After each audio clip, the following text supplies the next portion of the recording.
Leave a like on this video right now to receive your very own nothing. What's up, guys? Welcome back to a brand new story. And just imagine that you're at camp, all excited to meet your new friends. And when you get to your cabin, you meet your bunkmate. And then you take a big ol' whiff of air and you literally keel over from the smell of your bunkmate. And yeah, you're just sitting there and you're just questioning your life at this point. So yeah, this is a story I'll be telling today. So sit back, relax, subscribe if you're new, and let's just jump right into it. So anyways, we're going to call the subscriber who submitted this story Brandon. So anyways, Brandon is going away to sleepaway camp and he's pretty excited. He gets there, his parents drop him off, and right away, he's just excited to meet a whole new group of people. Brandon's gone to sleepaway camp before, but this is a whole new sleepaway camp to him, and he's not coming in with anyone because in the past, he's gone to sleepaway camp where he's known people. And this is going to be the first time where he's gone in and he doesn't know anybody. He's excited to meet a whole new group of people. He's excited to meet his bunkmate, his cabin mate, the people in his group, the people he'll meet at camp. He's just really excited in general. So this is like an overnight wilderness type camp. It's pretty popular in the United States if you guys aren't from here, or that isn't a thing where you guys are. In fact, most of the camp stories I've told have had to do with like overnight wilderness camps, so that's just a testament for how popular they are. But anyways, let's just jump right into it.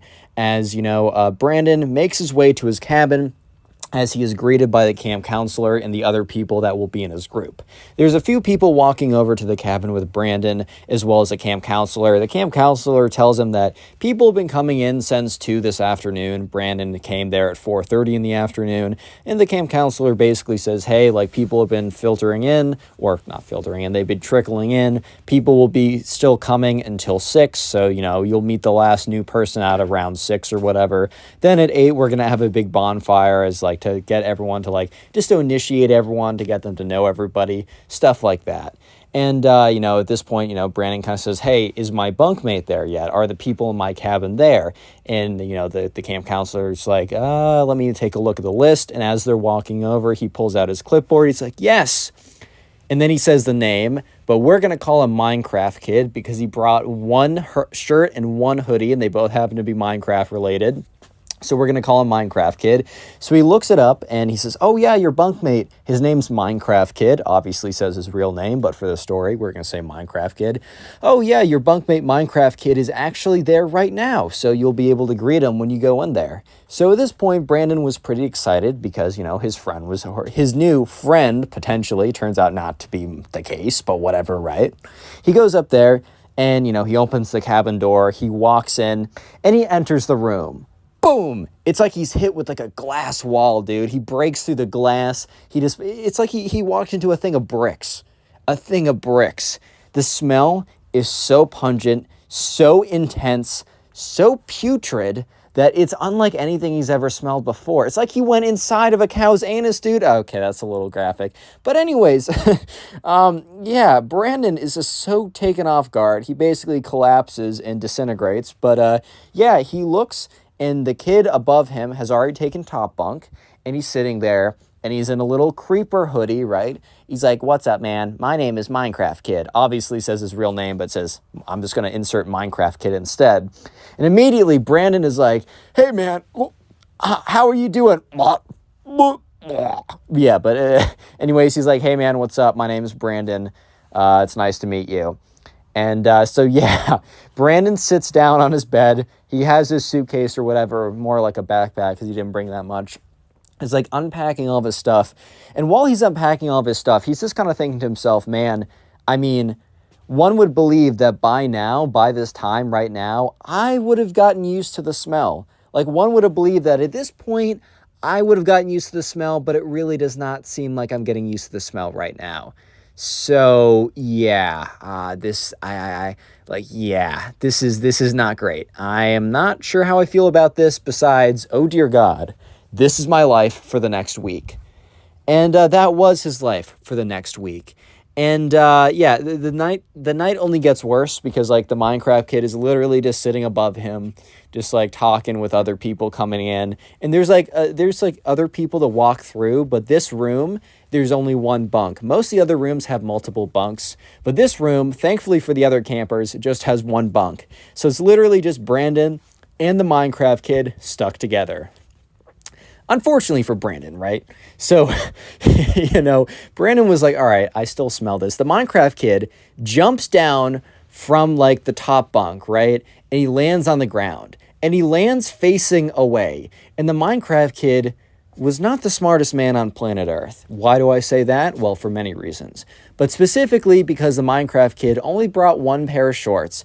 And the pair of shorts he brought were white.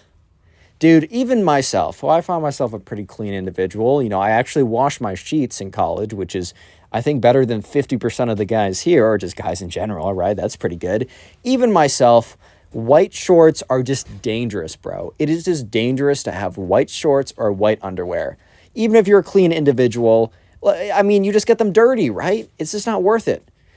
But the Minecraft kid had a pair of what one would assume were white shorts at one point. However, there was a pretty unfortunately placed stain. There was a butt stain right on his butt. It was brown. It was disgusting.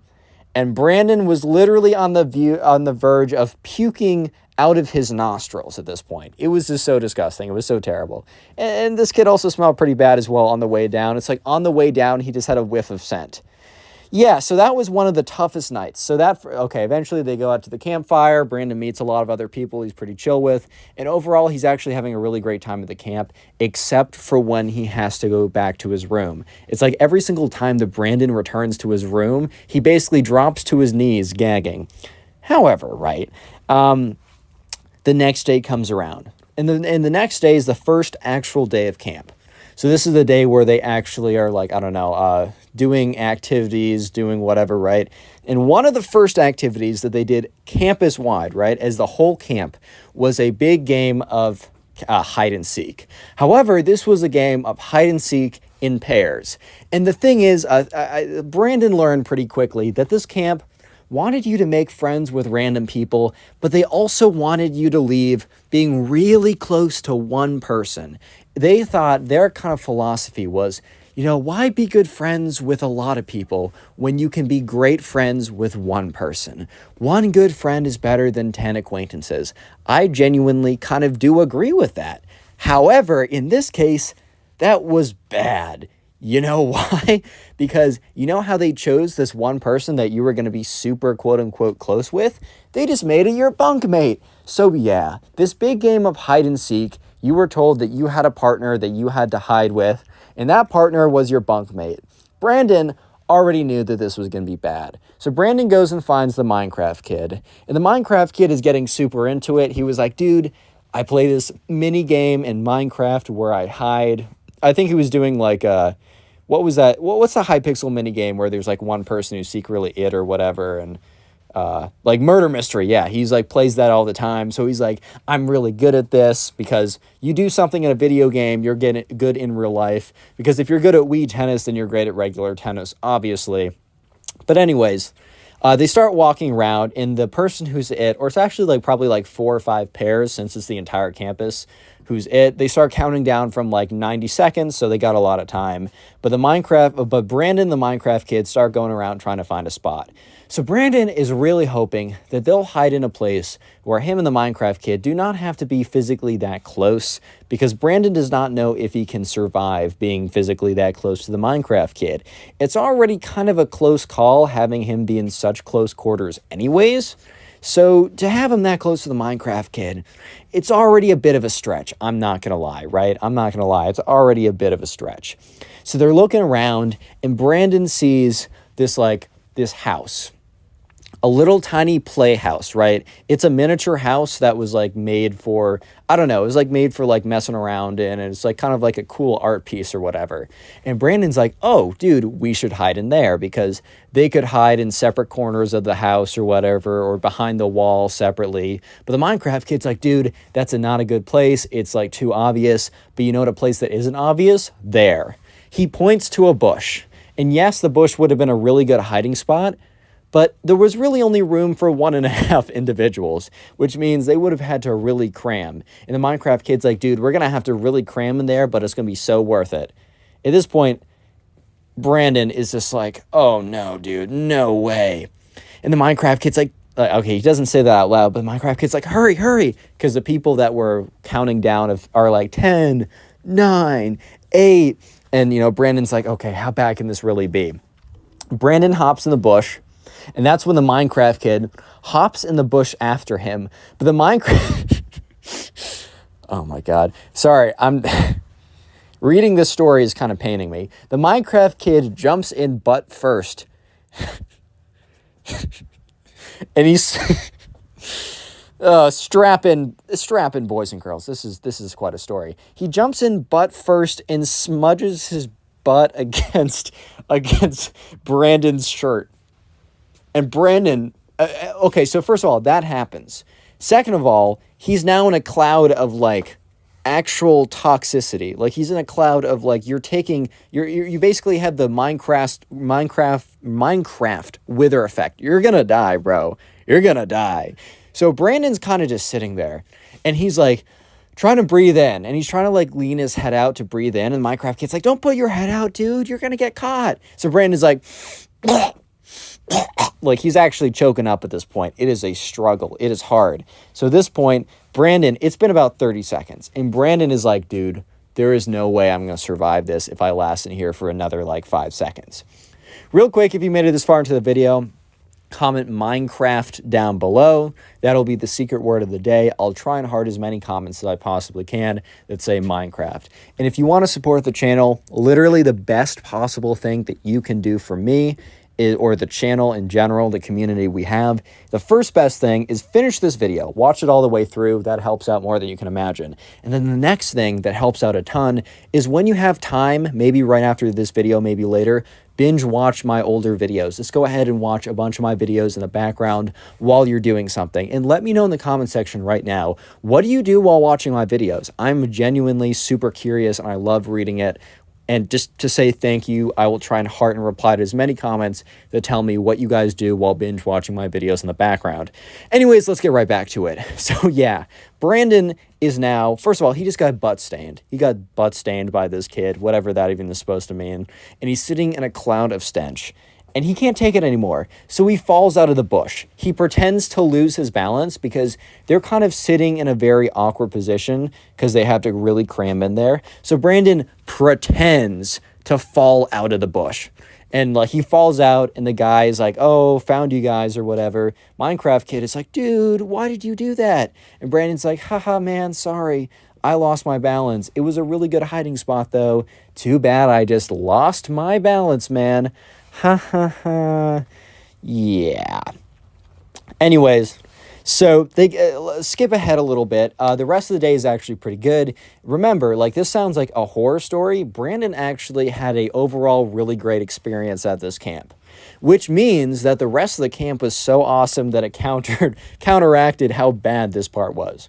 But anyways, it's the end of the day again, and they get back to their cabin, and Brandon is just like dreading going back to his cabin because he knows that he's going to have to survive the night. This is like Five Nights at Freddy's, but every single night is like 20 mode, dude. Like this is a struggle, bro. This is night 5. This is night 6, a secret new night invented just to make it more difficult. Yeah, but anyways, he gets there. And he sees the worst possible thing ever. He sees something so terrifying, so horrifying, that the ring is just like a little goofy kids movie in comparison. There is nothing scarier. The dark web has nothing that would scare him compared to this. Like a hacker could literally say, I'm in your house and appear out of the closet with a massive machete and a Gatling gun, dude. It doesn't matter. It's not as scary as what this kid, Brandon, saw. What did Brandon see? You might be asking. Well, Brandon saw the Minecraft kid. Little Stinkers, right? That's not his new name, but well, yeah, the Minecraft kid sitting on his bed. Brandon had white sheets. So Brandon knew immediately that whatever damage was going to be done, which was going to be extensive, colossal damage. Like, the whole thing was, he's probably gonna have to burn his sheets when he gets home. But he knew that the damage that he's gonna see, that like the damage that will be done, he will see. He will see the damage, and then he'll have to sleep in it. So the Minecraft kid is sitting there. He's like, "What's good, dude? Like, I was thinking we could have a little debrief about the hide and seek thing, so that later in the week when we do it again, we can do it even better." So yeah, there was like 2 hide and seek events or whatever. The first one they did on the first day, which happened that day. And there was also a final hide and seek event that happened on the last day. And like the winners got a special prize or something. So bunkmates would like talk to each other. It was really fun in general. Maybe not if you got the Minecraft kid as your mate or as your partner or whatever, right? But in general, it was pretty fun. So the Minecraft kid was talking to him about strategies and how to balance better. And he was like, I was learning when I was playing Minecraft or whatever. But the thing is, Brandon was not paying attention. Because Brandon was simply just, just thinking about, oh my God, oh my God, oh my God. No. This cannot be happening. The Minecraft kid is stinking up my bed. Am I going to sleep on the floor? Am I going to sleep on the roof? Am I going to sleep in the river and hope I just drown at this point? Like, what am I actually going to do? Am I going to sleep standing up? Am I going to just walk 12 hours back home and sleep in my own bed? Like, at this point, what am I going to do? So eventually the Minecraft kid is done talking strategy. He's like, all right, let me know what you think. And Brandon's like, because he wasn't paying attention. He was freaking out the whole time. He was like, that sounds good, dude. Like, yeah, no, that sounds good. And the Minecraft kid's like, okay, cool. And he gets up and he walks up to his bunk. The second the Minecraft kid walks up, Brandon's eyes immediately look right where the Minecraft kid was sitting. And sure enough, there was a big old butt stain. And Brandon was like sick to his stomach. He was gonna puke. He was weak. Because yes, the one place he could call home at this camp, his bed, his nice, beautiful bed, that was already kind of contaminated from just like stink that fell from the top bunk down, had a big, massive butt stain on it. Yeah, I'm not even kidding. So Brandon got close and he just took off his sheet. He literally just removed the sheets. He was going to sleep on a bare mattress. Brandon actually checked to see if the butt stain leaked through. Nope, thankfully. He was not going to have to sleep on the bed springs. Dude, imagine like it just seeped through and he has to sleep on the bed springs for the next 4 days or whatever, or 4 nights. So he takes off his sheets, just puts them in his bag. He's like, these are done. Like, these are done, right? Yeah, that night was, it was tough because Brandon's like, if this kid sits on my bed again, I bet I could flip over the mattress. But if he sits on my bed a third time, I'm actually going to have to sleep in the bed springs. Yeah, I'm just not trying to do that. So anyways, the next day comes around, and we're just going to skip the day because it was normal, it was good. Brandon had a lot of fun, didn't sleep that well because he's like inhaling toxic fumes or whatever the entire night. But eventually they do what they call a little check-in. So the camp counselor walks in, and he's basically saying like, hey, just want to make sure. Because look, a lot of these, these are kids, right? Brandon was 15, Minecraft kid was 14. These are kids that are away from their parents, not having their parents check in on them every 5 seconds to make sure that they're functioning. So they're just like, all right, you guys are like changing your clothes every day.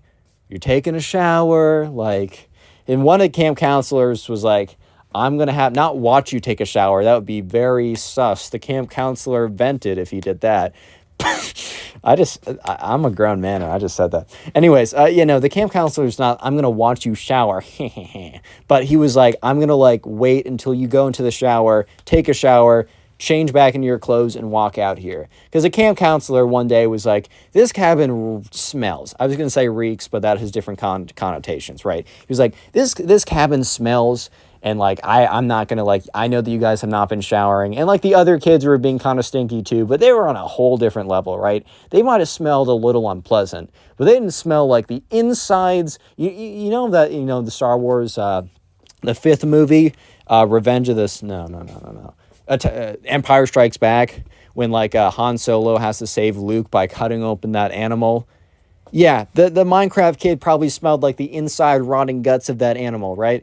Anyways, though, so the camp counselor comes around, and he's just kind of checking in. He's like, all right, Brandon, go take a shower. I'm going to wait till you're done. So Brandon goes in, he takes a shower, whatever, right? Comes out smelling nice and clean. And he looks at the Minecraft kid, and the Minecraft kid looks at him back. And the camp counselor's like, this room's pretty bad smelling, and I want to make sure you guys are taking your showers. So Minecraft kid's like, okay, I'll take a shower. He goes in, turns on the water, and okay, Brandon doesn't know this, but he knows for a fact that this kid did not shower. Allegedly, the Minecraft kid goes in there, turns on the shower water, puts his head in for a second to make it look like his head is wet, so it looks like he took a shower, and just sat there for 5 minutes when the water was running. Turns off the water, comes out in the same clothes, and the camp counselor is like, you didn't change your clothes. And the Minecraft kid's like, no, I just have the same pair. I just really like this creeper shirt, so I have two of the same ones.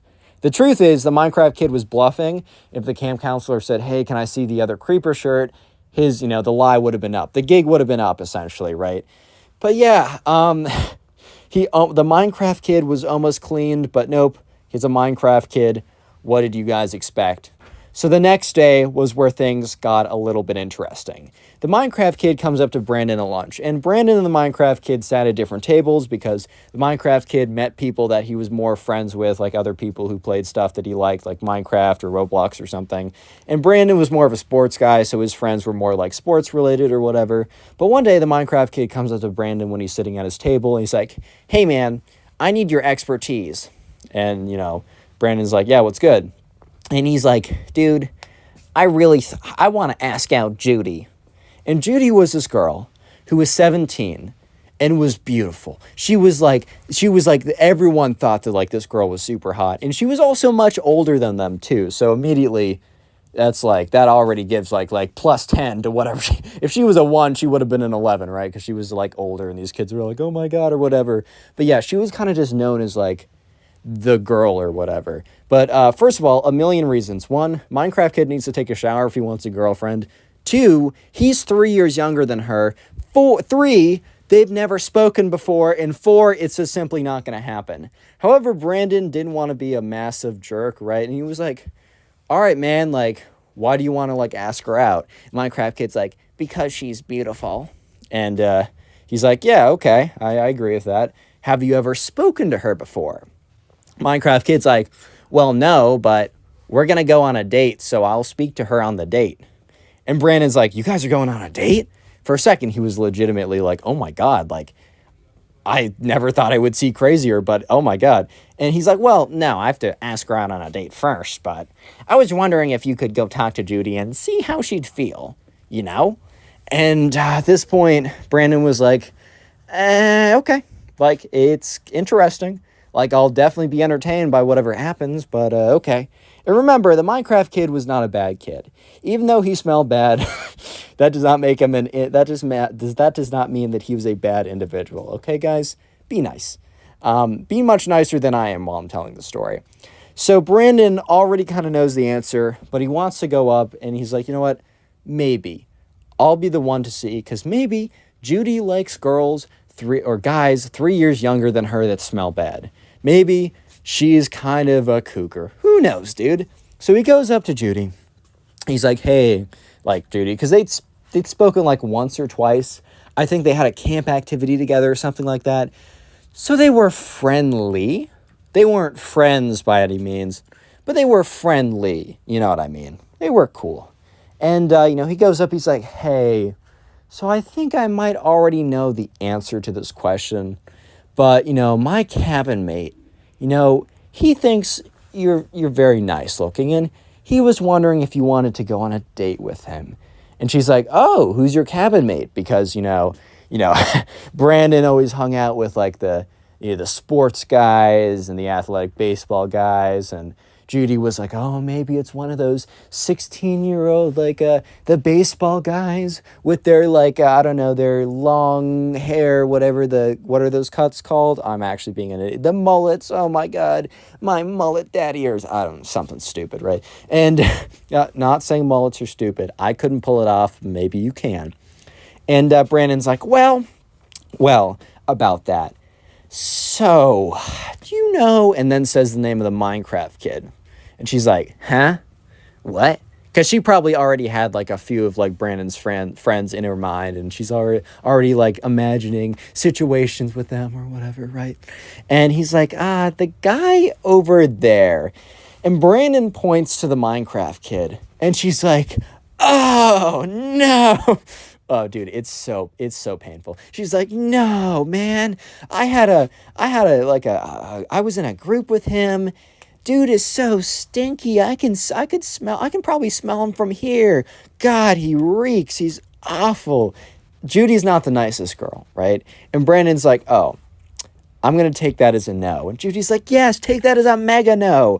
So Brandon walks back over, and Brandon's thinking to himself, Minecraft kid's a good kid.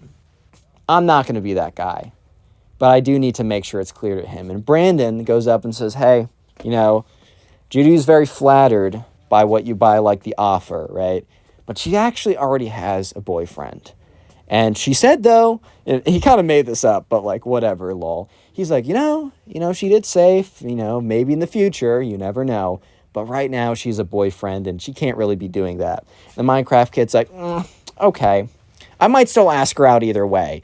And Brandon's like, no, you should not do that. Please do not do that for your own sake. So yeah, Brandon was, a good guy in that situation and didn't let the Minecraft kid get into any nonsense. But everything would change that night. That night was quite a night. So he gets back, and Brandon goes back to his bunk, expecting to see the Minecraft kid there. The Minecraft kid is not there. No one is never not in their cabin by nighttime. And it turns out that, Brandon goes to sleep, and the Minecraft kid is nowhere to be found. The Minecraft kid is quite, in fact, missing in action. So the next day, he goes up to his camp counselor early in the morning when he wakes up, as they kind of have breakfast as a group, and then they go off and disperse. And they can have lunch with whoever, but breakfast they have together. And he says, hey, I didn't see Minecraft kid last night. And the camp counselor kind of has a look on his face. He's like, yeah, the Minecraft kid is not in the camp anymore. And he's like, what? He's like, why?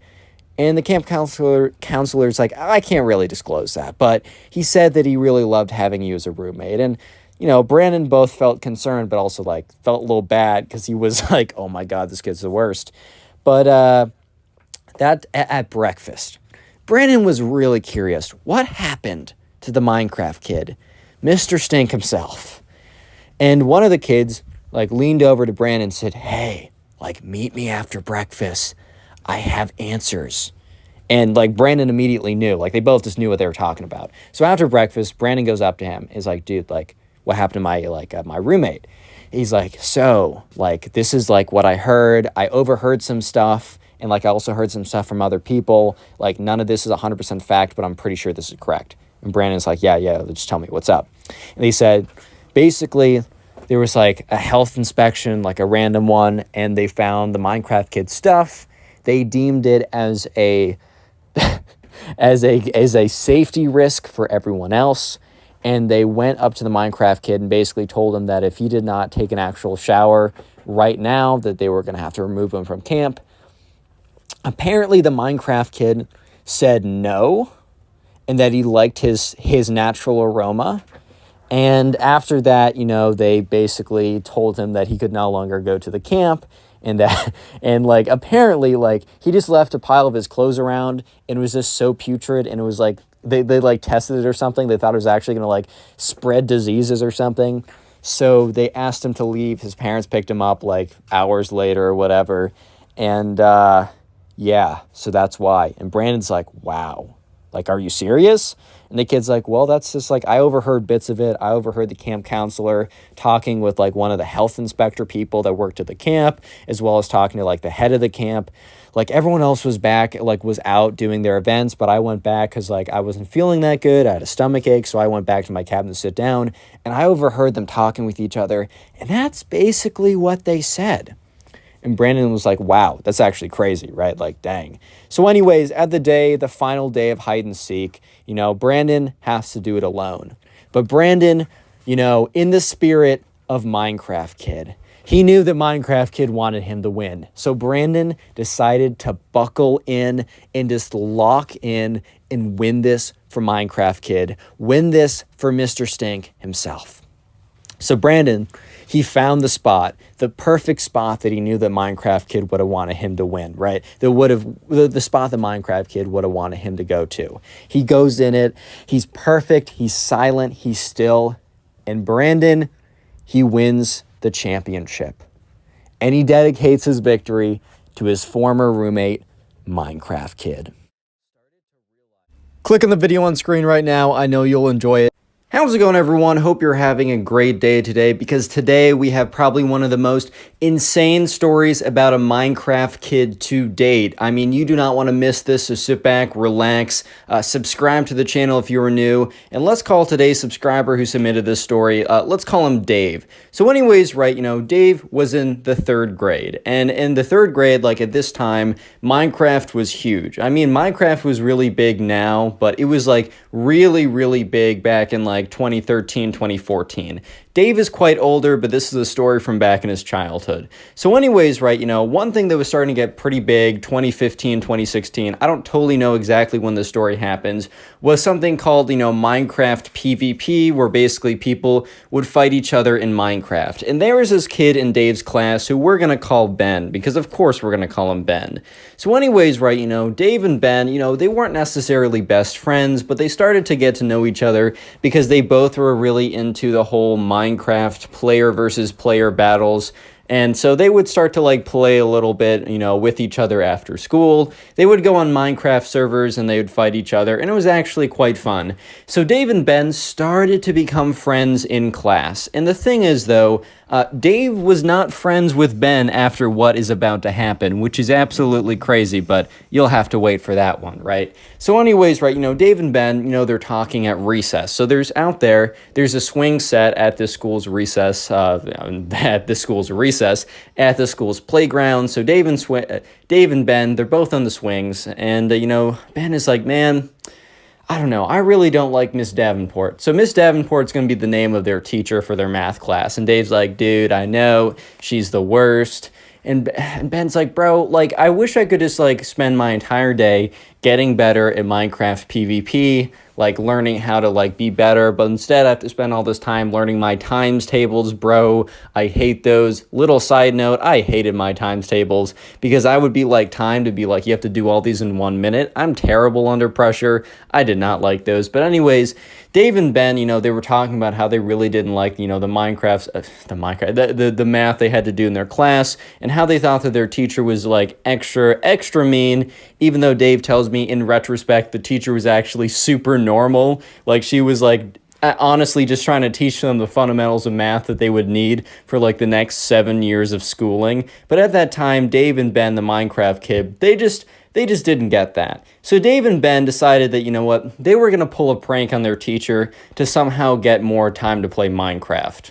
So what they were going to do is they were going to find a way to bring their, like, computers into class and to play Minecraft, like, during class, so that they can, because, like, what they were thinking is Dave and Ben, the Minecraft kid, were like, you know what? I hate math. When am I actually going to use it? But you know what I'm using every day? My Minecraft player versus player battle skills. Oh yeah, baby. So yeah, basically they were thinking to themselves, like, we gotta practice in class because we're wasting all of our time doing math. This is ridiculous. So anyways, they conjure up a plan, and the whole plan is that they will, like, put their backpacks on their desk, because they actually had pretty big desks, and they would also sit all the way in the back of class, and their backpacks would be, like, on the desk enough so that it would be kind of blocking their computers. Then they'd whip out their computers, and, they would have their mouses or whatever, and then they would play Minecraft in class, and they just, like, attach to the school Wi-Fi. This was so far back then that, like, the school Wi-Fi, like, people, like, the administrators in the school didn't even know about, like, how to do, like, Wi-Fi blocking. You know how, like, when you go to school Wi-Fi, you can't look up certain sites or use certain things? This was back in the day when, like, they didn't even know about this. They're just like, oh, internet connection, cool. Anyone can use it. We don't really care. I don't know if every school was like this, but at least Dave and Ben's school was like this. So anyways, the next day rolls around, and they bring their computers into school. And on the way out, Dave's mom was like, oh, honey, why do you have your computer with you? And, Dave was like, I need to think quick on the spot. He's like, we need it for class. And Dave's mom's like, oh, cool. So anyways, Dave goes into school. He meets up with Ben before class. He's like, bro, are you ready? And Ben's like, yeah, dude, I got my PC. I'm ready for this. So they go into class and they both sit in the back of the class. And the teacher's like, all right, class, today we'll be learning about long division. By the way, screw long division. That is the worst thing ever. But anyways, right, so Dave and Ben, they're sitting in the back of class. They pull out their backpacks and they put them on their desk. And the teacher kind of looks over and doesn't think anything of it. She's like, weird. But if you want to have less desk space, then be my guest, bro. Like, that's not on me, that's on you, so whatever. And then Dave and Ben, they pull out their computers and then they pull out their mice and they barely have enough room to fit everything on there. But barely is still it. They still have enough room, even if it's barely enough room. So anyways, right, they get their laptops out, they connect to the Wi-Fi. They're like, all right, this is perfect. So they go on whatever player versus player Minecraft server where they can fight each other and other people. I don't know if it was Hypixel back in the day. I don't know if it was like a Bad Lion or whatever. I don't even know. I don't know the history that well. But they go on their server, right? And the thing about like Minecraft PvP, if you don't know, when you fight someone in Minecraft, you normally have like a sword. Normally, you can have like bow, rod, lava bucket. You can have a lot of stuff. But normally it's sword fighting, and for sword fighting, you need to click. And neither of these kids had auto clickers or anything like this. So they wanted to swing their sword, they needed to click. And the thing is, right, they didn't have some kind of like ghost mouse that makes no sounds when you click it, which I don't know even if that's a thing, because like, why would you want that? Except for this very specific situation, which doesn't come up often. Well, actually, I don't know, man. I mean, I'm not typically in class pretending to be like hiding behind like a backpack, secretly playing Minecraft, ignoring my math schools or my like math class or whatever. That doesn't normally happen. But anyways, right? So the thing is, for them to play, they need to be clicking. And remember, this class isn't super loud and rowdy, and no one else is on their computers and no one else is clicking a mouse. So they don't even really think of this. They're just like, Dave and Ben are just so excited to the fact that they're able to play Minecraft during their math class that they legitimately just they get on the server and they go, actually, I have a mouse with me right now. They just start like going crazy and they're clicking away and they're fighting people and they're doing pretty well, right? So Dave is super focused right now. He's playing this kid who's actually pretty good, and they're really close. They're basically have the same number of hits, and he hears Ben whisper, Dave, Dave, Dave, Dave. And Dave's like, Ben, stop, I'm in the middle of a fight. And that's when the teacher says, then he hears his name again, but he hears Dave, and sure enough, it is Miss Davenport. And he looks up, and he immediately closes his computer. At this point, like, Ben is like, oh my God. And Dave is like, hi, Miss Davenport. How's it going, Miss Davenport? How's it going there? Haha, what's good? Miss Davenport, and sure enough, like, Miss Davenport's like, you two, you're coming with me. And they pack their bags, and they walk up to the principal's office, and they get in trouble because you're not supposed to be doing that in class. And, and the principal, ends up calling their parents. When Dave gets back, Dave's mom's like, you were playing Minecraft. You were playing, like, video games. I don't know if she knew if it was Minecraft exactly. So, you were playing video games in class. You're supposed to be paying attention. Like, this is foundational material for the rest of your academic career. Like, you're going to be in college math class, and you're going to be thinking back, why didn't I pay attention to that long division? Bro, I've never done long division. Like, since fourth grade, bro. Just a little tip. I mean, learn it because you need to pass, but I've never used that stuff again. Oh my God. Anyways, though, Dave is not happy. And, Ben is also not happy. So the next day, while they did get in trouble, they still had their recess privileges. So they went out back to the swing set. And Ben was like, dude, Miss Davenport is the worst. And Dave's like, bro, 100%. She is the worst. Even though, like, in retrospect, Dave tells me that Miss Davenport was literally just doing her job and that Dave back then and Ben, his friend, were just a bunch of dumb kids. But anyways, at the time, Dave and Ben were like, bro, she is the worst. We need to actually get back at her for what she did to us. And Dave's like, bro, what were you thinking? And Ben's like, you know what? Last night I was just so angry that I was sitting there and I was just trying to come up with something. I was trying to come up with an epic prank that would truly get her. So Dave and Ben end up doing something which you guys will hear in just a little bit. That is something that I have to do a little bit of a disclaimer. Do not do this. I have personally never done it, and I actually don't know anyone who's done this. And it's also pretty illegal, and it's a jerk move, and you should never do something like this. That's just my disclaimer coming from me, so I can freely tell the rest of the story. So anyways, on the swing set, Dave and Ben, since they live close to each other and they're allowed to kind of roam around, Ben's like, dude, I figured out exactly where Miss Davenport lives last night. And Dave's like, bro, what? And Ben's like, dude, Miss Davenport, she lives really close to us. Like, she lives like 5 minutes away. And Dave's like, bro, okay, what do you want me to do with this information? And Ben's like, dude, my mom just bought eggs. And she probably, so much stuff goes in her fridge, she won't notice if she loses some eggs, right? And Ben's like, or Dave's like, bro, Ben, I don't understand what you're trying to say. And that's when Ben says, you and me, tonight, we're going to go egg her house for what she did to us. Real quick, if you made it this far into the video, comment door down below. That's for the OGs of this channel. If you don't get it, that's all good. But if you've been around for a while, that probably brought you back. But anyways, if you made it this far into the video, comment door down below, D-O-O-R, or the thing that, like, you know, you enter a house with or a building with. I just want to see how many people make this far into the video. And also, if you want to support the channel, literally binge watch these videos, like sit down and watch a bunch of story videos in a row. It really helps me out more than you can ever imagine. And let me know in the comment section what you are doing while binge watching these videos. Are you playing video games? Are you doing some artwork? Are you going to sleep? Whatever you're doing, let me know. I'll heart it. And I'll even sometimes throw up your comments on screen. So here are some people. Here's a little bit of a shout out to these people. If you want a bit of a shout out in a future video, just comment how you're supporting the channel, and yeah, let's get back to it. So anyways, right, at this point, Dave and Ben, you know, they kind of commit to, you know, doing the thing that they're going to do. And after school, you know, they basically have a plan to tell their parents that they're going on a nighttime walk at like 8, and then they're going to meet up at a certain place. So anyways, it's like 7:55, and Dave's starting to get butterflies in his stomach.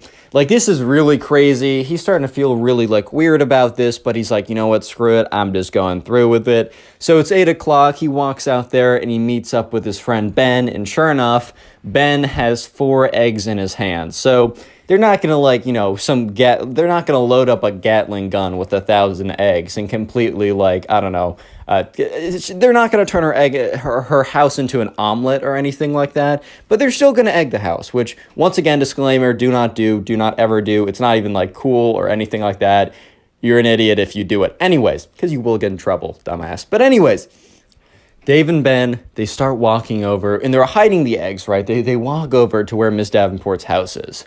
And they sneak around over, and then they hide in the bushes, right? And Dave turns to Ben. He's like, dude, are you sure about this? And Ben's like, don't forget what she did to us. And with that, Dave gets a little angry. He takes one of the eggs. He's like, on 3. And then Ben takes one of his eggs. He's like, all right. And Dave's like, 3, 2, 1. And then 2 eggs splat. And then he's like, all right, we got to fire this one quickly. They take both of them again. And sure enough, they got 4 eggs right across the side of the house, and this time they need to get out of there. So they don't run away, but they kind of like power walk away, and they kind of sneak out of there, and they watch, and they hear the door open, but by that time they are out of sight. So Dave and Ben quickly like power walk away, and they go out of sight, out of distance. They're like, oh my God. Oh my God, that was crazy. They're like, we totally got her. And Dave is like, we totally got her. And Ben's like, I don't know. And Dave's like, dude, we totally got her. Like, how could you want to get her more? And once again, Ben's like, I don't know, man. I don't know if that was enough. And Dave's like, well, that was enough for me. So sure enough, they go back, they go back home, they go to bed. The next day they wake up and, they go to school and they're sitting and, once again, they go back to their swing set. And Dave is like, man, I don't know.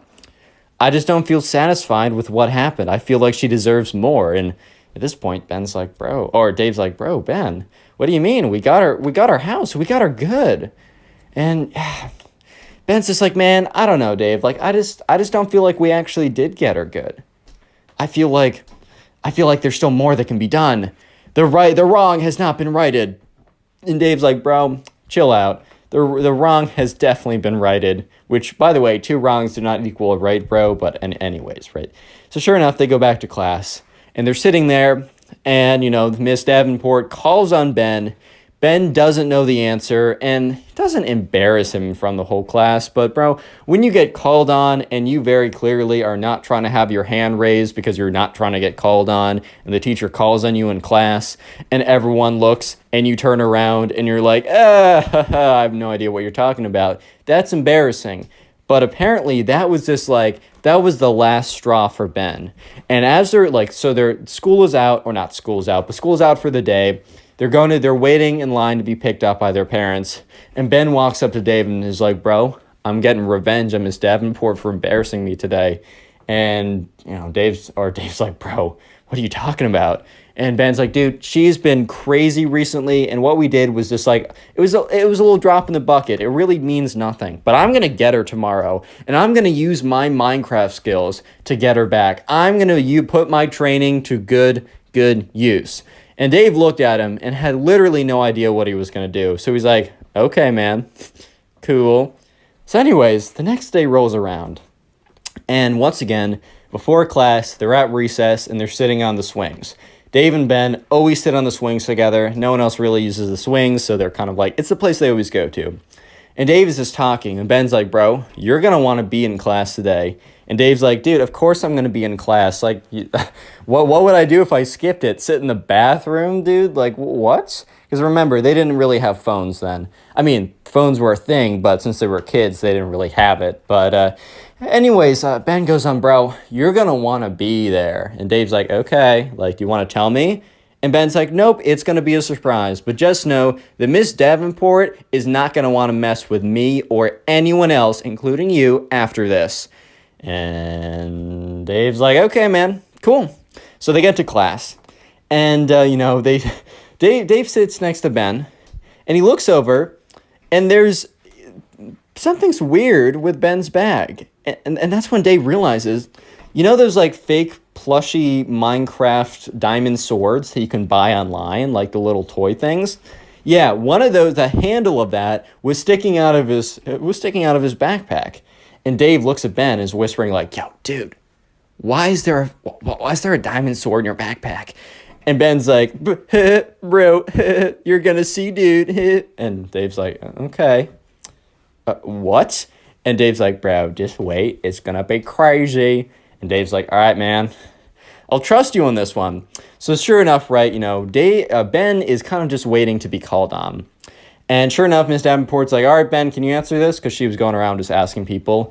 And Ben's like, Miss Davenport, I did not raise my hand. And Miss Davenport's like, well, sometimes I call on people. It's just part of the class. And Ben is like, stands up. He's like, that is the last time that you disrespect me, ma'am. And he reaches into his backpack and whips out his diamond sword. And Dave is like, oh my God, this guy's gone off the rocker. And he starts swinging it around like, and Miss Davenport's like, Ben, what is that? Like, why do you have like a little fake plastic sword or whatever? And Ben is like, you don't understand. He starts walking towards her, swinging it. Everyone in the class is dead silent. They're like, bro, this kid's gone insane. Oh my God. But anyways, right, so Ben is walking towards him with the sword. Miss Davenport's like, dude. Or she doesn't. Okay, Miss Davenport, the teacher, the 40-year-old math teacher, does not say dude. But she's like, Ben, put that down immediately, and you're coming with me to the principal's office. And Ben's like, no, you've disrespected me and my brethren for too long. And he goes up, and he's like, any last words? And, Miss Davenport's like, Ben, put that thing down immediately. You and I are going to the principal's office. Cut off mid-sentence. Why was she cut off mid-sentence? Well, because at that point, Ben had enough, and he swung with the diamond sword. However, he got too close to her.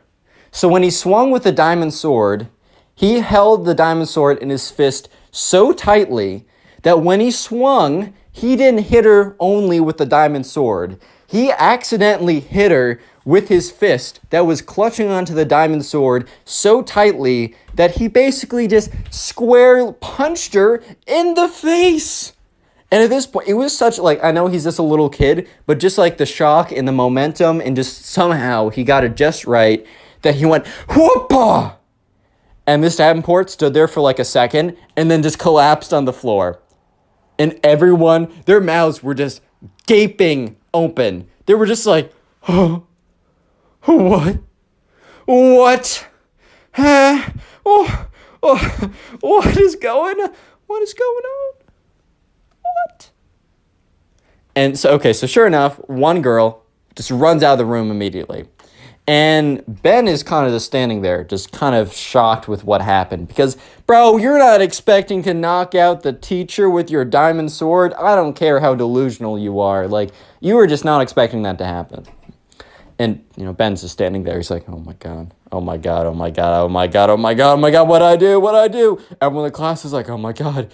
Is she dead? Oh, my God. She was not dead. She was just knocked out. But within, like, 5 minutes, the girl that ran out actually ran out just to go get, like, help from, like, security or whatever. And sure enough, security walks in, and they look at what's happening. They see the kid with the diamond sword, and the teacher slumped over, and the girl points to him and says, that's the kid. Security goes up, grabs Ben, is like, you're coming with us. And the other security officer goes and checks, like, Ms. Davenport's pulse to make sure that she wasn't, like, actually, you know, destroyed by that. And sure enough, she was fine, but, like, she was knocked out. They call an ambulance. Ambulance comes over. Miss Davenport starts coming back too. You know, she's given water, electrolytes, whatever. And Dave is just sitting there like, oh my God. So Ben actually gets up getting expelled from the school. He's not suspended. He's not in trouble. He's expelled from the school. They have like a zero tolerance for anything like that. However, you know, there was some questioning to Ben about like the recent like egging to her house because she did report it to the school. And Ben, thankful to Ben did not say anything. Ben kept his mouth shut, said he knew nothing of it, that was ridiculous, and they didn't look any further into it.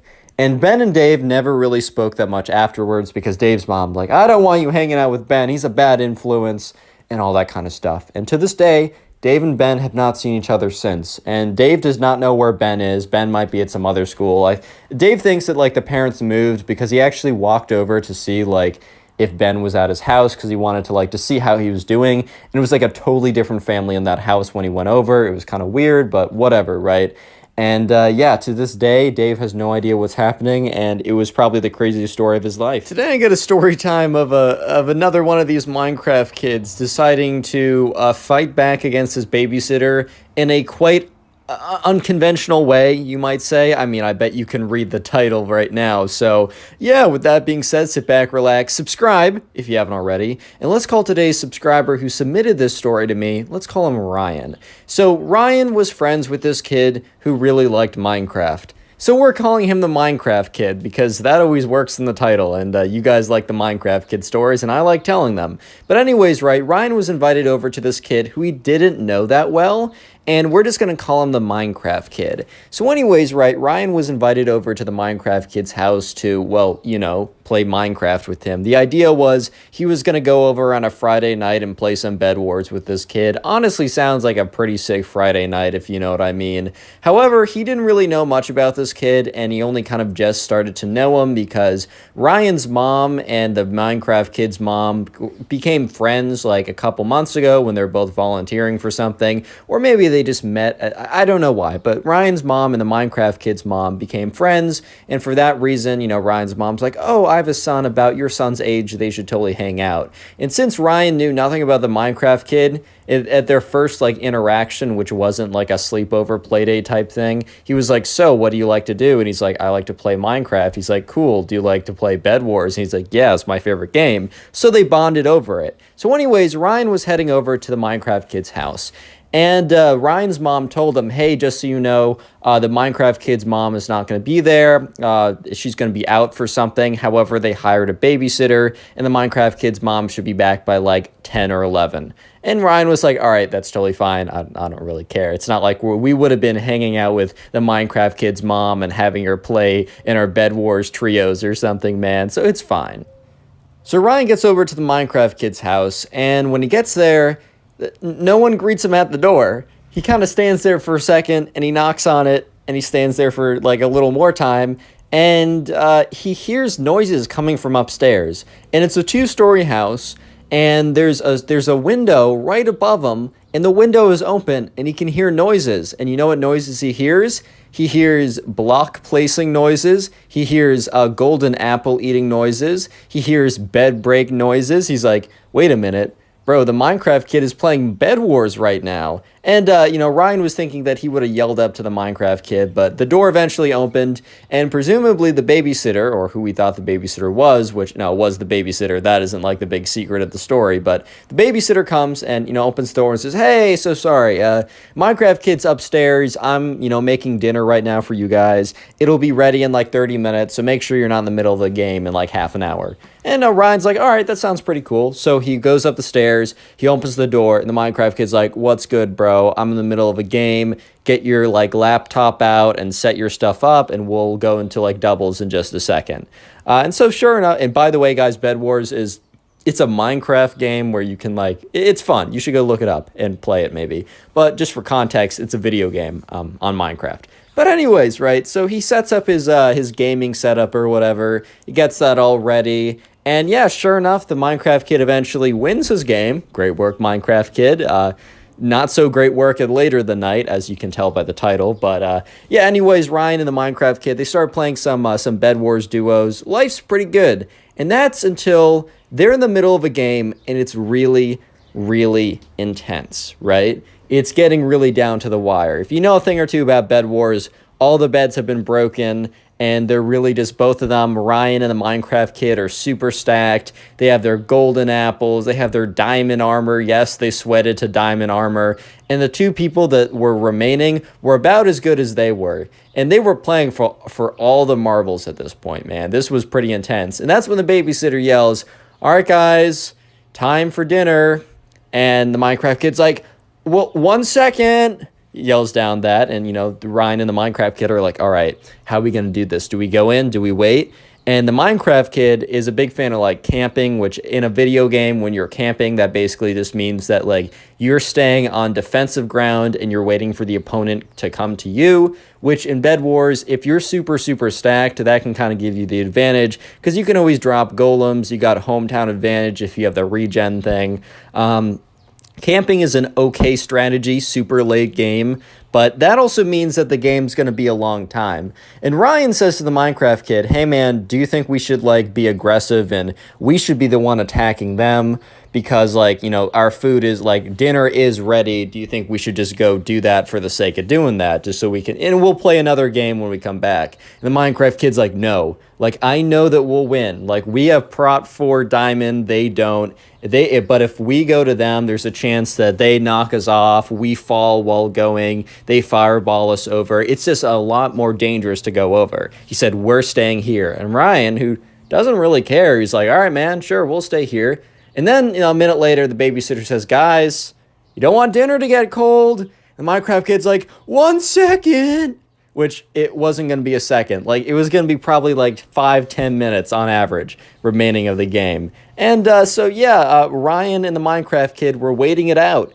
And the thing was, the other team was camping too, which basically means that they were both just collecting gear and such, and they weren't attacking each other.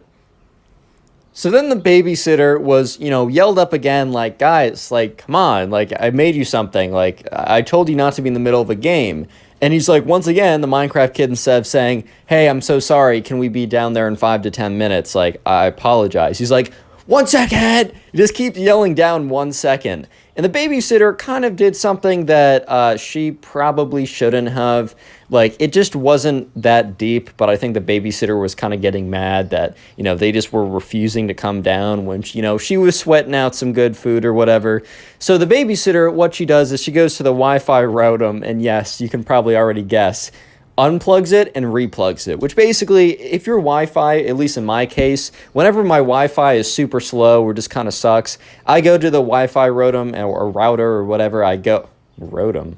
What am I saying? I go to the Wi-Fi router and I think I combined router and modem. My fault. I go to my Wi-Fi router or box, unplug it, replug it. Wi-Fi's down for like 5 minutes, but then it comes back nice and fresh and clean. However, the Wi-Fi goes down. So basically, right, Ryan and the Minecraft kid are in the middle of a match, and like they start to go to like buy something from the store, and Ryan's clicking on it, but it's not registering it. And Ryan's like, dude, I think I'm disconnecting. And at this point, right, if you disconnect, you lose. And the Minecraft kid's like, no, it's not working. Why can't I place blocks? Why are things not registering? And then both at the same time, they get a message like, not kicked, but like, it disconnects from Hypixel, like no connection.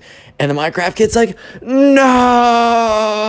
starts slamming his fist. And Ryan, who doesn't really care, and looks at the Minecraft kid, and the Minecraft kid was like, I was on a 99 win streak. I won 99 games in a row. I was going to go to 100. I've been recording the whole thing. I was going to clip it and post it on YouTube, man. I was about to get 100. Basically, he was pretty upset.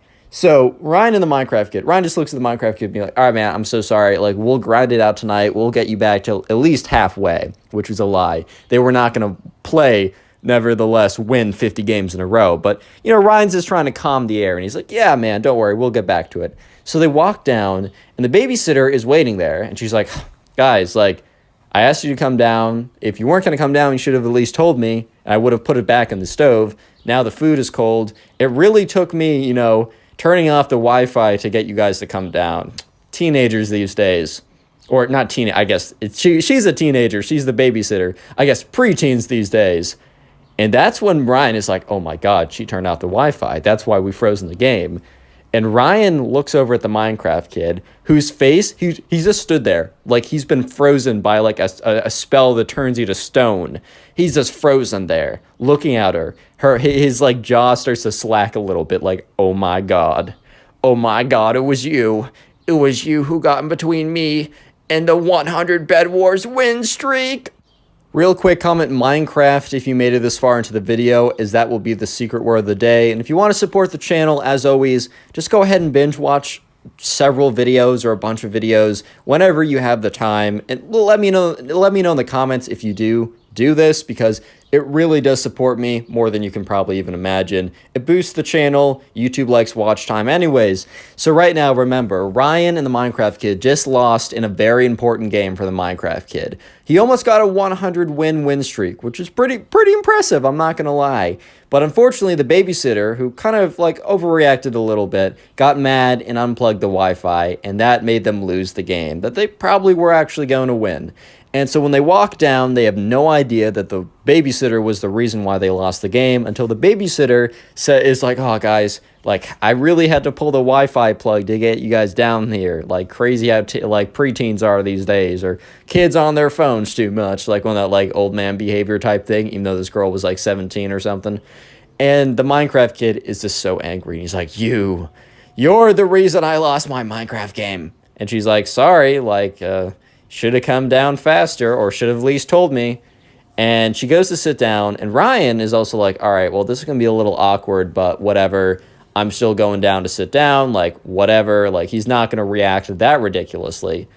How do I say this? Yeah, no, he acted ridiculously. The Minecraft kid waits until the girl sits, or the babysitter, she's 17. I guess she's still like a girl, I guess. She is, I don't know. She waits till the babysitter, right, sits down. And when the babysitter sits down, the Minecraft kid runs up to her, grabs a chair. This is like the most ridiculous thing I've ever heard. Grabs a chair, turns around, pulls down his pants, and rips up. Dude, I'm 19 years old, and I'm telling you about Minecraft kid revenge farting in someone's face. I'm doing it. I'm going through with it. I'm too far in the story to turn around. The Minecraft kid, after getting on the chair, ripping down his pants, farts in the babysitter's face, directly her eye while it was open. If you don't know, the reason why the fart smells bad, because there's a lot of gross particles in it. And when the gross particles get into your eye can get infected, and it can be really bad. So the babysitter legitimately falls out of her chair and starts like screaming, because like Because apparently he really ripped one. He really ripped one, man. And her eye was open. And it was really close.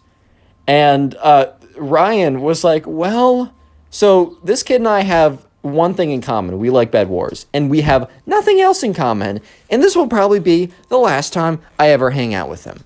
And, yeah, so the babysitter's like, what did you do? Why would you do that? Like, that's so ridiculous and disgusting. Like, my eye, it burns. Oh, my God. Oh, my eye, it burns. Like, why would you do that? Like, And Ryan looks at the Minecraft kid, and the Minecraft kid is literally laughing. He's like, and Ryan's like, oh my God, this kid's, because the thing was, Ryan's thinking to himself, dude, this kid must do this all the time, because like, you're not just going to think to yourself, wow, I'm so angry at this person. Let me wait until they sit down, grab a chair, stand on it, turn around, pull down my pants, and fart directly point blank into their face. That's just not something that comes to you in the heat of the moment. That I mean, maybe I'm just built different from all you guys. I really don't know, but that definitely doesn't come to me. But sure enough, right, the babysitter eventually gets up, and Ryan and the Minecraft kid look at her face, and her left eye is red and swollen. And Ryan's like, oh my God, that is definitely not a coincidence. And the babysitter is like, move out of my way. And she moves past both of them, goes and finds the home phone, because I guess her phone wasn't on her or something, and legitimately calls 911, an ambulance. Which, okay, that was maybe a little excessive, but maybe I wouldn't drive if my eyes were impaired and I thought that they were going to be infected and it would have been bad. And she walks back in the room, and she's like angry, but also very clearly in pain, right? And she's like, her hand is over her eye, and she's like, you, like, why would you do that? The Minecraft kid's like, well, I was actually on a 99 win streak, and you pulled the plug, and I lost my 99 wins. She's like, and you projectiled all your stuff out of your butt. Oh, God. How can I have a straight face and tell the story?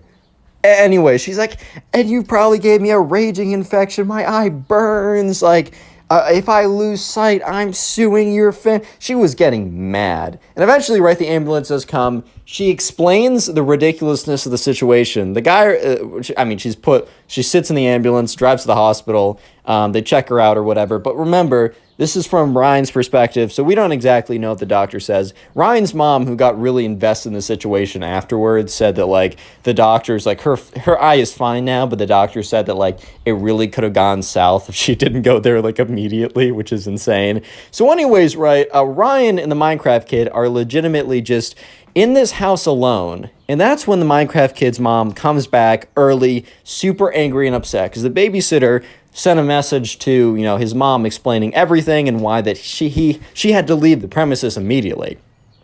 So the Minecraft kid's mom had to leave whatever she was doing to come back, and she was like, walks in, she's like, you, turns to the Minecraft kid, like, you did it, you pulled a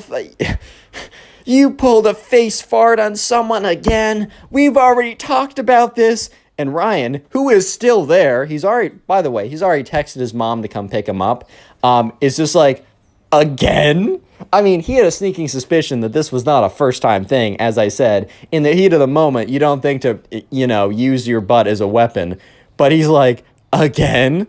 This is a thing? And the Minecraft kid's like, but Mom, I was on a 99 Bed Wars win streak. And she's like, that's enough. No more Bed Wars for you forever. And my kid's like, no, Mom, I promise I won't fart on anyone else's face again.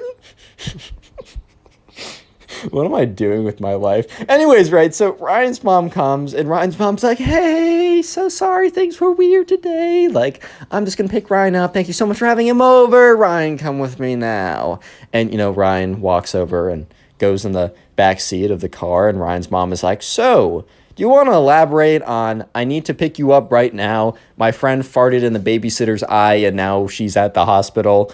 And Ryan did elaborate. And it really didn't add any clarity to the situation. In fact, Ryan's mom just became more confused. Click on the video on screen right now. I know you'll enjoy it. Just click it. Do it. Today I got a pretty crazy story for you guys. It's about a Minecraft kid that gets so angry and jealous of the subscriber that he actually smashes his computer in front of everyone to get quote-unquote revenge. Don't worry, karma does get him. But anyway, subscribe if you're new, and let's just jump right into this.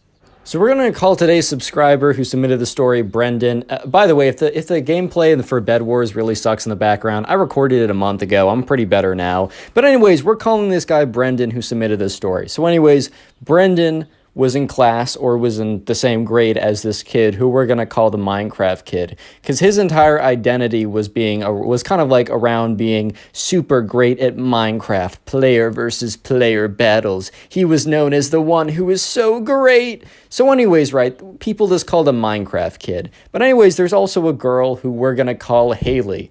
Because that may or may not be the girl I'm trying to marry in Stardew Valley right now. I gave her the bouquet. I'm winning, guys. Anyway, great game, by the way. I should stop getting distracted. Watch time will be bad. Anyways, there's this girl who we're going to call Haley. And both Brendan and the Minecraft kid had an interest in her. The difference was Brendan actually talked to her. Little pro tip for getting the ladies from the Pugs YouTube channel. #1 dating advice YouTube channel on all of YouTube and the internet. If you want to get to know them, talk to them. Yes, believe it or not. Wow. But anyways, right, Brendan actually talked to Haley, and they were getting along pretty well, and the Minecraft kid literally never did. The Minecraft kid thought that his magical and powerful skills at Minecraft would literally just be so great and so wonderful and so enticing to the women, right, that he wouldn't have to talk to Haley to make her fall in love with him. She would just see his epic PvP Bed Wars abilities, and she would be like, "Oh my God, I'm not throwing in that joke. Never mind. I got a family-friendly audience on here. I forgot." Anyways, right, so the Minecraft kid was aware that Brendan was probably also trying to go for Haley because Brendan was talking to her all the time. The word on the street was that, Brendan and Haley, oh my God, they're going to be a thing soon, dude. They're in 6th grade. Like, that's how it goes. Oh my God, are they going to get to 5th base, aka holding hands? Oh my God. Anyways, right, so the Minecraft kid comes up to Brendan one day. And remember, Brendan and the Minecraft kid aren't necessarily boys. In fact, they don't even know each other that well.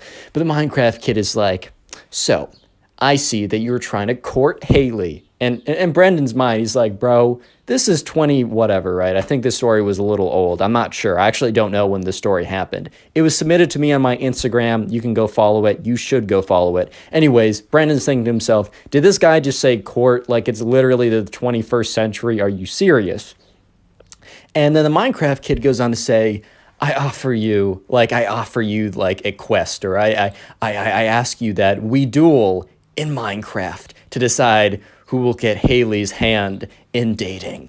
And, Brendan was kind of just like, in his head, he's like, all right, well, first of all, I'm not dating her.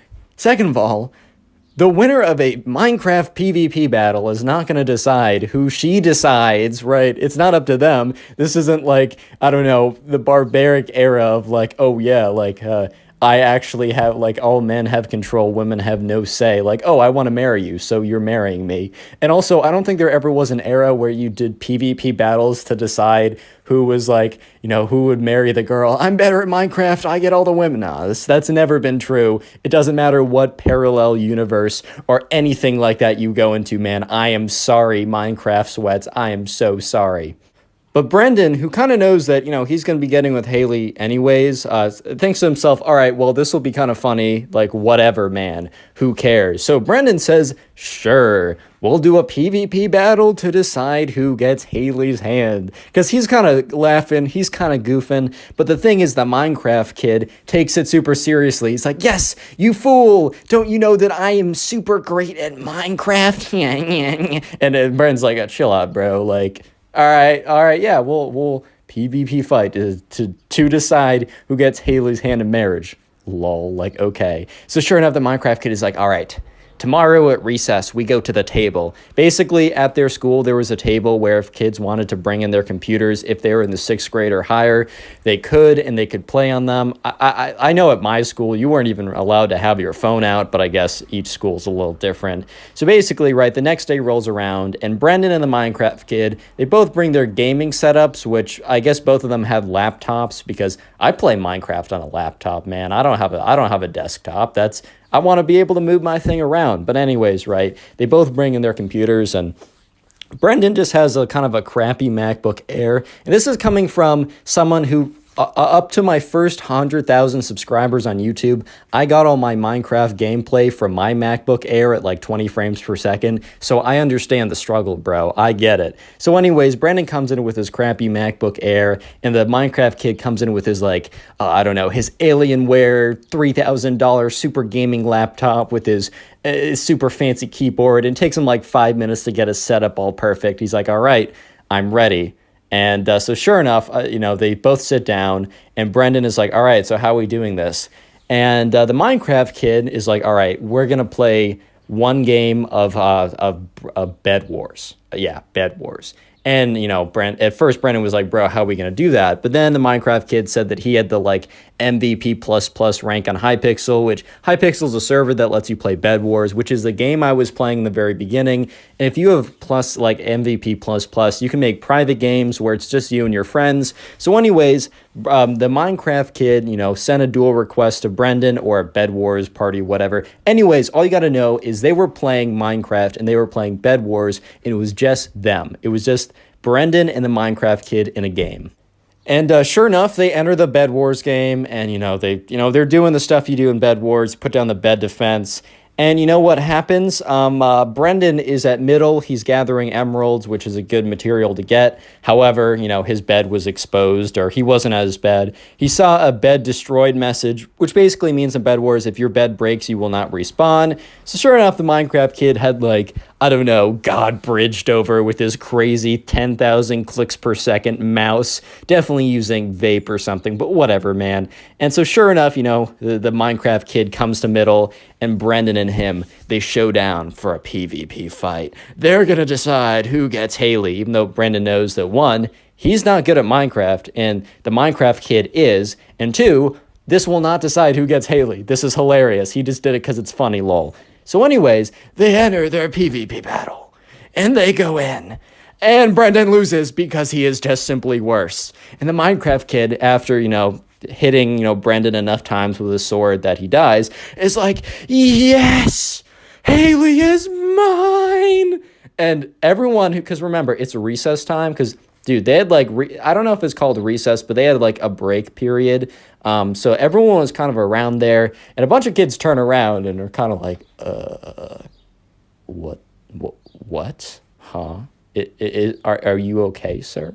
And sure enough, the Minecraft kid is like, you fool, you should never have dueled me for Haley's hand in dating in Minecraft. You should have known by my reputation that I would have absolutely slapped you. And Brendan looks at him with this face of like, yeah, man. That sucks. Wow. That is just too bad. This kind of reminds me of the first season of Parks and Rec, if you saw that, where this isn't really a spoiler, but Andy really wants to get his girlfriend back, so he like offers like a pool game with this guy named Mark, who disappears after season 1. I don't know, maybe the actor wanted to do something else, and he's kind of like, oh yeah, I'll bet Anne, the girlfriend of Mark at the time, on this pool game, and Andy wins. He's like, yes, she's mine, but reality kind of kicks in, and he's like, wait. Huh? But I won her fair and square. Same thing here. So the Minecraft kid is still like, I don't know, Fortnite doing the little dances, doing the L dance, doing the little other cringe stuff. He's like, Haley is mine. I didn't even have to talk to her, and she's gonna be my girlfriend. I'm gonna go to 10th base and hold her hand. and Brendan at this point is like really trying to hold back a smile. He's like, all right, this is so funny, dude. Don't blow it. Don't make it apparent. And he's like, yeah, man, you totally, oh man, I can't do this. You totally won. I can't do this, man. He's really trying to do it. He's like, yeah, you totally won Haley's hand dating because you beat me in Minecraft. Yep, that's totally what happened. Holding back the laughter, holding back the tears at this point. And sure enough, right, Brendan's like, all right, man, go ahead.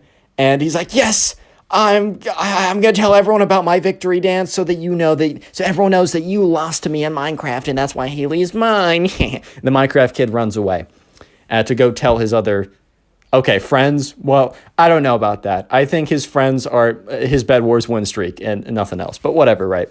So Brendan goes over and finds Haley. Says, hey, so I just played this guy because he wanted to duel me for your hand in dating. And Haley's like, what? And Brendan's like, yeah, I thought it'd be funny. So, by the way, I lost the duel because obviously you can't do that, but I thought it was funny.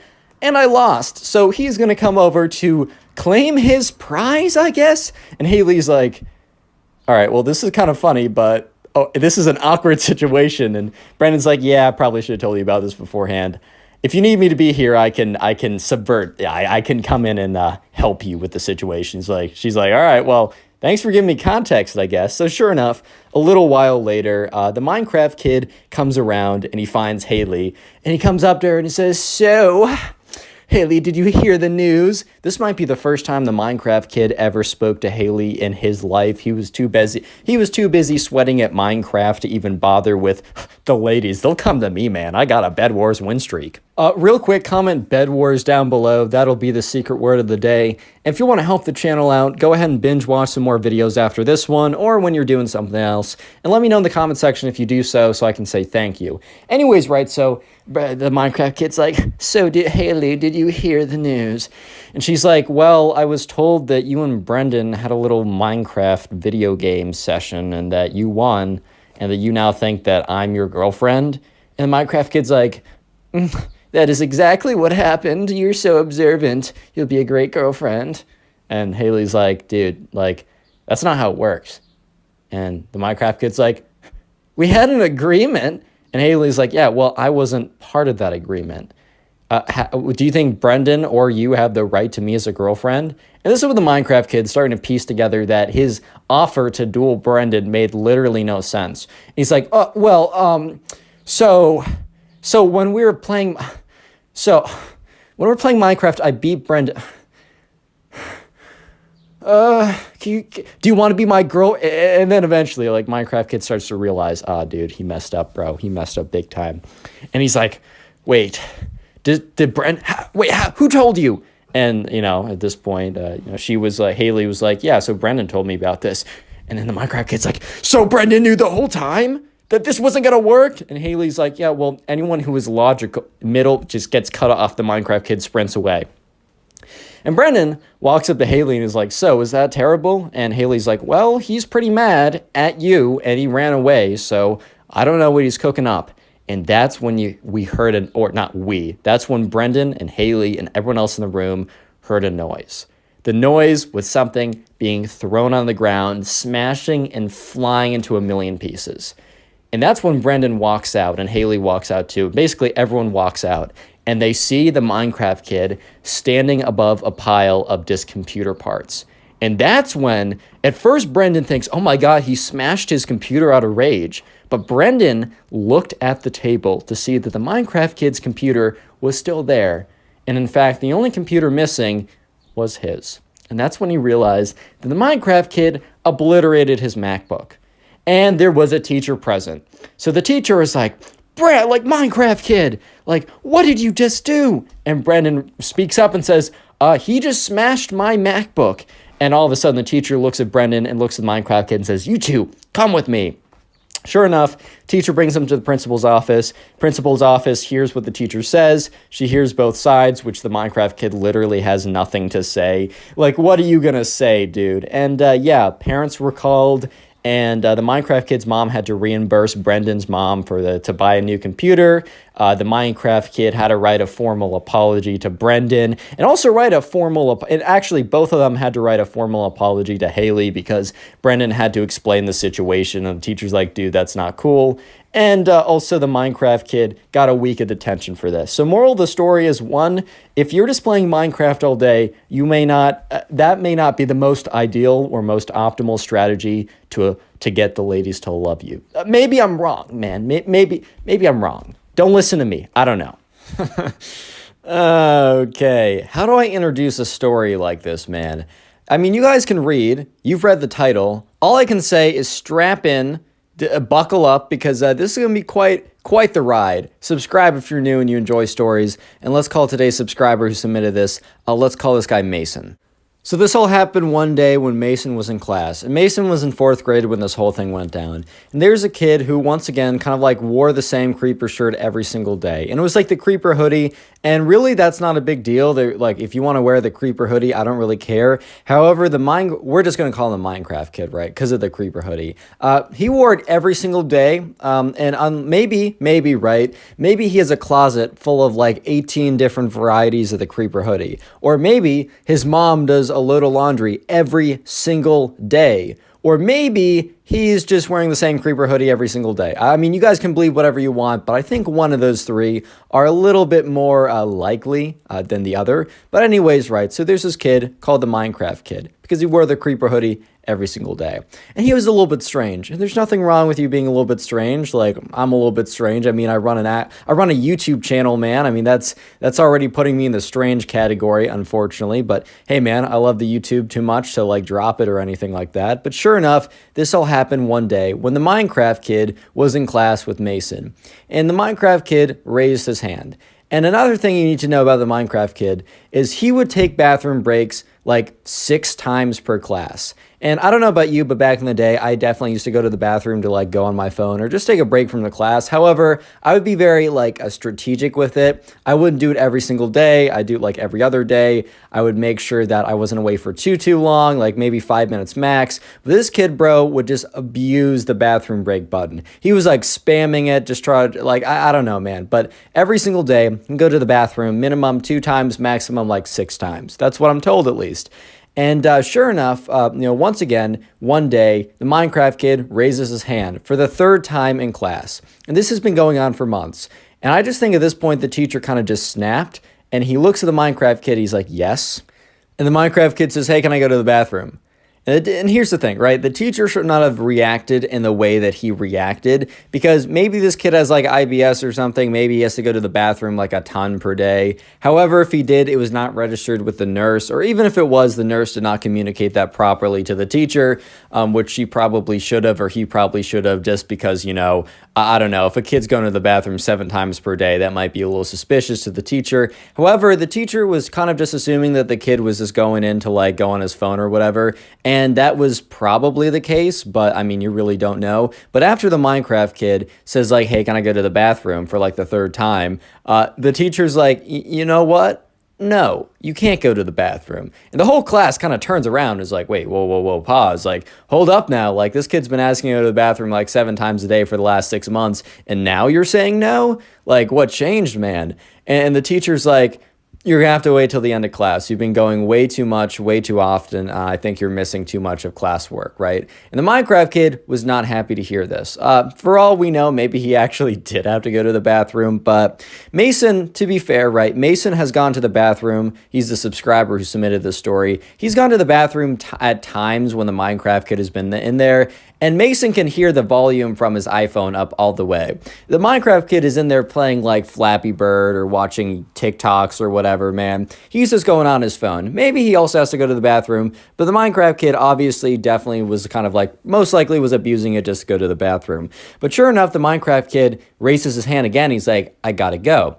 And the teacher says, like, Minecraft kid, you've gone like 6 times during class, every single day for the last 6 months. You're missing out on class time. Please try and like conserve your like bathroom breaks. I will let you go, but just give it a second. I just can't let you go and disrupt the class like 1,000 times every single day. And the Minecraft kid was getting kind of angry. And he didn't say anything. He wasn't like, no, I really got to go. And the Minecraft kid also didn't just stand up. Unfortunately, I think the Minecraft kid watched a little bit too much South Park. If you guys know what I'm talking about, there's an episode of South Park, which is a TV show kind of aimed for adults, so I wouldn't go search this up if you're too young. But there's this kid named Cartman. And one time Cartman needed to basically go to the principal's office, so he decided to do number 2 on the desk of a teacher. And I think the Minecraft kid got a little bit too inspired by Cartman, because the Minecraft kid is like, you're going to want, like, I need to go to the bathroom, and you're going to regret it if you don't let me. And the teacher kind of turns around kind of sharply and looks at him and says, like, you shouldn't be threatening people. Like, that's a very bad thing to do. Like, you shouldn't be doing that. He said, you know what? Just because you're threatening me and said in such a threatening voice, you're not allowed to go to the bathroom for the rest of the class. And this only made the Minecraft kid even more upset. And Mason is just sitting here watching this back and forth. And Mason kind of feels a little bit for the Minecraft kid because maybe he really needs to go. Maybe the first 2 times, yeah, I mean, it is kind of karma if you were just going to the bathroom 6 times per day just to go on your phone. However, right, I mean, maybe he really has to go, man. It's kind of cruel to, like, not let someone go to the bathroom when they really need to. But he did just go like 5 minutes ago and 10 minutes before that. So, I don't know. Anyways, right, you know, Mason was sitting there, and the Minecraft kid raises his hand for a final time and says, you're going to let me go or you're going to regret this. And once again, the teacher's like, if you threaten me again, you're not going to be allowed to go to the bathroom ever again when you're in my class. And at this point, the whole class is like, oh, I don't know if they're actually like hyping up like that, but things were getting legit and they could feel it for sure. They're like, oh, dang, dude, like stuff's getting real, right? And sure enough, the Minecraft kid says, very well, have it your way. The teacher kind of like has a little bit of a smile, but quickly brushes it off, probably because he felt like he won that discussion. Like, all right, well, this kid who's been abusing the bathroom system has lost, and I won as a teacher and I asserted my dominance. However, right, dominance was not asserted. In fact, I don't even know how to explain what's about to happen, so I'm going to do my best. Bear with me. Because the Minecraft kid, he kind of like stands up. And the teacher is currently facing the board, so the teacher doesn't notice the Minecraft kid stand up. However, Mason, the subscriber who submitted this story, as well as a bunch of other people. By the way, Mason submitted this to my Instagram. It's in the description. You should go follow it, even if you're not going to go submit stories. Give me a big number and make me feel good. Anyways, Mason is watching this whole thing go down, and he sees that the Minecraft kid stands up from his desk. And then the Minecraft kid stands on his chair. And then the Minecraft kid stands on his desk. And at this point, almost half the class is turned around watching the Minecraft kid because he's making enough of a commotion. In the next, YouTube, please be nice. YouTube, man, I'm going to describe the next thing without making you mad. So the Minecraft kid, well, he drops his pants.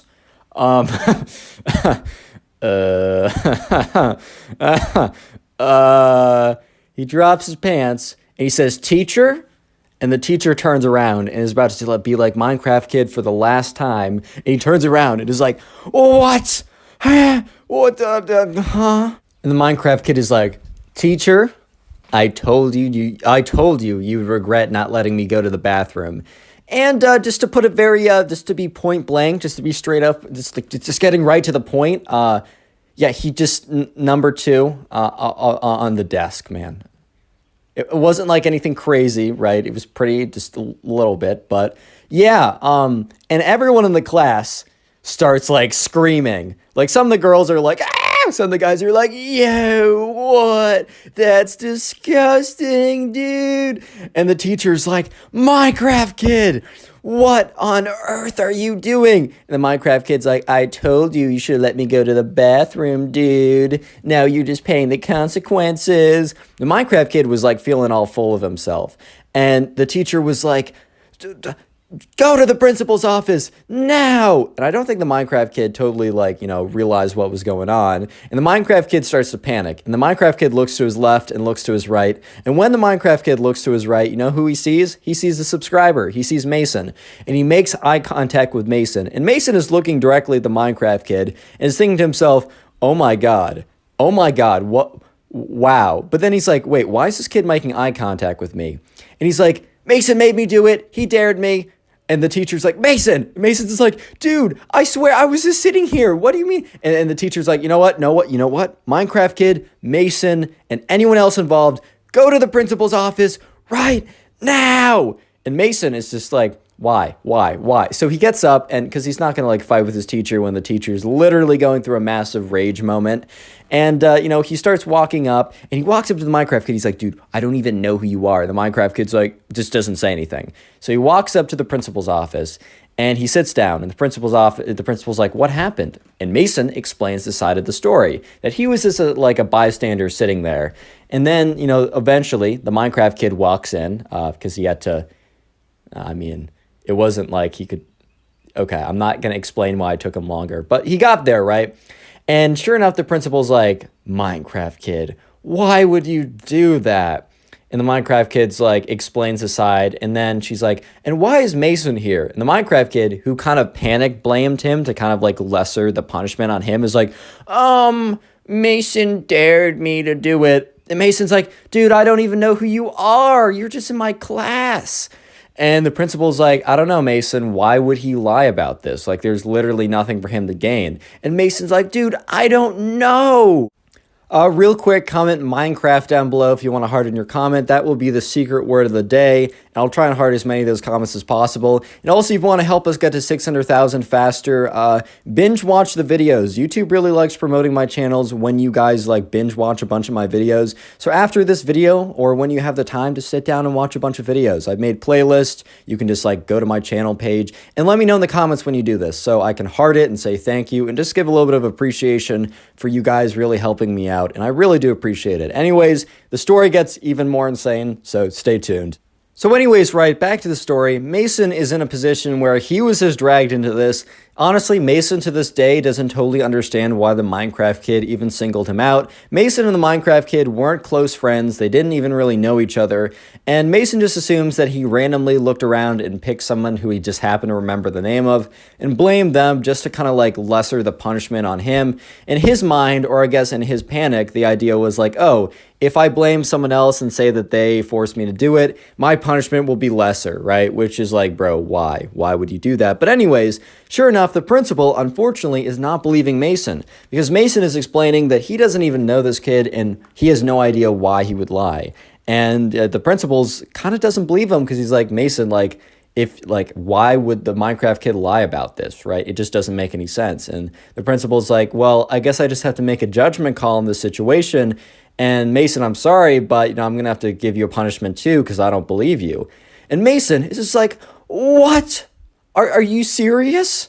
And then Mason said, even if I did like dare him to do something ridiculous, it's still up to him. Like, I didn't, for the record, and I stand by that because I don't even know this kid. But if someone was to, why would that even matter? And the principal's like, so you're admitting it? And Mason's like, no, I'm just saying it'd be stupid even if I did. But it's double stupid because I didn't even do it. And the principal's like, don't say stupid to me. Mason's like, I'm in 4th grade. And also, this is double stupid. What can I say? So eventually, right, the principal's like, all right, well, I'm going to have to call both your mothers and explain what happened. And Mason's just like, dude, this is the most ridiculous day of my life. So sure enough, the principal calls up both their mothers saying, hey, both your sons got in trouble. If you're not busy, can you please come in? And the Minecraft kid's mom was busy at the time, but Mason's mom kind of either had the day off or for some reason wasn't really needing to like be wherever she was. And she said, yeah, I'll come in right away. Maybe she was busy and she thought that this was a good idea to go see like what happened to her son. So Mason's mom comes in and she's like, looks at Mason with this look of like, what have you done? And Mason looks at her with these like eyes of like, bro, I don't know what's going on, confusion, whatever, right? The principal is like, all right, hi, Miss Mason's mom, or, whatever. Well, I'm so glad you could come. And the principal explains what happened. And then she kind of explains how she doesn't believe Mason. And Mason's mom started with a look of concern, and then she almost got a look of like annoyance. And the look of annoyance grew and grew the more the principal told the story. And Mason was looking at this and was like, okay, is my mom on my side, or is the look of annoyance because she's so annoyed with me? Either way, this is just the worst situation ever. So sure enough, right, by the end of the story, Mason's mom's like, why am I here? The principal's like, well, didn't you hear, like, your son, supposedly dared him to do it. And Mason's mom, like, first of all, my son disagrees with that statement. You don't really have any proof, but let's say he even did. Why would that matter? And the principal kind of was a little shocked. And Mason's mom's like, isn't it like a cliche saying for parents to be like, if your friend jumped off a bridge, would you as well? Like, are you really just supposed to do whatever the popular kid does? And then Mason's mom's like, even if my son did, which I'm not convinced he did, dared him to do what he did on the desk, right? Why is that my son's fault? Is this kid not like able to function by himself? Is the blame 100% not on, the Minecraft kid anymore? Is any of the blame really supposed to be on my son? And the principal's like, well, I'm sorry you feel this way, but I've made up my mind. Like, your son's going to be suspended for the day. He can come back tomorrow, but he can't come back today. And the Mason's mom is like, are you serious? Like, really? And she's like, yeah. And then Mason's mom's like, all right, what punishment did the Minecraft kid get? And the principal said, well, we're doing equal punishment. And Mason's mom's like, you can't be serious, man. You can't be serious. And the principal's like, I'm sorry you disagree, but this is the punishment. So Mason's mom's like, Mason, come with me. And Mason's like, oh, I can't tell if my mom's mad or not. So Mason gets up, kind of all scared or whatever, and he sits in the car. And Mason's mom's like, well, this was unexpected, but Mason, today you got a day off. It is your vacation day because that punishment is ridiculous. And then Mason's like, okay, she's on my side. And Mason's mom is like, Mason, please be honest. Did you dare him to do it? Mason's like, Mom, I promise. Since look, it looks like you're not angry at me either way. Why would I lie about this? Because I didn't do it. I don't even know who this kid is. Why would I dare him to do something so ridiculous? Mason's mom's like, yeah, that's what I thought. But even if you did, like, who cares? And this punishment's ridiculous. So you and I, we're going to get ice cream. Because today, you learned a very good lesson. Sometimes there are rules that are ridiculous, and you'll be punished. But stay true to your convictions, man. Stay true to your convictions. So Mason and his mom went and got ice cream. And I don't think the Minecraft kid's mom was as excited or as pleased with her son. But click on the video on screen right now. I know you'll enjoy it. Just click it. Do it. Buckle up, strap in, because today I have probably one of the weirdest camp stories I've ever received. That involves a very creepy Minecraft girl that threatens to literally consume, eat, nom nom munch time, the subscriber. Yeah, it makes literally no sense. It's super weird. So yeah, strap in, subscribe if you like stories. Let's call today's subscriber who submitted this story, let's call him Jimmy. So this all happened over the summer, and this was Jimmy's first time ever going to a sleepaway camp. And this specific sleepaway camp was like a wilderness-themed sleepaway camp. They're very popular if you've never been to sleepaway camp, where basically you go and you learn how to kind of survive on your own. I mean, not really, but it's kind of like you're cosplaying as someone who would survive on their own, but you're not really. Anyways, so this all happens about on the second day of sleepaway camp, because the first day, Jimmy's mom dropped him off and it's like introductions and all that good stuff.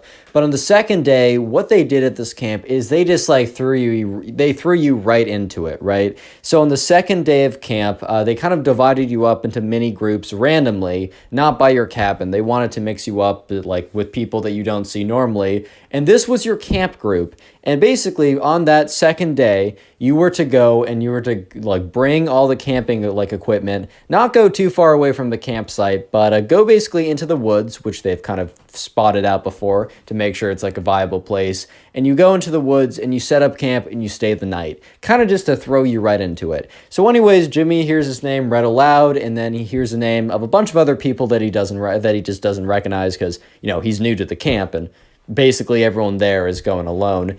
And so he walks over because they're all in this big field, right? And he walks over to meet his group, and he meets up with his group, and he kind of scans around, and everyone looks pretty normal, except there's this one girl who Jimmy really didn't think much of, but she had this creeper sweatshirt on, and she also had in her backpack a foam diamond pickaxe. How in Minecraft, there's a diamond pickaxe. Basically, you can buy a replica of that's foam and plastic or whatever. And that was the two kind of weird things, right? And she also had some other stuff. She had some crazy socks on. She had the black boots, but that's kind of standard. What really set her apart was the fact that she was wearing the creeper hoodie and had the big Minecraft fake diamond pickaxe in her back pocket, right? Or in her backpack. And that wasn't what made her weird, but that's why we're calling her the Minecraft girl, because, she wore the creeper hoodie or whatever.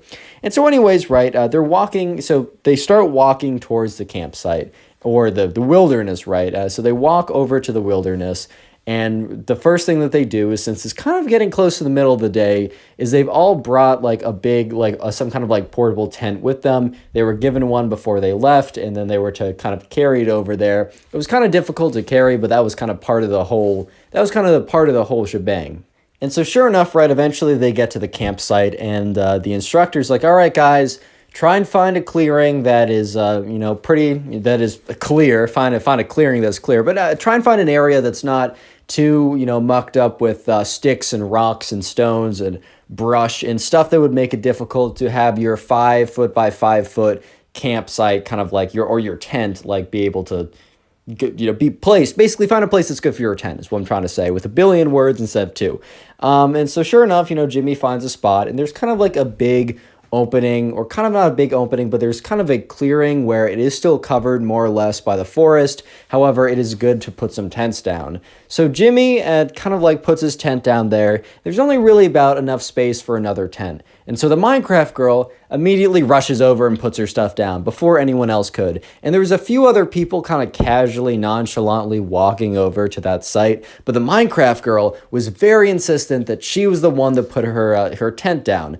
And Jimmy thought that was a little weird, but then again, Jimmy kind of just brushed it off as like, oh, whatever, like, I mean, that's probably pretty normal. She saw a site that she wanted, so she wanted to claim it, and she knew other people were going for it. Little did Jimmy know that the Minecraft girl did not care that there was an opening there. In fact, she would have taken a place that was probably a terrible opening, like a place that would have massive sticks that would poke through her tent, because she wasn't doing it for the camping, She was doing it for Jimmy. And the only reason why she wanted that spot is because Jimmy was right there. But Jimmy didn't know this as of now. And so Jimmy and the Minecraft girl and, a few camp counselors, like, helped them set up their tents or whatever. And other people were not far away at all. Like, Jimmy could see, like, at least 5 or 6 other campers, like, a little bit farther out, like, I don't know, like 10 or 20 feet farther, finding more openings and setting up their camps as well, or their tents.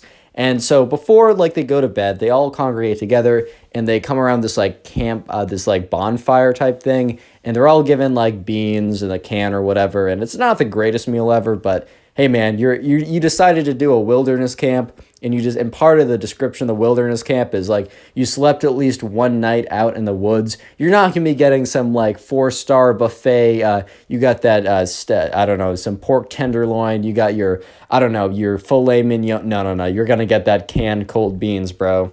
So eventually, right, they're done with dinner, and it's time to go to bed. It's time to sleep, or at least attempt to sleep in your tent. And, this is pretty hard because there's the ambiance of the outside, which is very loud. There's, it's probably not the most comfortable. There's probably plenty of mosquitoes, even if you close your zipper of the tent very well and you make sure it's all, bug proof. They always find a way to get in there, and there's always at least 1 or 2 mosquitoes buzzing around your head. So sleep is difficult, but Jimmy goes to his campsite. He gets in his tent. He zips it up. He brought a book with them, so he's reading a few pages from about a chapter or 2 from the book. He's got his little flashlight to read with, and eventually he turns off his flashlight and closes his eyes to try to go to sleep. And it's a little difficult, but eventually he falls asleep.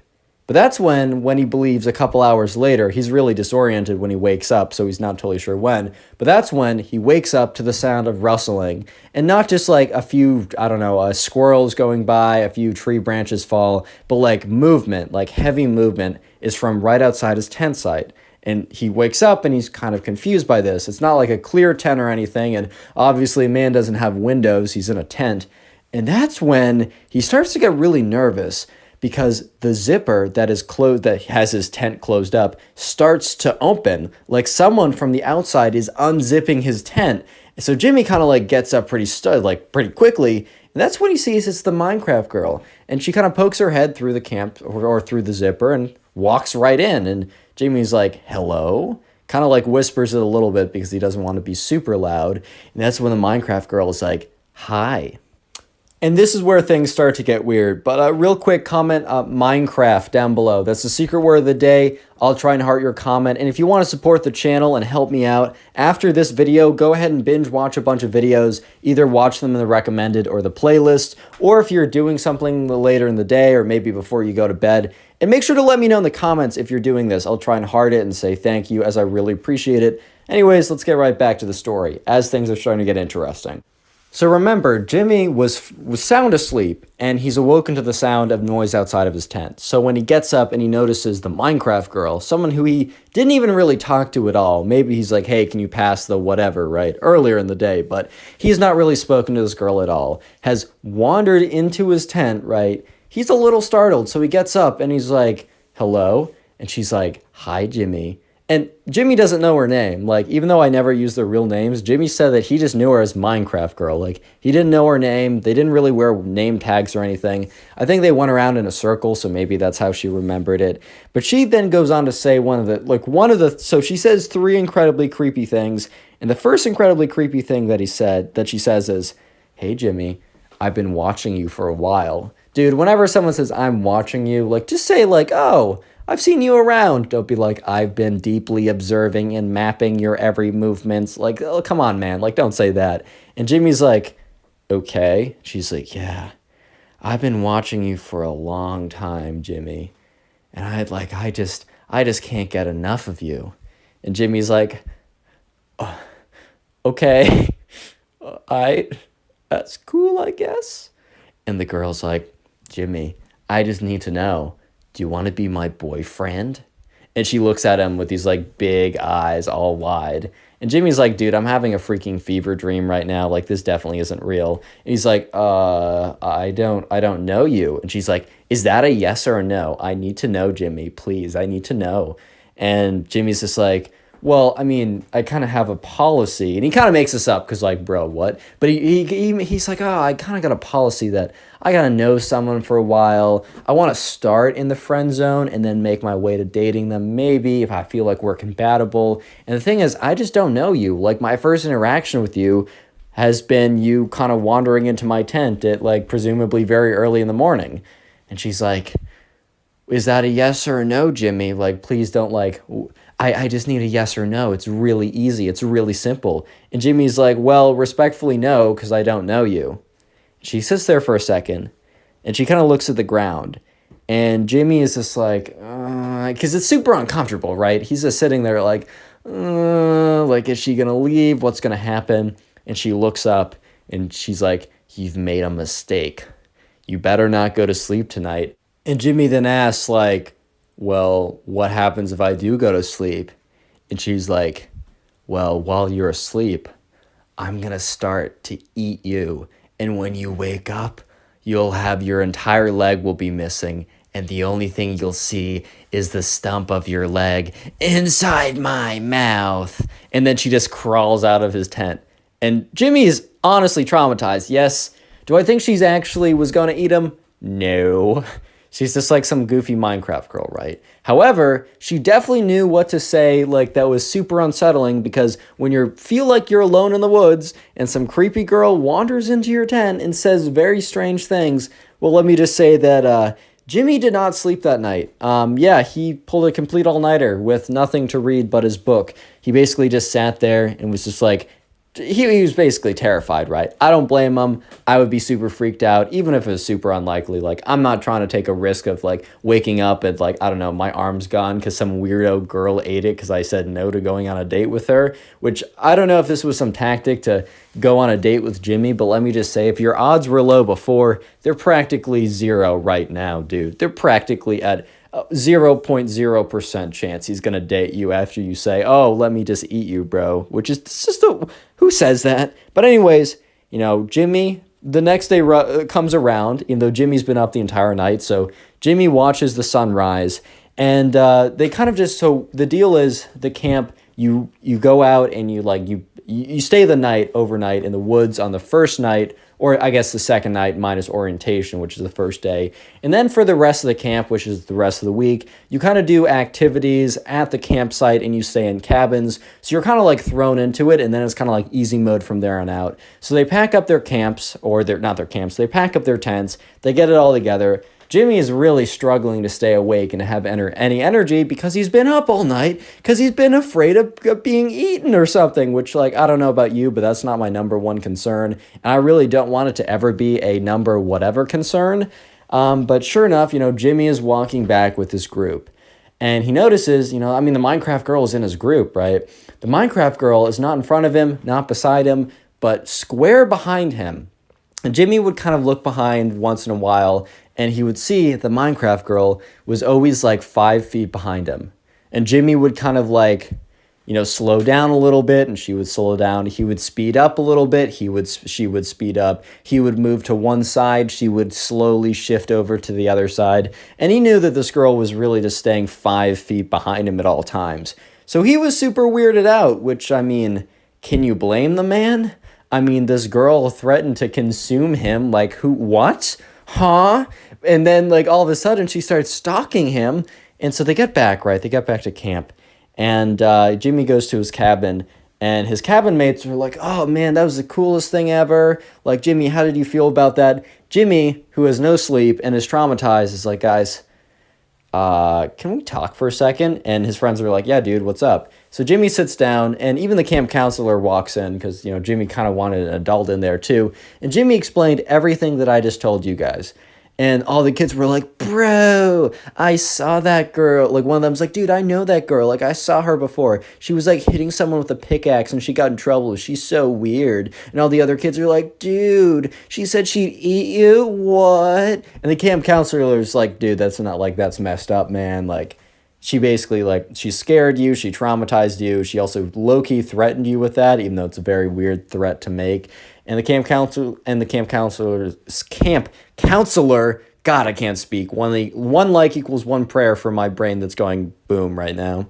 So the camp counselor is like, hey, Jimmy, like, I think I'm going to have to report this. Like, you're okay with that? And Jimmy's like, actually, yeah, I really don't want to be in any other programs with her, or really be around her. And so sure enough, the camp counselor, like, tells it to the administrators and the other staff or whatever. And the next day rolls around, and they start camp with a camp meeting. And they always started the day with a camp meeting, but this time, one of the people in the administration came out, and it was normally only camp counselors being like, today's announcement is we're going to be having a bonfire at 4. Everyone should come around. Something like that. But no, it was like one of the kind of like administrators in kind of like a more office gear coming over to be like, hey guys, I just want to remind you that playful or not, you can't make threats of any kind against any other campers. That's just it's not allowed here, and we will have a zero tolerance from this point on, blah, etc. like that. And apparently, right, Jimmy went back to the cabin because he had like a morning activity, and he didn't see the Minecraft girl anywhere. And when he went back to the cabin, right,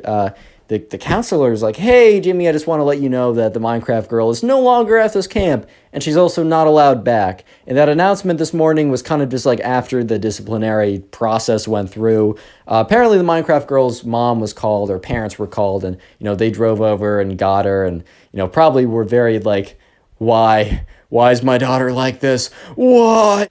But yeah, for the rest of the camp, Jimmy did not need to deal with the Minecraft girl because she was gone. She was kicked out. And Jimmy actually enjoyed the rest of that camp so much that he came back the next year. And he came back the next year without any feelings of worry or dread because the Minecraft girl, he was told, was banned from that camp. So he came back the next year and enjoyed it. And this time, when he actually camped out, he actually had a good time because he was not threatened to be consumed by a random Minecraft girl that was in love with him / obsessed with him. Click on the video on screen right now. I know you'll enjoy it. Just click it. Do it.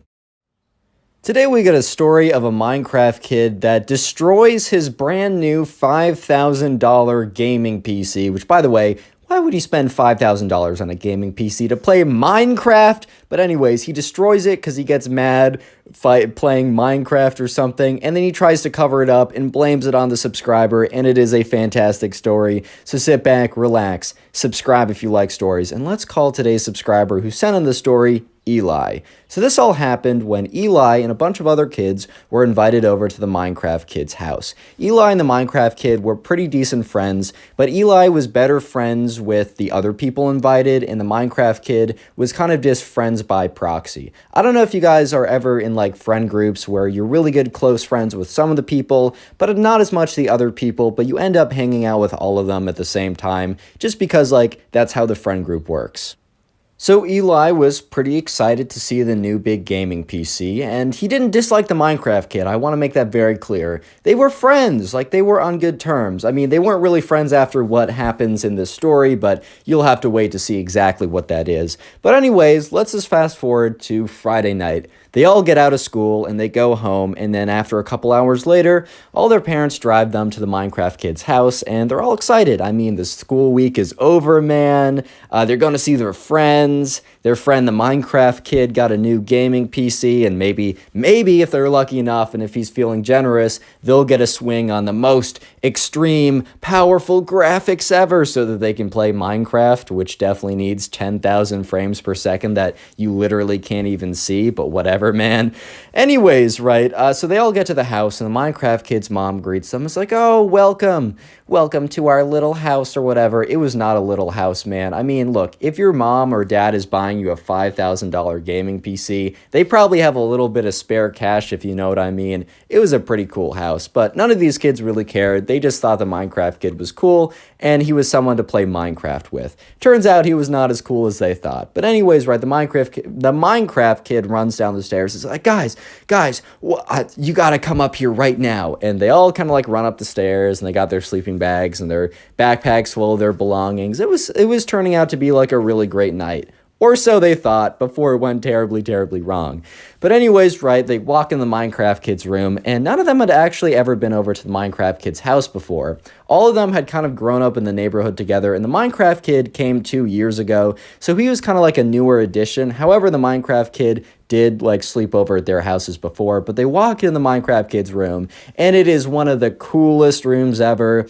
It's got like a really cool bed, and there's all these little fun things, and a beanbag chair, and there's like the glowing lights that you see on dorm rooms a lot of time in college, and it's just a really cool setup. And they're like, wow, man, you got the coolest room ever. And he said, and this is the best part. And he turns and he points at his desk, and sure enough, there is a massive monitor. There's a massive like gaming kind of like PC thing on the bottom. There's glowing keyboards and lights, or RGB. It's RGB, not Ruth Bader Ginsburg. It's RGB. And they were like, wow, man, that's the coolest PC I've ever seen. Like, we got to see you play on it. And the Minecraft kid is just teeming with excitement. He is so excited to like show off his new gaming computer. So he sits down. He's like, everyone, watch me obliterate these nerds in Minecraft. So the Minecraft kid, hops on his new super expensive, high resolution, tons of RAM, or I don't know computers that well. His new PC that was super expensive, he hops on there and he loads up Minecraft and he logs in a Hypixel, and he's like, dude, I'm gonna literally like destroy everyone in Bed Wars so hard. It's gonna be so crazy. Bed Wars is a game mode you can play. It's a video game you can play Minecraft in. It's like a mini game for Minecraft, basically, for you guys who don't know. And it's competitive, so you play against other players online. So anyways, he logs in the Bed Wars and he gets immediately smoked. And let me just say that, yeah, I'm a little annoyed by the level of kind of sweaty people that play all the time. I'm like, dude, just let me have fun. But whatever, that's for another day. And he gets obliterated within like the first minute because some guy like speed bridges over to him, like breaks his bed immediately. And all of his friends are like, dude, watch out. And he just gets flawless, basically. If you don't know what that means in Minecraft, when you're fighting someone and you don't even touch them back, you've been flawless. But anyways, right, he's like, oh, that's just a fluke. I think my systems are taking a little bit longer to run.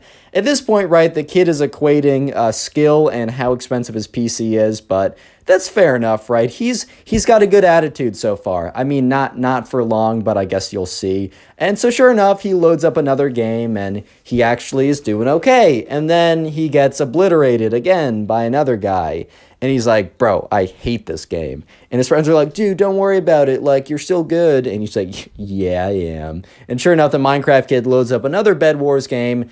And once again, another kid just starts like speed bridging over. He's like, bro, like, why is my computer not making me speed bridge? And so the Minecraft kid tries to bridge really fast, but obviously you need to aim right. It's not just if you have good frames per second. So he falls off. He's like, man.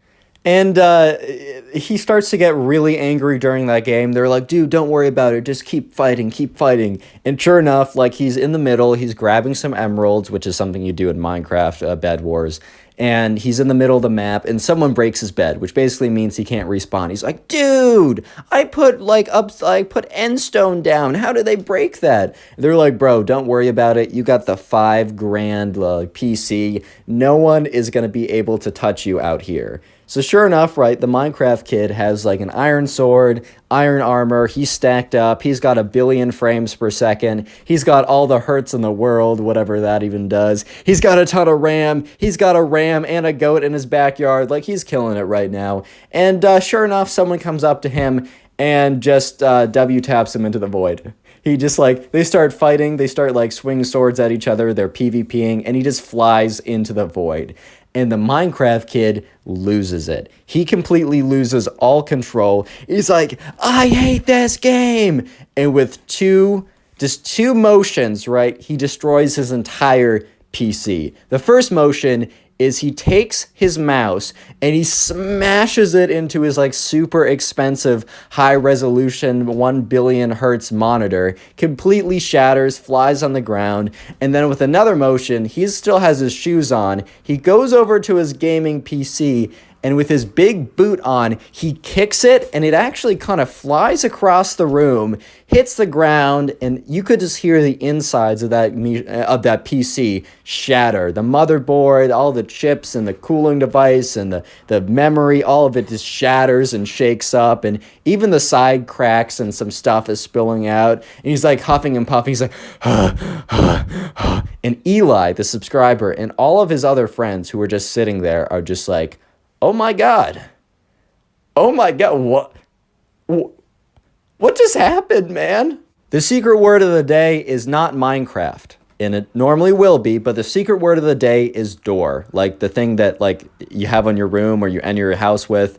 Yeah, so comment door down below and I'll heart your comment. Most of you guys won't get that, but for the few OGs of the channel, that will probably bring a little tear to your eye. Also, if you want to support the channel on our road to 600K, there's 2 things you can do. The first thing is binge watch my videos, aka watch a bunch of videos after this one, or watch a playlist of my videos before you go to sleep or while you're doing something. Please comment like these people when you're doing that so I can heart it. And also the second thing you can do is literally tell a friend who you think will like the channel and hopefully they subscribe. And comment if you do that too, like this person. I'll try and heart it. Anyways, back to the story because it gets even crazier from this point on. So it's kind of like the calm, not before the storm, but kind of the calm after the storm because, you know, the Minecraft kid starts like, his emotions are slowly shifting from rage to, oh my God, what did I just do, to, oh my God, my mom is gonna kill me, bro. Like, I cannot, this can't happen. So the Minecraft kid like frantically looks over at his friends. He's like, guys,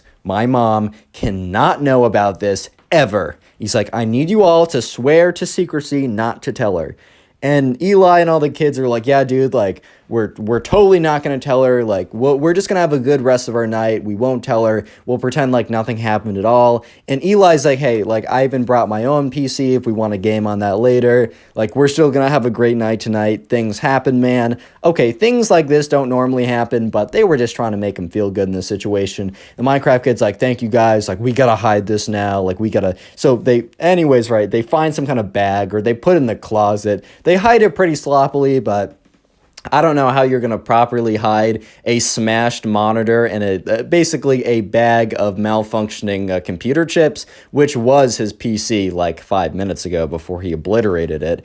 And they kind of just go about their day. And at one point, you know, the mom calls them down for dinner.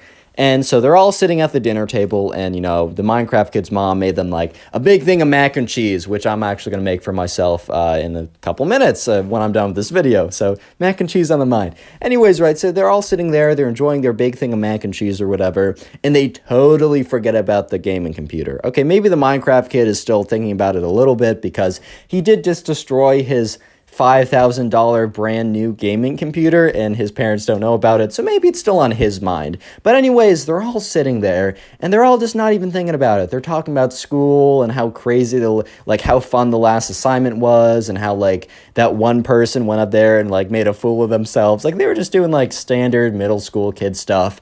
And that's when all of their like hearts drop and start beating incredibly quickly because they hear the last sound that they wanted to hear.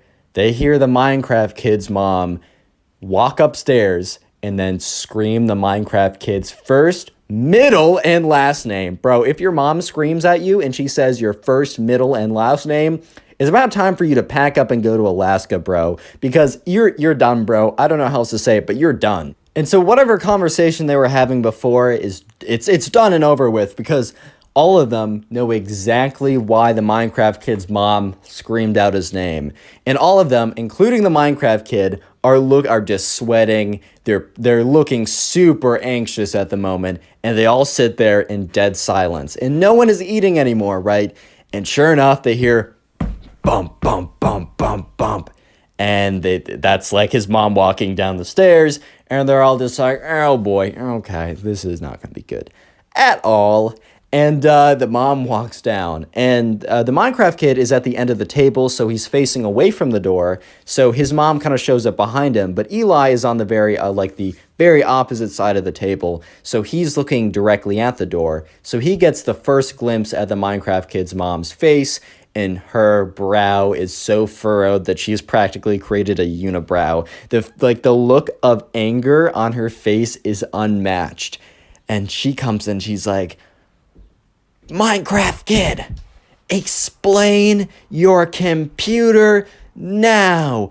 I walked into your room and your screen thing was destroyed and your computer box was all broken. I just got that for you. Do you have any idea how much $5,000 is? Do you know how hard your dad and I work to get all the great things for you, and you destroyed it? And he's like, the Minecraft kid starts tearing up, right? And everyone feels so bad. Everyone feels so bad until the Minecraft kid says what he's about to say. He's like, Mom, it wasn't me. And then the Minecraft kid turns and he lifts up his hand, and with one finger, he points directly down the table. And Eli can almost feel the pointing on his chest. Like, he almost feels like an imprint in his chest when the Minecraft kid, with tears falling down his face and, like, his hand pointing directly at him, says, it was Eli. He was playing one of the games and he got mad. And then he broke my new computer. And then the Minecraft kid's mom is like, oh, sweetie, I'm so sorry. I blamed you.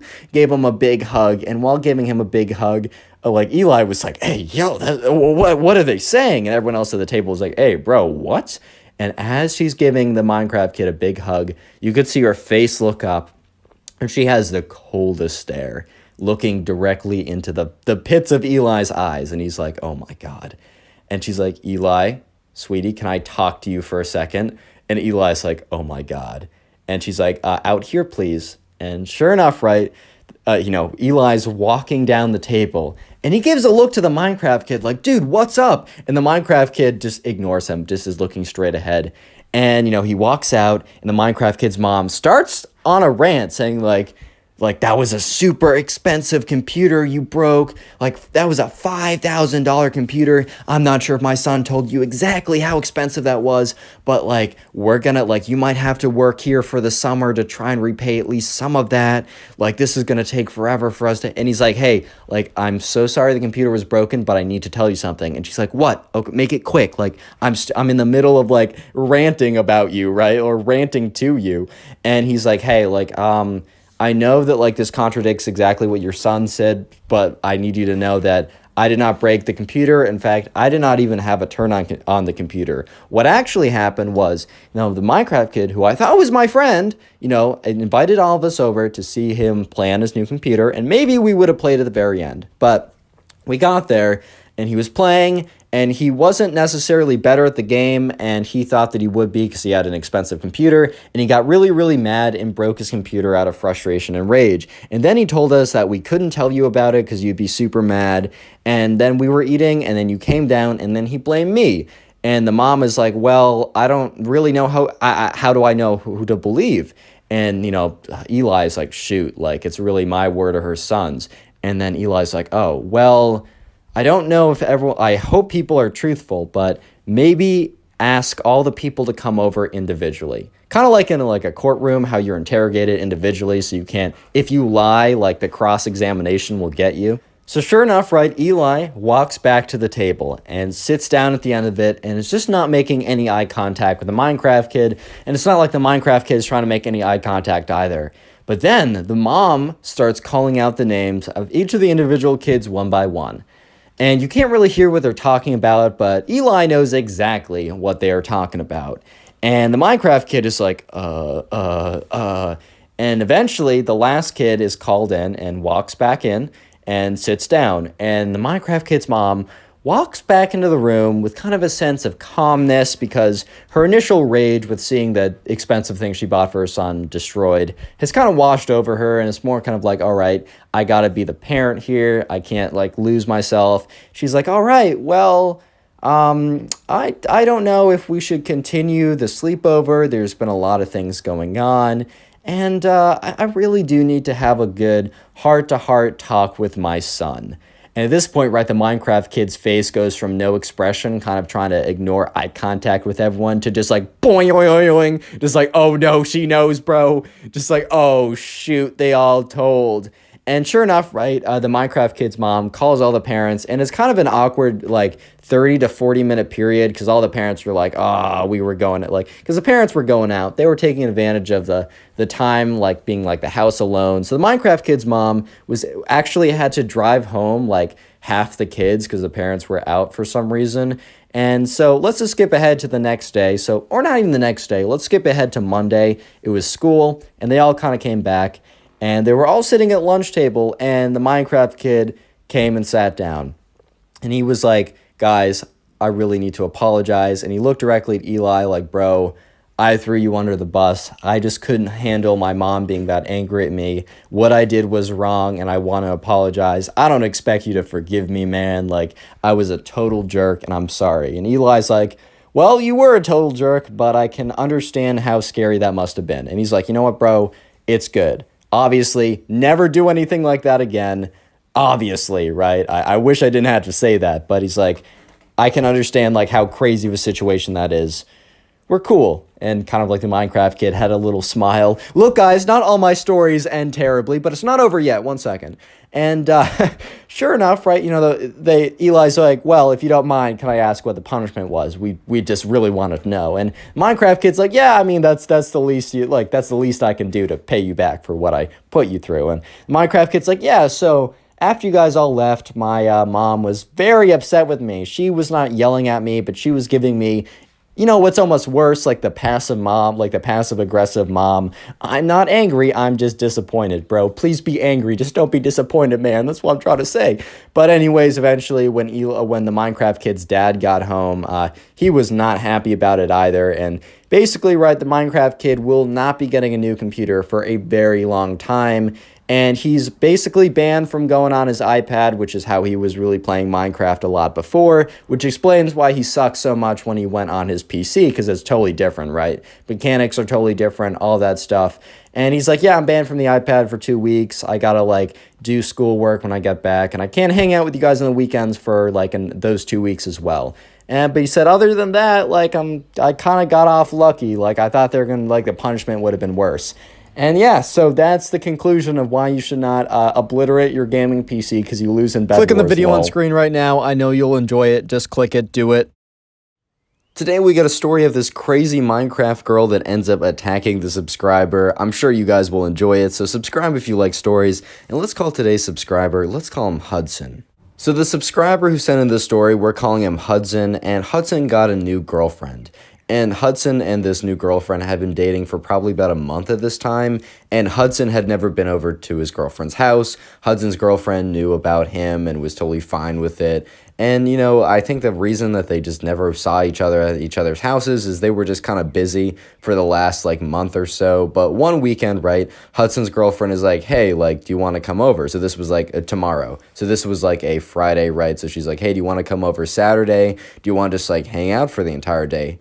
And, you know, Hudson was like, yeah, sure, like, is this at your house? And the girlfriend's like, yeah, like, I talked to my parents, they're totally okay. In fact, they're going to be away, so the only person who's going to be in the house is going to be you and me and my little sister, but she'll probably just be playing Minecraft with her friends or whatever. She'll be in her room the whole time. So it's really going to be just like you and me in the house alone. And Hudson was really excited because, like, this is his new girlfriend or whatever, and this is a pretty big deal. So anyways, right, sure enough, Hudson is like driven over by his mom to, his new girlfriend's house, and his mom's like, bye, honey, have a good time. Don't have too good of a time. Wink, wink. Hudson's like, Mom, shut up. Like, I don't want to hear that. She's like, ha, ha, ha, ha, ha. Well, typical mom behavior. You love to see it.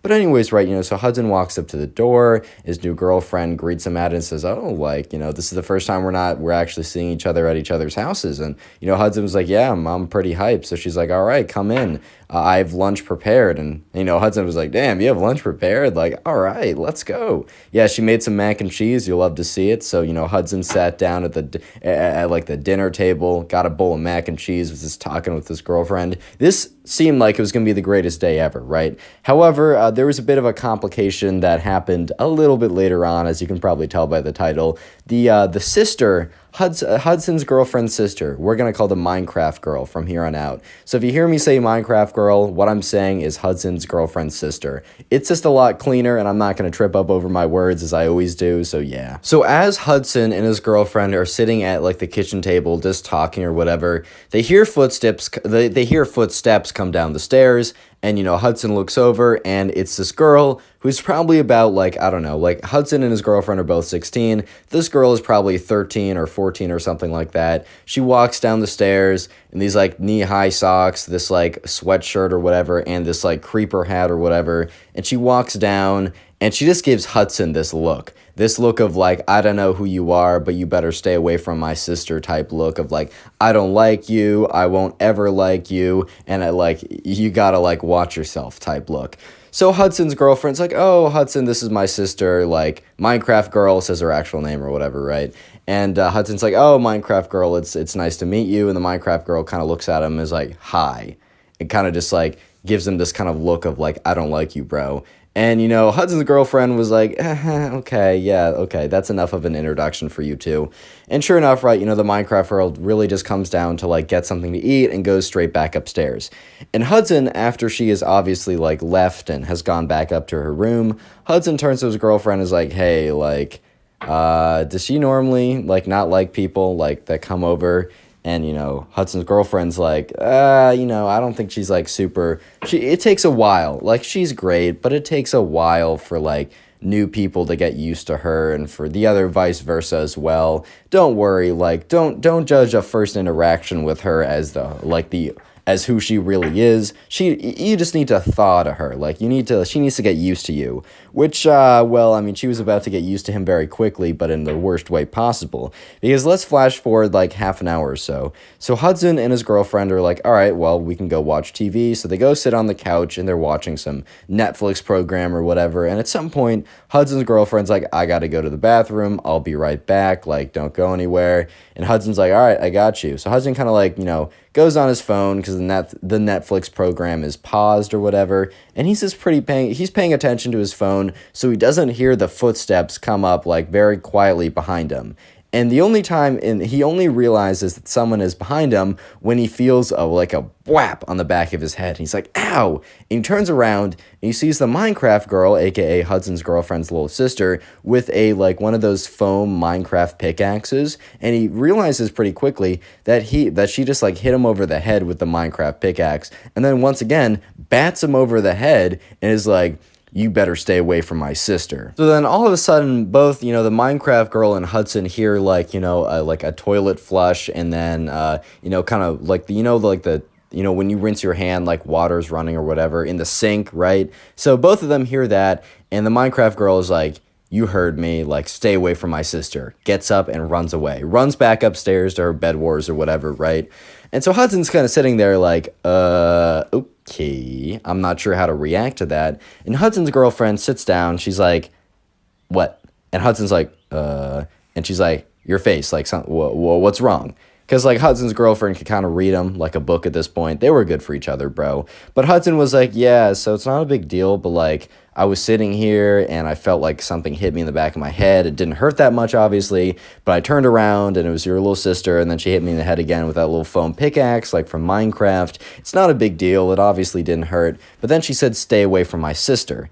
So, Hudson's girlfriend is like, that's it. Like, you stay right here again.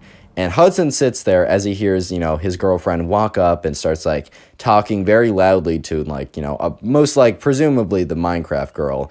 And he can't really make out what's being said, but you can assume that, like, don't treat, like, my boyfriend like that. I get that he's new here and that you don't know him. And even if you're trying to be protective, stop it. It's just weirding him out. Like, thank you for wanting the best for me, but not like this, yada, yada. There you go, stuff like that. So the girlfriend comes back down. It's like, sorry, like, that should be dealt with. Like, if you see her again, she's going to be chill. So Hudson's like, all right, cool. A little spoiler alert for you guys. She is the opposite of chill from this point on.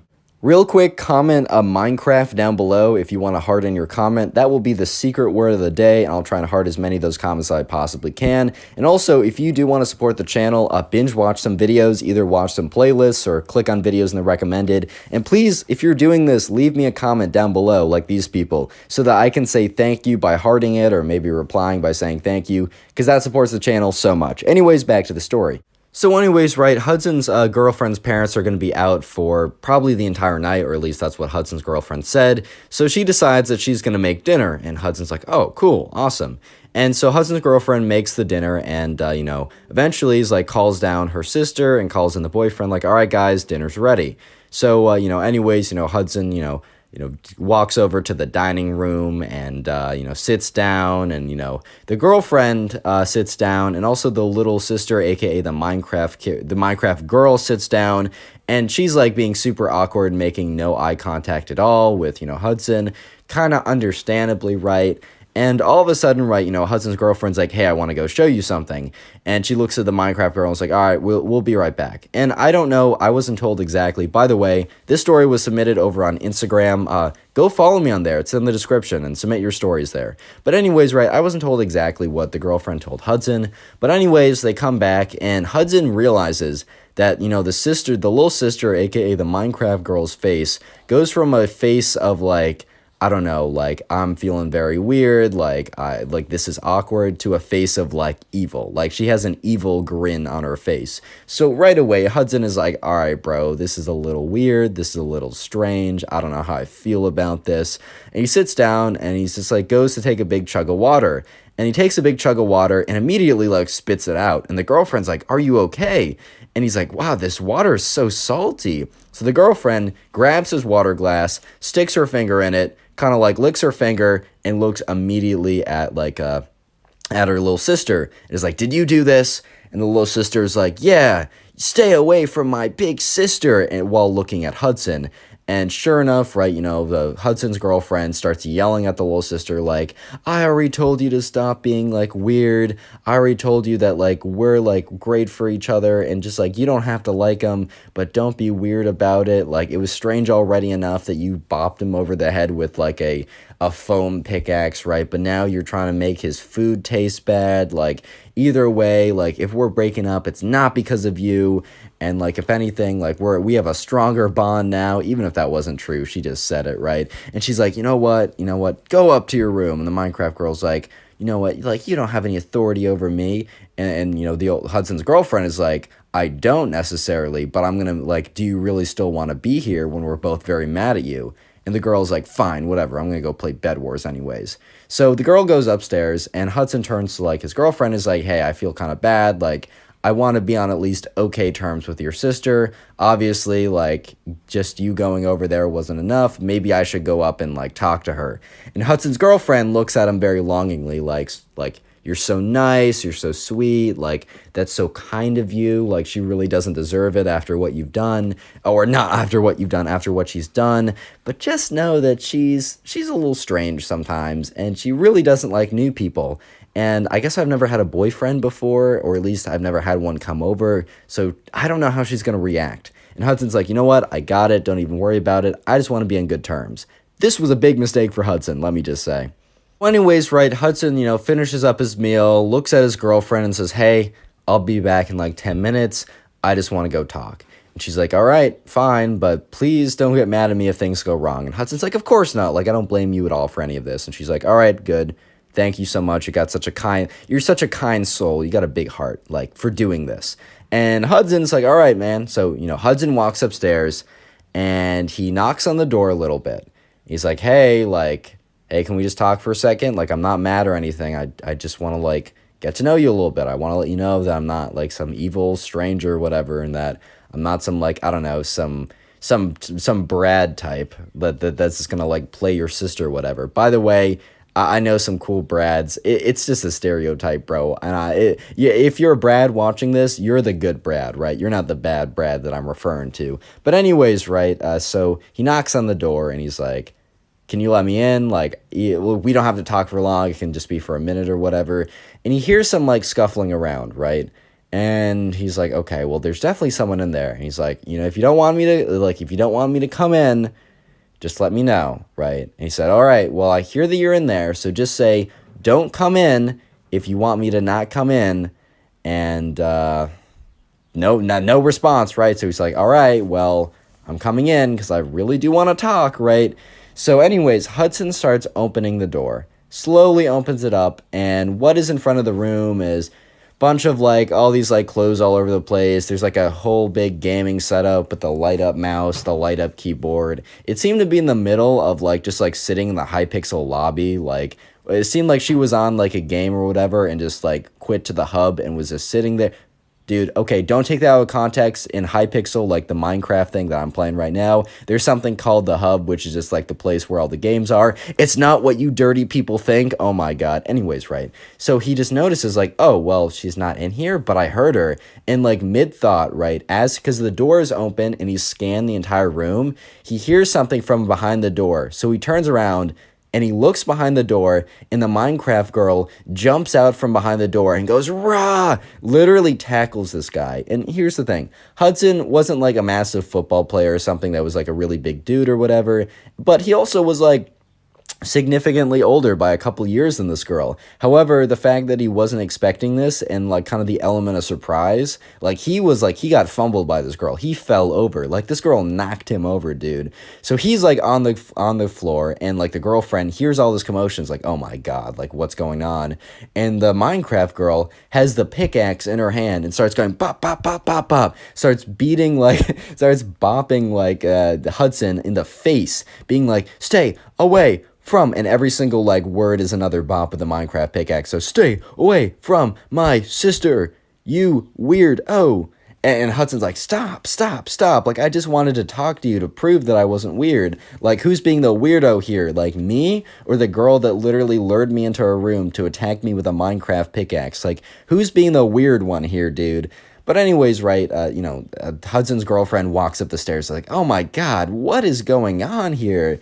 And, the Minecraft girl is like, I'm, like, defending you from this weirdo freak. Like, he wanted to talk to me. Ha ha ha. Little did he know that I was, like, hiding, waiting for him to come. Like, I pounced on him. I'm attacking him right now. So Hudson's girlfriend kind of, like, grabs, like, the Minecraft girl and rips her off of Hudson. And Hudson gets up like, whoa, okay. Not exactly what I was expecting, right? And the Hudson's girlfriend's like, Minecraft girl, says her, like, actual name, right? Minecraft girl, like, this is, like, I've told you again and again, like, just stay away from him. He's totally fine. He just wanted to come up and talk to you. I didn't even tell him to do this. He just wanted to make things right with you. He's got such a big heart, and all you do is, like, just attack him, and you're mean to him. Like, why on earth are you doing this? And the Minecraft girl goes very silent, and you can see that her fists start to ball up. And Hudson's like, oh god, what's coming up next, dude? Like, what lucky surprise am I about to receive? Like, and sure enough, the Minecraft girl is like, if you can't see the truth, then you're lost to me too. Like, some real cryptic stuff, bro. And in the middle of, like, Hudson's girlfriend saying, what are you saying? the Minecraft girl starts like flailing, attacking like Hudson's girlfriend with the pickaxe and pushes her and is like, you don't understand that what I'm doing is for the best of you. So if you don't understand it, I'm going to make you understand. It's just like attacking her with the Minecraft pickaxe, pushing her against the wall. And once again, Hudson's girlfriend was kind of petite, like she was definitely kind of small, but she was at least bigger than the Minecraft girl who was younger than her. So after being like thrown against the wall, because she was so thrown off guard by like, she did not expect her sister to just straight up like attack her out of the blue. She eventually like pushes back and is like, what are you doing? You're insane. And the Minecraft girl like kind of like pushes both of them away from her, being like, I'm doing this for the best of both of you. Like, stay away from my sister. And like turns to her sister, you got to start having a brain on you. And Hudson looks at her and is just like, dude, oh my God.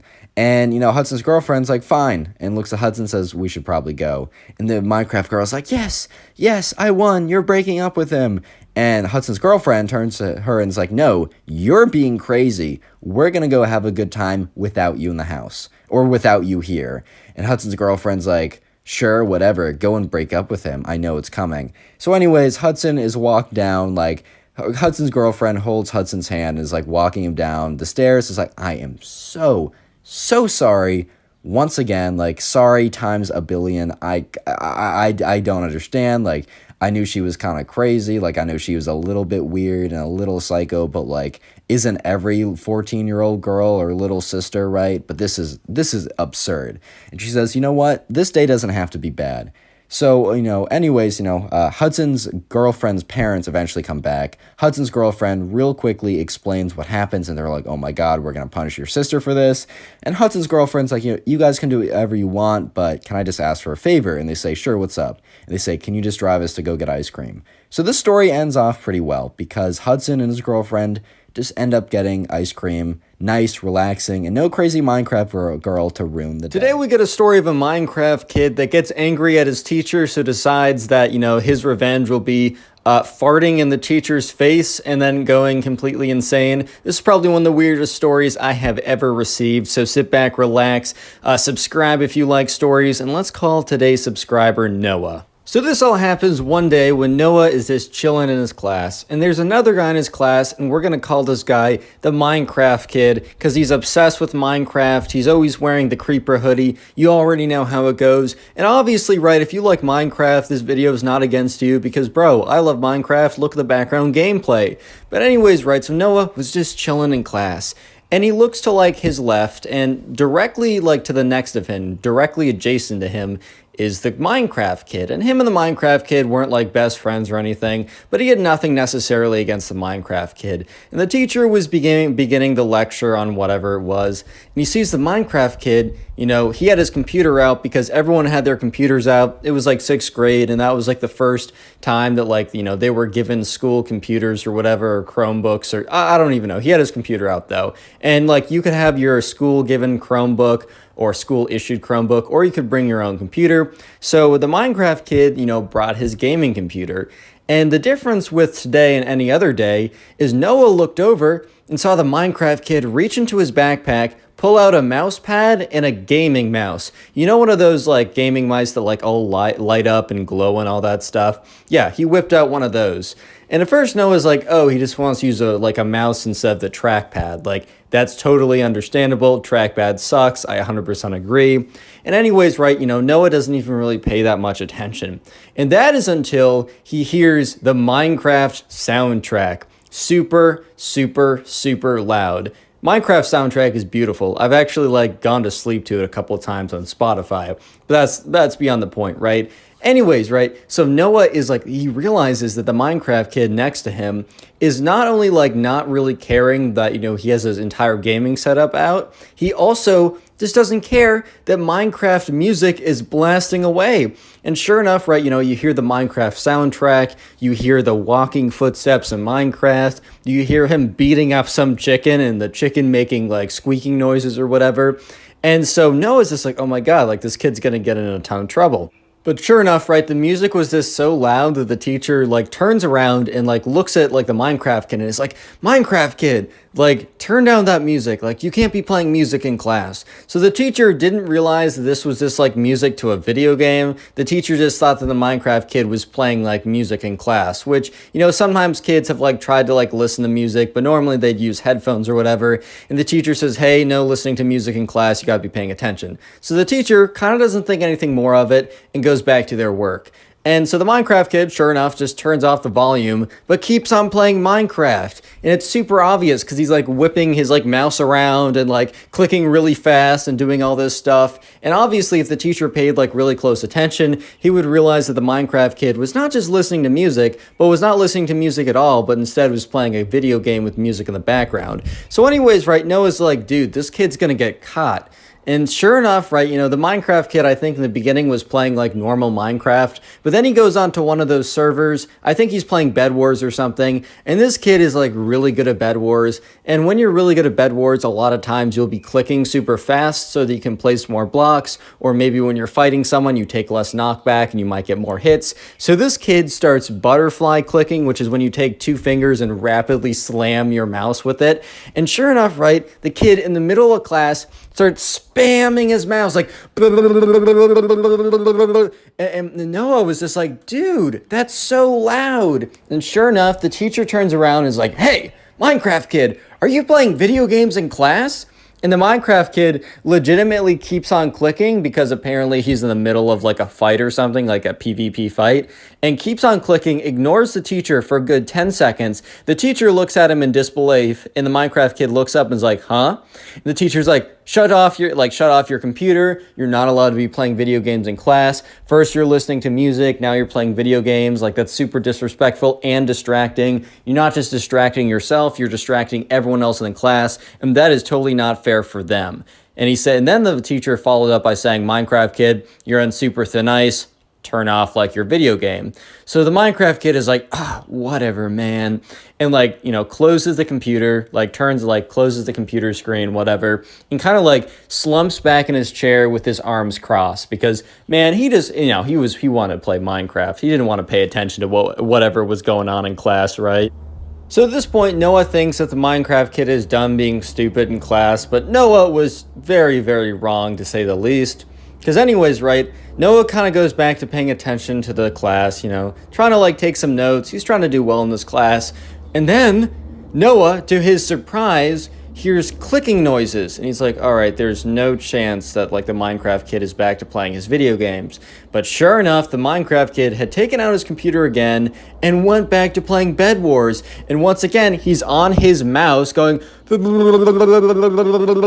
like clicking it literally as fast as he possibly could. And that he's not being slick. He's not being like anything like, he's not being clever or anything like that. Because the teacher immediately turns around and is like, Minecraft kid, I told you, like, you can't be playing video games in class. I already told you you were on super thin ice. Like, that's it. If you can't like pay attention and you're going to be distracting everyone else, then you can't be in this class. Go to the principal's office and she'll deal with you.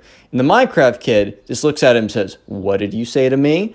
And the teacher's like, no back talk. Go to the principal's office now. And from here on, things were about to get much, much worse. But real quick, comment Minecraft down below if you want to harden your comment, as Minecraft is the secret word of the day. And by the way, if you've been binge watching my videos, please leave a comment like this down below so I can heart it, maybe reply, just so I can know that you're doing it and say thank you. Because when you watch a bunch of my videos in a row, it really does help out the channel more than you can even imagine. And I mean, also, if you want to be like this guy, I'm not saying to leave a playlist of my videos on overnight when you go to sleep with the volume on 1%, but I'm also not saying not to do that. Wink. Wink, wink, wink, nod, smile. Anyways, back to the story. This is where it gets crazy. So at this point, the teacher has told the Minecraft kid that, you know, he needs to go to the principal's office right now. And the Minecraft kid is not happy about this at all.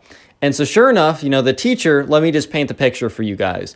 The teacher is sitting down at their desk, at their chair, whatever, right? And the Minecraft kid walks up to go to like the door to leave the class, presumably, right? Because he has to go to the principal's and whatever, right? So he walks up to the front of the class. At this point, everyone has kind of been paying attention. Noah's like, wow, like this kid, whatever. I mean, if the punishment fits the crime, if you're being an idiot, like play stupid games, expect stupid consequences, like it is, or expect stupid prizes. That's the actual phrase.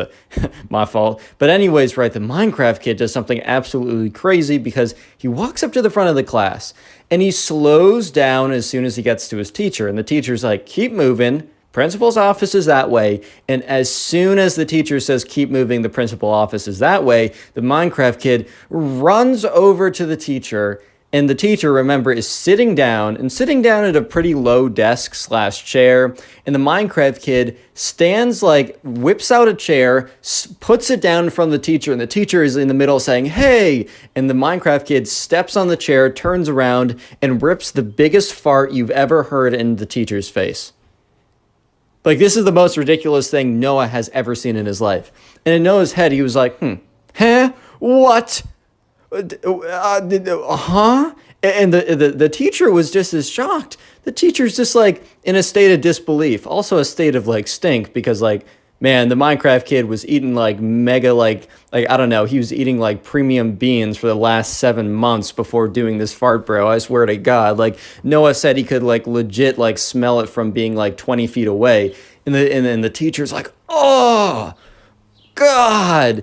And then the Minecraft kid's like, yeah, and then runs away. So the teacher is now steaming mad because he's got this big old fart that was just like landed in his face. This kid is destroying his entire class. So now the Minecraft kid is like, catch me if you can, and starts running around the class. And the teacher is so mad right now. Like the teacher is so angry. So the teacher starts sprinting after the kid. And the Minecraft kid is like, it just starts like running around the class, pushing over chairs to make it harder for the teacher to get. And the teacher's like, that's it. You're gonna be suspended for so long. You'll be lucky if you don't get expelled. I'm calling up your parents and I'm writing a full report. And Noah and everyone else in that class was just sitting there with their mouths dropped their mouths dropped open to the floor. They were just like, what is going on? Like, oh my God. Like, I knew this kid was a little weird, but seriously, what is going on right now? And so the Minecraft kid is sprinting around the class, kind of doing like, so, like in football where you kind of like psych them out and then you go the other way.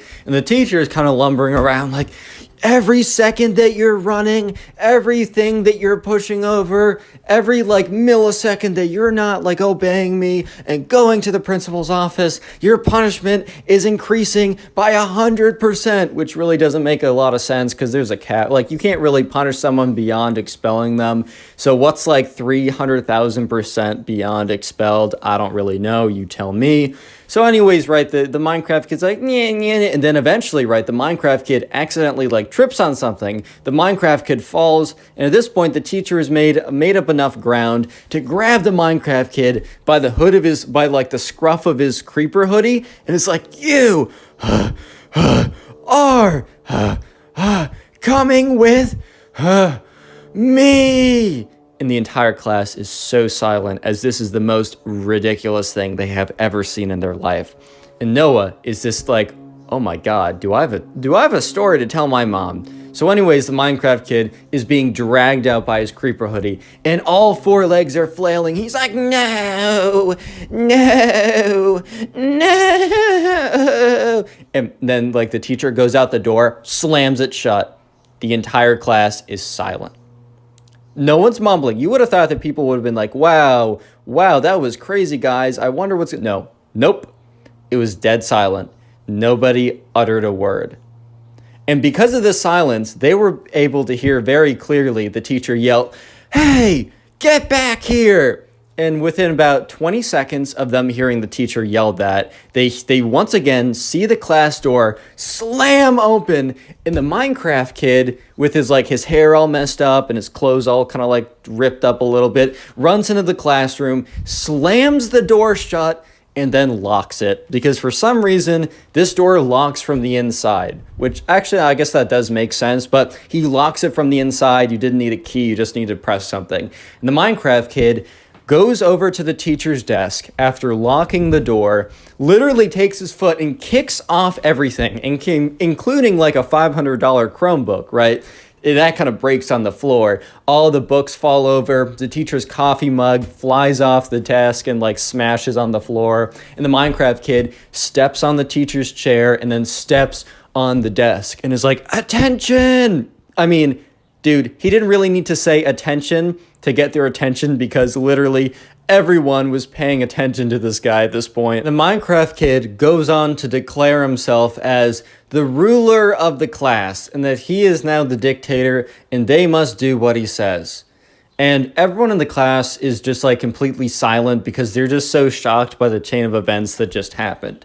And the Minecraft kid says, now, as ruler of the class, you must refer to me as Lord. You will not call me by my name. Let's call him Joseph. You will not call me by my name, Joseph. You will only call me by Lord. And everyone in the class is just like, huh? This has been like, they're just like, what happened in the last 7 minutes of this class? How did we get from learning about the quadratic equation to this, to having a kid like fart in the teacher's face, run away from them, close the door, slam all their stuff off the desk, and declare himself ruler of the class? How did we get here? So anyways, right, they're basically held hostage by the Minecraft kid, because, sure enough, like, people come to the door, they're slamming on it, they're like, hey, let us in, and the Minecraft kid's like, nobody go to that door, like, nobody dare do it. And one kid is like, hey, like, I gotta go to the bathroom, because at this point, they were kind of like accepting that the Minecraft kid was the de facto ruler, at least for the next like 10 minutes or so. And, the Minecraft kid's like, no, that's treacherous. You just want to let them in. And the kid's like, dude, no, like, I really gotta pee. And the Minecraft kid's like, that's too bad. You should have thought of that before I took over. And the kid's like, bro, like, how would I have known that any of this nonsense was going to happen? The Minecraft kid is like, too bad, so sad. So at this point, Joseph was sitting in, or Noah, not Joseph, sorry, that's the name I gave the Minecraft kid. At this point, Noah was sitting in class, and he was getting he was getting pretty upset. He just didn't want to deal with, the Minecraft kid anymore. He was like, this kid is a menace, he's totally insane. The thing is, Noah's actually trying to pay attention in class. Like, Noah is trying to, get his grade back, because he was struggling on the first couple tests, so he was really committing to learning the material. And he was getting kind of angry that he was kind of being robbed of this experience. As funny as he thought it was, he really didn't want to have to deal with this much longer. So Noah was thinking to himself, all right, there are most likely security guards at the door, if not some kind of adult that can help us in this situation. Because for the last couple of minutes or so, people have been slamming on the door, let us in, Minecraft kid, or Joseph, let us in, Joseph. Like, you gotta let us in, man. Your punishment will be worse. Or it will be your punishment will be worse the longer this is. And so, at this point, Noah is like, all right, I think I'm just going to make a dash for it, but I got to cover it up so this crazy kid doesn't fart attack me or something. Like, I don't know what he's going to do. I don't want freaking pink eye, bro. Like, that's disgusting. So Noah's like, hey, do you mind if I sharpen my pencil? And the Minecraft kid's not the brightest man ever. So he's like, sure, peasant, go ahead. And he's like, wait. No. And then Noah's like, dude, what? He's like, ask me again, but you must refer to me as Lord. And Noah in his head is like, all right, this kid freaking sucks, but I'm about to ruin him. So yeah, whatever he wants for his next 30 seconds of rulership. So he's like, my lord, do you mind if I sharpen my pencil? And the Minecraft kid is like, fine, peasant, go ahead. And the Minecraft kid is sitting on the desk, and he's kind of made it like a king, a king throne in a sense.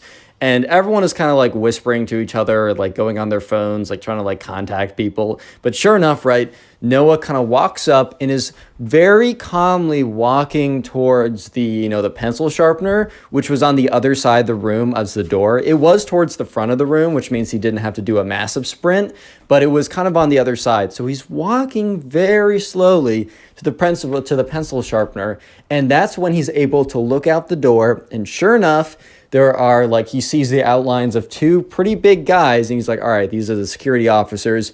And, as the Minecraft kid is like disciplining someone, being like, no, you must refer to me as Lord, because they asked a question or something, that no one realized that that was his moment. That was his opportunity. So he changes direction incredibly quickly, sprints towards the door, and the Minecraft kid is like, peasant, what are you doing?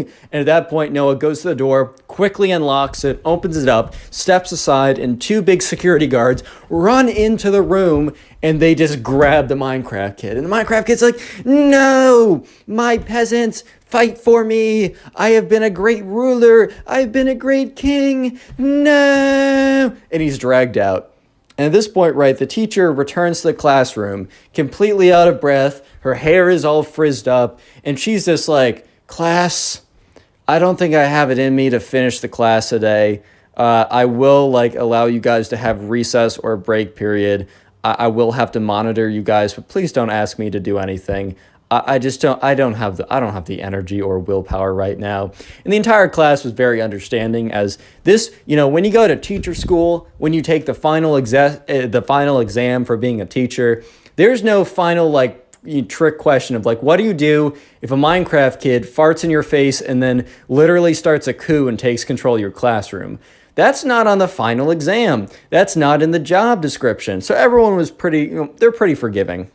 What ends up happening, however, is the teacher doesn't monitor them. The teacher just gets another person to watch after them, because the teacher's actually going to the hospital because her eyes and her entire face were feeling weird. What ended up happening was both the teacher ended up getting had to go to the hospital and got pink eye, a very severe case, and got an eye infection. She's totally fine now apparently, but when the Minecraft kid farted in her face, all these gross, disgusting germs got in there, and it could have been really bad. And because of all the nonsense that the Minecraft kid was doing, he was suspended for 2 entire weeks. Honestly, he's lucky that he didn't get expelled, but he was also afterwards, after those 2 weeks were up, he was invited back to the classroom, and he had to also during those 2 weeks write a paper saying why what he did was wrong and apologize to everyone. And he was forced to read that in front of the entire class. And Noah tells me that it was probably the most awkward experience of his life. Click on the video on screen right now. I know you'll enjoy it. Just click it. Do it.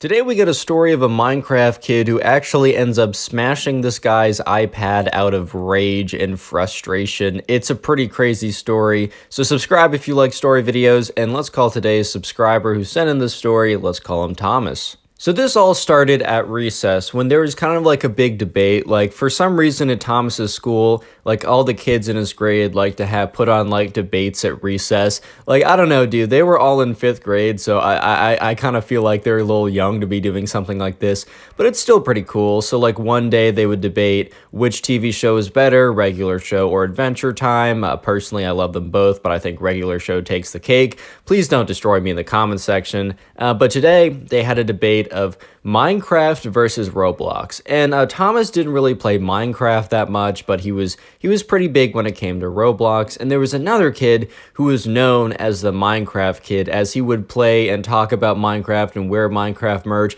and have Minecraft stuffed animals in class and literally have every single thing Minecraft possible. I mean, even his pencils had a creeper skin on them. And the thing is, right, there's nothing wrong with liking Minecraft that much. I mean, I love the game. It's probably one of my favorite games, if not my favorite game. Look at the background of today's video even. But anyways, right, Thomas and the Minecraft kid, they kind of take the main role for each of the debaters of Minecraft versus Roblox, which is a better game.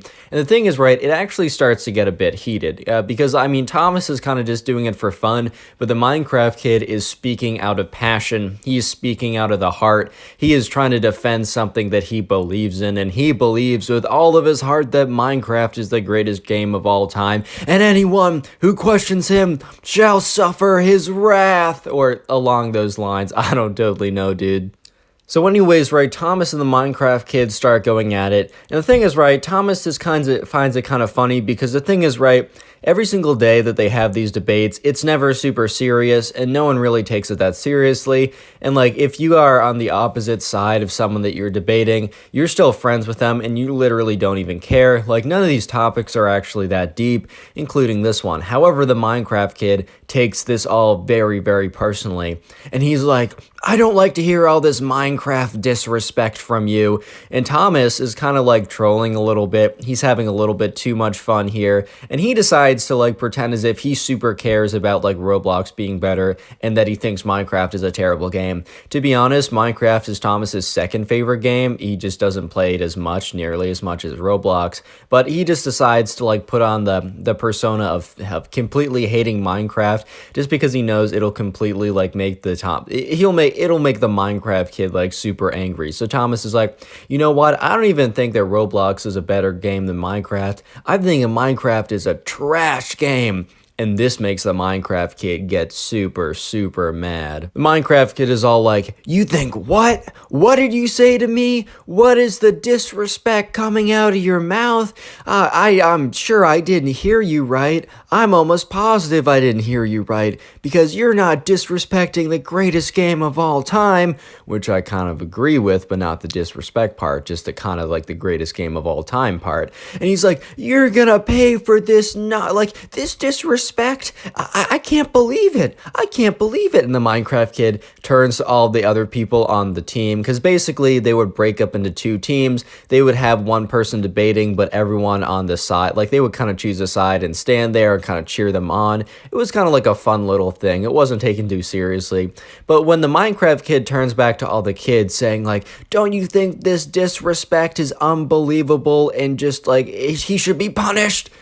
All the other kids are like, bro, it's simply not that deep. It really is just not that serious, man. Like, I don't know how else to say it. It's just not that deep. It's really just paper thin, if you know what I mean. It's just, who cares? And the Minecraft kid is like, no, this disrespect, it will not be tolerated anymore.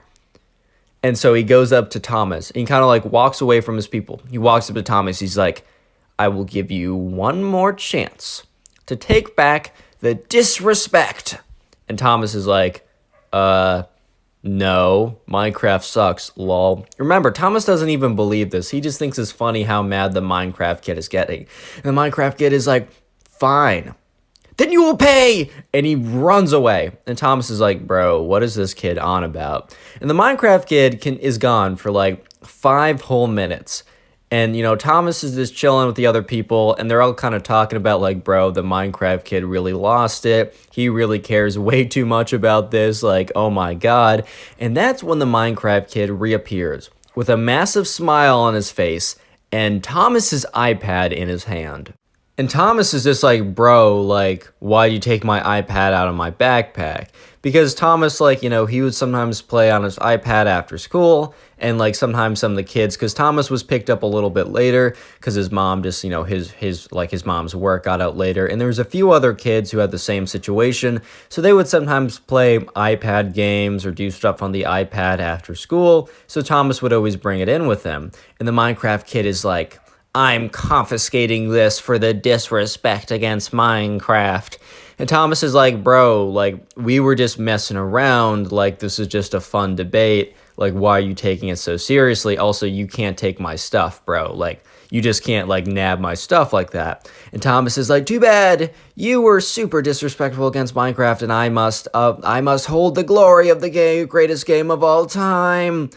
And Thomas is just like, bro, I think I need you to chill and just hand over the iPad. And the Minecraft kid is like, no, you shall not get the iPad after the disrespect. After the blatant disrespect. I can't just hand it back to you. That goes against my principles. That goes against my morals.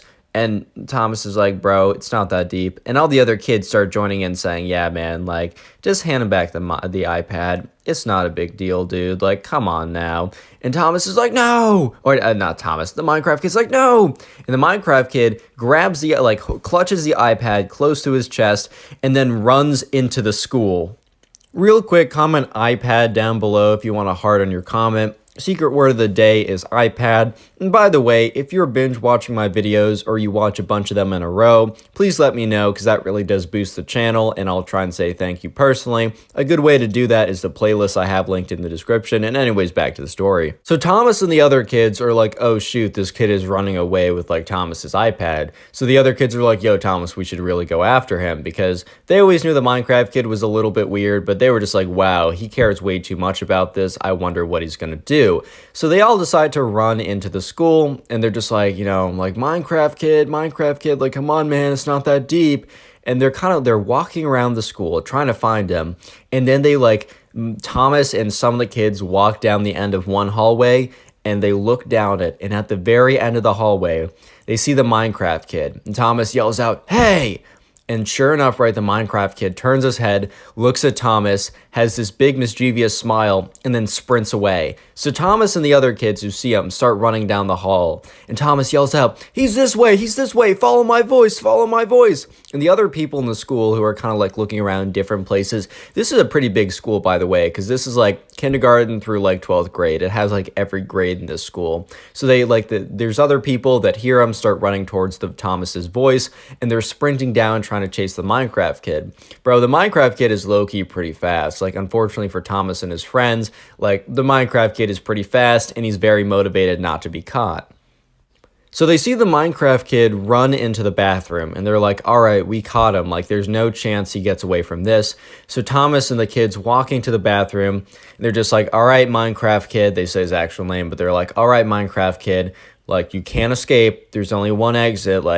Come on now. It's time for you to come out. And they look at one of the stalls, and they see feet in it, and they're just like, all right, man, if you're not going to come out, we're going to come in there. And they just kind of hear a what? And they're like, all right, man, I'm sorry. So one of Thomas's friends kicks open the stall door, and it's just some random kid sitting in there. And they're like, oh my God, I am so sorry. Someone stole and Thomas goes, someone stole one of my personal belongings, and we're chasing him, and he went into the bathroom, and I thought I'm so sorry, man. So he just closes the door and just looks at his friend okay, that was not good. But anyways, there's only 2 stalls in the bathroom, so Thomas and his friends open up the other stall, which isn't even locked and doesn't seem to have anyone in it. And they look up and they see that there's a window in this bathroom, right? There's a window in the second stall, and sure enough, the window is open. So Thomas is like, damn, he escaped again. And so Thomas feels kind of defeated. I mean, at the end of the day, this kid is not really going to escape. He still has to be at school. But Thomas and his friends walk out of the bathroom feeling kind of defeated when they hear one of his friends saying, we found him, he's cornered. So sure enough, right, the Minecraft kid had ran back inside, and unfortunately for him, he got kind of stuck in a corner. He got kind of cornered by some of the guys. And the thing is, right, there was a teacher in one of the classrooms, and the teacher was either cleaning up from her last class or preparing for the next class or doing a little bit of both. But she looked over and she was watching whatever was going down because she wasn't totally sure what was happening. And Thomas walks up and he's like, Minecraft kid, just give me the iPad. It's fine. We're not going to report you for doing this, even though you did steal my property and you did, you're being pretty crazy right now. But if you just give me the iPad, we're going to forget any of this ever happened. So just walk on over, give me the iPad. We'll just forget. The Minecraft kid is like, not unless you, and the Minecraft kid is stuttering. And Thomas is like, come on, man. And Minecraft kid's like, no, you must say that Minecraft is better than Roblox and the best game ever. And you must also repent your sins against the game, the greatest game of all time. And Thomas is like, dude, I'm not going to do that. It's a matter of principle at this point. I'm not going to bow down to your demands because you're crazy and you take things way too deep that aren't that deep. And the Minecraft kid is like, so be it. And the Minecraft kid kind of his frown is kind of an anxious face slowly creeps into a smile, and the Minecraft kid grabs the iPad with 2 hands and hoists it over his head. And Thomas is starting to realize what's happening. He's like, dude, no. And the Minecraft kid lifts the iPad up and throws it as hard as he can on the floor. It makes contact with it because they had I don't know, they didn't have carpet floorings. They had hard, I don't know if it was stone floor or whatever. iPad makes contact. Boom! Screen completely destroyed. Bits of glass fly everywhere. The iPad kind of propels back up a little bit from all the force it was thrown down with. Bits of the back of the iPad even break off or whatever. The thing is completely trashed. And the Minecraft kid says, you get what you deserve. And at this point, right, the teacher who's been watching the whole thing, and the reason why she didn't intervene before, she had literally no idea what was going on. But when she saw this, she was like, Minecraft Kid, said his actual name, Thomas, and then said the other name to the people there. What is going on? And Thomas is just kind of speechless, looking at the ground with his smashed iPad, bro. Like, that was not what he was expecting. Thomas then kind of breaks out of his kind of like daze or whatever, looks at the teacher and says, the Minecraft Kid, or says his actual name, Minecraft Kid just smashed my iPad because I'd said I didn't like Minecraft. And, the teacher's like, you two, come with me. And, so Thomas and the Minecraft Kid are escorted to the principal's office. And the teacher walks in, and the principal's like, I'm a little busy. And the teacher's like, all right, well, this is pretty important. And the principal's like, all right, whatever, fine, like, what's up? And the teacher explains, I was just going in my class, I was cleaning up from my last class, preparing for my next one, and I saw that, like, one of the kids absolutely obliterated an iPad, and she had brought the iPad and all the little bits of glass with her because the janitor had to come and, like, help scoop it up or whatever, and, the principal's like, oh, wow, was it his iPad? And the teacher says, no, it doesn't seem to be his iPad, it seems to be Thomas's iPad. And the principal's like, wow, really? And the Minecraft Kid says, no, this is actually my iPad. I just didn't want it anymore. And Thomas is like, what? No, this was my iPad. And the Minecraft Kid's like, prove it then. And so Thomas is like, well, I mean, if I normally could open it and enter in the password, and the teacher goes to look at the iPad, tries to turn it on. It's completely busted. She's like, that's not going to happen. This thing's busted. And Thomas is like, I don't know. This kid has been, no, not Thomas. The Minecraft kid is like, Thomas has really just been hating on me recently. And he thought it'd be a great opportunity when I just didn't want my iPad anymore. I was trying to break free of technology. He thought it would be a great opportunity to try and frame me and claim that my iPad was actually his. And at this point, right, Thomas is about to go insane. He's like, what? What is this kid saying? What? And yeah, so sure enough, right, the Minecraft Kid is claiming that the iPad that he smashed, that was Thomas's, over the fact that Thomas said Minecraft was trash, right, which he didn't even believe. He was just being a troll, right? Now he's claiming that the iPad was actually his so he wouldn't get in any trouble. And so Thomas is like, like, it's mine. Like, I'll find a way to prove it. And the principal's like, all right, well, I mean, until you can find a way to prove it, I don't know how we can really punish him. Because if it is his iPad, I guess he can do what he wants. Like, it's super dumb for him to smash it, but, like, he can really do what he wants.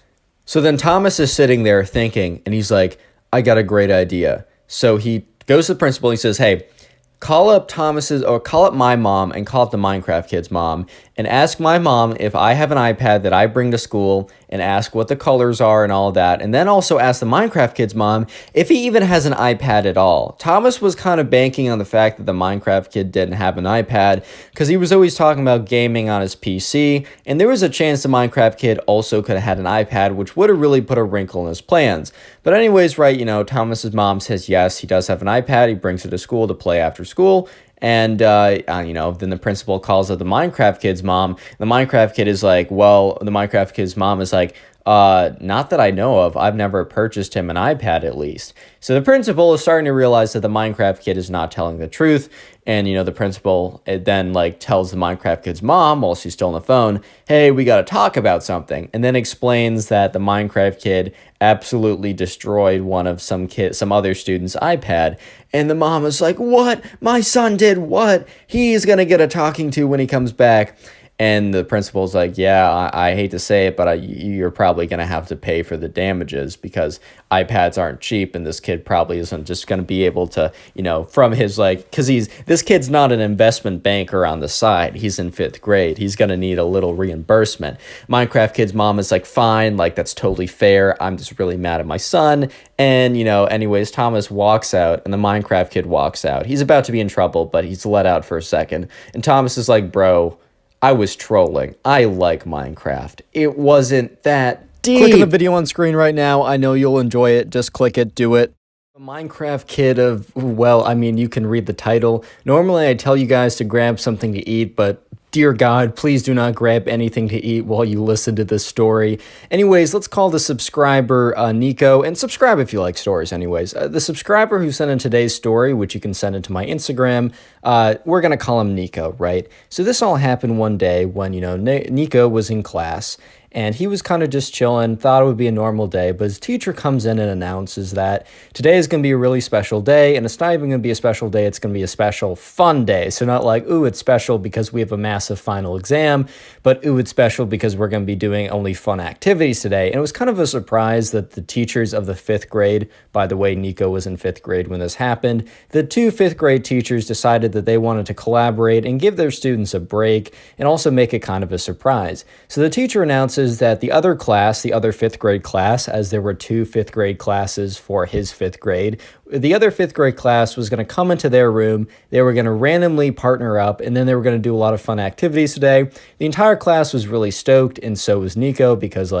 dude, he didn't want to be doing any homework. He didn't want to be doing any math. You know how it is. And to be surprised with a really fun day, it's just a good day, man. Things are going to be good. So anyways, right, almost on cue within as the teacher said the other class will be coming in, they hear a knock on the door and the other 5th grade teacher opens it up and says, "Hi guys, I hope you guys are ready for your surprise today." Everyone is like, "Yeah, it seems like it's going to be a good day." Well, it's not. At least not for Nicholas, or Nico as we're going to call him. Because, everyone else is going to have a great day, but you already saw the title. You already know how bad this is about to get. Anyways, right, so they were assigned with random people from the other class. And there was this kid in the other class who every single day wore the same creeper hoodie, every single day without a doubt. He wore the same creeper hoodie. I think you guys know them. It's the hoodie that you can buy that has the creeper head on it and then the creeper design. Look, if you wore that, that's totally fine. As long as you don't wear it every single day without washing it, you're fine in my book. But the thing is, right, this kid either had 7 identical creeper hoodies or he just wore the same thing every day without washing it. And by the smell of it, not by the look of it, you could definitely tell that he was not washing it. And this was the 101 copy. Anyways, right, so being randomly assigned someone, Nico gets the gets the short straw, you know how it is, and he gets assigned with the Minecraft kid. We're just going to call him the Minecraft kid because he's always wearing that hoodie. And so the Minecraft kid walks over to Nico's desk, sit down, and says, "Hey man, how's it going?" And Nico's like, "Hey, how's it going?" And immediately as the kid sat down, Nico had to prepare, he had to make sure he didn't gag, just gag on reflex, because there was an aura of stench. The odor probably had a mass that was heavier than the air around it. In fact, it was probably heavier than water. It would be sinking, the water would be floating, it was that crazy, right? So he sits down and Nico's like, "Ooh, how's it going, man?" And the thing is, right, sometimes kids don't smell that good. I don't know, maybe you just didn't take a shower, maybe you forgot the deodorant. That's totally okay, but normally there's not an aura of stench, Normally they're not so stinky that if you were 5 feet away, you would smell them. It's normally not that bad. And Nico wouldn't have really cared if the kid wasn't the best smelling kid ever. He wouldn't really care if I don't know, he lifted up his his underarms and oof, that kind of smelled kind of bad, right? But the fact was the Minecraft kid literally had an aura of stench around him. So Nico was like, "All right, I'm just going to power through today, right? It's fine." And the teacher at the front of the class said, "Guys, we have some this is we have a really fun activity. And the first activity planned for you guys, it's going to be an outdoor activity and it's going to be a fun game." And the whole class is super excited. And the thing is, right, Nico's actually kind of excited too, because he's thinking, all right, outdoors. The stench will probably dissipate or at least be less strong if it's outdoors. So this is a massive win for me. It was a massive win until the teacher announced that this special outdoor activity would be hide and seek in teams. And Nico's just thinking to himself, "Oh no, oh no," because he realizes, right, hide and seek means that him and the Minecraft kid with his stench aura, or they're going to have to hide together. They're probably going to have to hide together in very compact, close places. And the stench aura, Nico assumes, is only going to get more and more intense and terrible the closer you get to the origin. Which, he was 5 feet away from the Minecraft kid and he was barely making it. So, imagine being, directly there. Nico was like, "Man, I gotta practice not breathing for, an hour at a time, because that's the only way I'm surviving this." But anyways, they all head outside. And real quick, the secret word of the day, It's Minecraft. I know, it's nothing that creative, but it is what it is. So comment Minecraft down below. I'll try and heart your comment as a way to say thank you for making it this far into the video. When you guys watch my videos for a long time, it really does help out the channel. And also, if you want to binge watch these videos, make sure to let me know in the comments and I'll try and say thank you back, as it really, really does help the channel. But anyways, right, they head outside and they're preparing for their hide and seek adventure type thing. And so they go out there and the teachers are like, all right, so we're going to choose who is going to be the, the one who's going to seek, and we're going to figure out like everyone else is going to go hide. Nico was praying to God that he was going to be the one, or his team of him and the Minecraft kid were going to be the seekers. Because if they were the seekers, dude, they didn't have, like, Nico didn't have to worry about being in a tight, cramped space. He just had to, like, he could be literally, like, 20 feet away trying to, like, he'd be like, oh, let's split up so we can divide and conquer, which, aka, like, I mean, it is a more effective strategy, but the real goal, the real intention is to get away from the stench aura, because you already know what it is. But no, a different team was picked, and he was like, okay, great. And the Minecraft kid is like, dude, I am so good at hide and seek. I know the best hiding spots. And, Nico's like, let's just hope that these hiding spots are not really kind of like cramped. And sure enough, the Minecraft kid is leading him. He's like, dude, let's go. So they got 60 seconds, or the seekers had to count till 60, and they were counting pretty loud. And the Minecraft kid's like, come on, quickly, quickly. And sure enough, right, the Minecraft kid leads both Nico and him to this spot, and the spot was like, yeah, unfortunately, it was super cramped. So the spot was like behind the building and was behind this bush. And the thing was, right, the little spot behind the bush that like someone could hide in, it was really only a good hiding spot for one person, and it would have been incredibly cramped for two. The Minecraft kid's like, don't worry, man, like I can squeeze in. We totally got this. No one has ever found me in this hiding spot. And Zach is thinking to himself, wow, this is actually a really good hiding spot, because it was. However, the problem is, the better the hiding spot, right, the longer the duration that he's going to have to stay in that hiding spot. And also the longer the duration that, he's going to be in that hiding spot with the Minecraft kid with his like literally like life-threatening stench aura. And he's like, okay, this is going to be the hardest challenge of my life. And the Minecraft kid hops in there. He's like, dude, come on. And Zach is like, I don't know. And the Minecraft kid grabs him by the hand and drags him in. He's like, don't worry, bro. I know this place is good. And Zach is like, whoa. And legitimately, Zach has to wait there for 15 minutes. And Zach is, he's not trying to be rude, but he's like breathing. He like pulls up his like sweatshirt and breathes into it. And that makes the air a little bit less toxic, but it's still really, really bad. And Zach is, not Zach, sorry. That was the guy in the last video. I still have my notes up from that one. Nico is struggling right now. He's just like, he's breathing in air. He's coughing it out. And the Minecraft kid's like, shh, stop coughing. You're gonna get our hiding spot. They're gonna figure it out because you're being so loud. And Nico's just thinking to himself, man, I'm just trying to survive this. I'm not asking for much, man. I'm just trying to survive. That's literally it, bro. I just want to see my parents, dude. So Nico and the Minecraft kid are just sitting there, and they sit there for legitimately like 20 minutes. And then eventually the seekers come around, and they're around in the bush.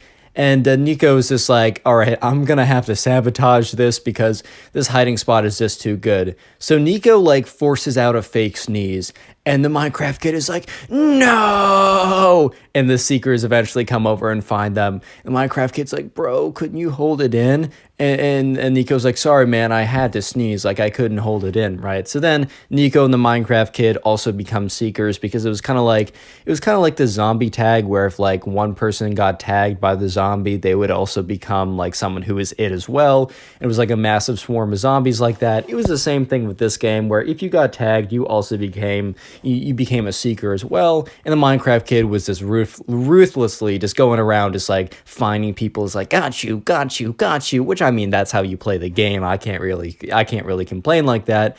But eventually everyone gets found, and the teachers are like, all right, guys, I hope you had fun with that. We're going to head inside for one last activity before the day is over. And so they head inside and they head back to the tables, and the teachers are like, all right, we're just going to have a nice little like kind of like arts and craft type thing. And they show these big bins with all these art supplies and whatever, right? They're like, all right, man, come up and make whatever you want to make, and just have a good time talking to your new partner, or not your new partner, but your new friend. It's not a new partner.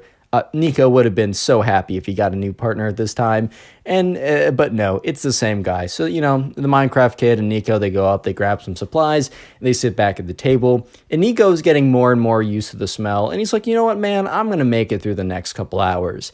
And while they're sitting there making whatever they're making, the Minecraft kid is like, all right, man, let's get to know each other a little bit better. Tell me some fun facts about you. So Nico's like, okay, I don't really know, but I guess like I got a dog.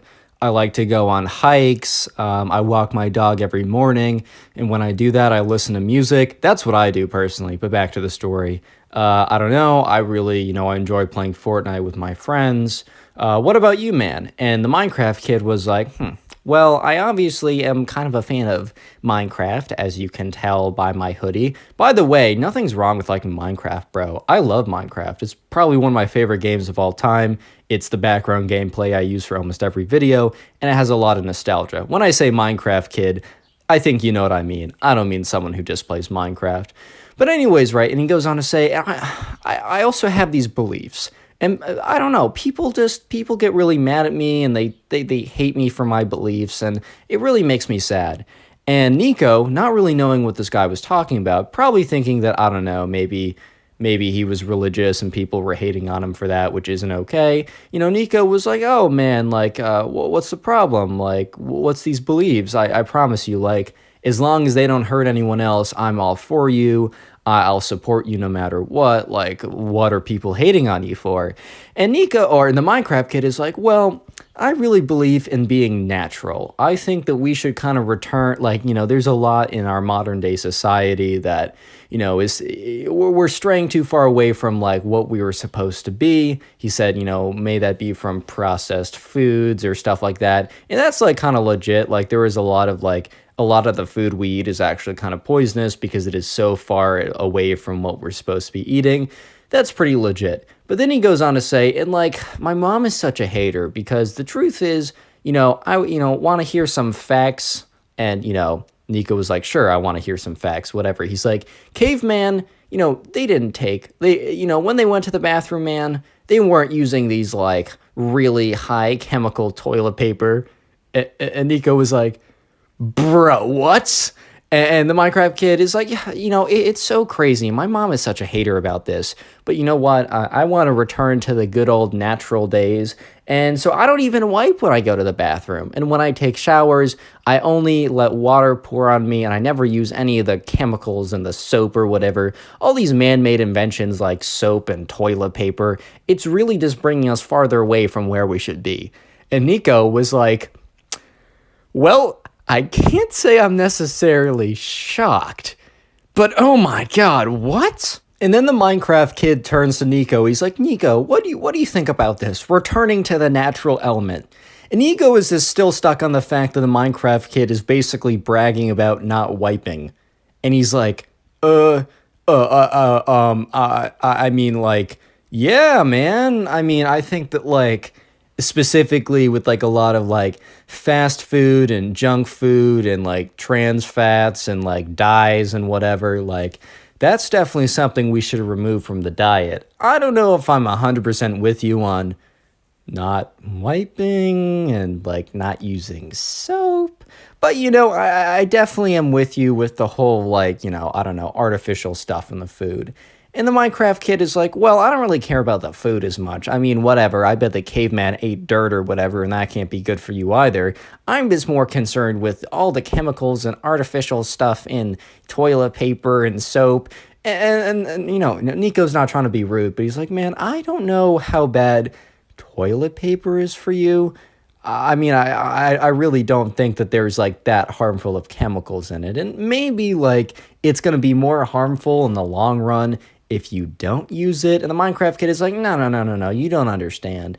I wouldn't really expect you to understand, as I've done a lot of research myself. Bro, just a little note from me. Whenever someone says they've done their own research, no, just stop listening to them. Just stop listening to them. But he's like, I've done some research myself, and I really think what I'm doing is going to be the healthiest for me. And that ended the day. But Nico was just so startled by what he heard that he actually contacted one of his friends who was in the other fifth grade class. Nico really was wishing that he was going to be partnered with his other friend in the fifth grade class, but it didn't work for him like that. And he said, "Hey, man, you know that kid with the creeper hoodie?" And the dude's like, "Yes, I saw you got partnered with them. You smelt it too." And Nico's like, "Yeah, do you know why?" And the kid's like, "Yeah, because he doesn't wipe, lol." And Nico's like, "Bro, what? He tells everyone that?" And the other kid in, like, Nico's friend in the other class is like, "Yeah, bro, he's bragged to everyone about it. Like, legit, everyone here knows. I should have given you a heads up. I just wasn't able to. I'm sorry about that." And Nico's like, "Wow, like, I spent a day with them. You got to spend, like, the entire year with them. You're a trooper." And he's like, "Dude, I know. I once got partnered with them. I had to go to the bathroom to, the insides of his stomach came out on the outsides is what I'm trying to say from the smell." And anyways, Nico was like, "You know what? I'm so excited to go back tomorrow because we're going to have a normal day of school." And Nico never thought he'd ever utter those words. Click on the his video life. on screen right now. I know you'll enjoy it. Just click it. Do it. How's it going, everyone? I hope you're having a great day, because today we have a story of probably one of the worst Karens that I've ever received a story about. So sit back, relax, subscribe to the channel if you are new, and let's just jump right into this. I'm going to call the subscriber who submitted this story Ken. So anyways, right, this all happened when Ken was literally in 5th grade. He was just a little kid, right? And actually, some people are in 5th grade watching this. You're an adult, man. Don't let anyone tell you otherwise. But anyways, right, so Ken was invited over to a birthday party of another one of his friends. It was a outdoors Star Wars themed birthday party. In my opinion, it sounds pretty hype.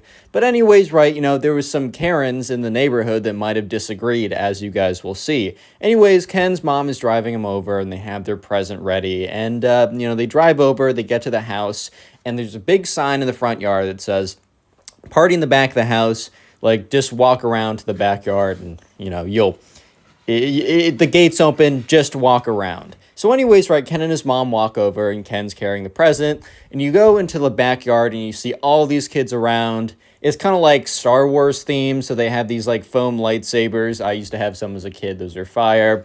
They have, like, stormtrooper costumes. They have a big Death Star piñata. It's fire. It's a great birthday party, right? So anyways, Ken walks over, his the birthday kids, the birthday boy's mother comes over, greets them, says, "Thank you so much." Ken's mom says, "Hey, where do we put the present?" Points over at a table. They go over, put the present down. And Ken's having a really good time.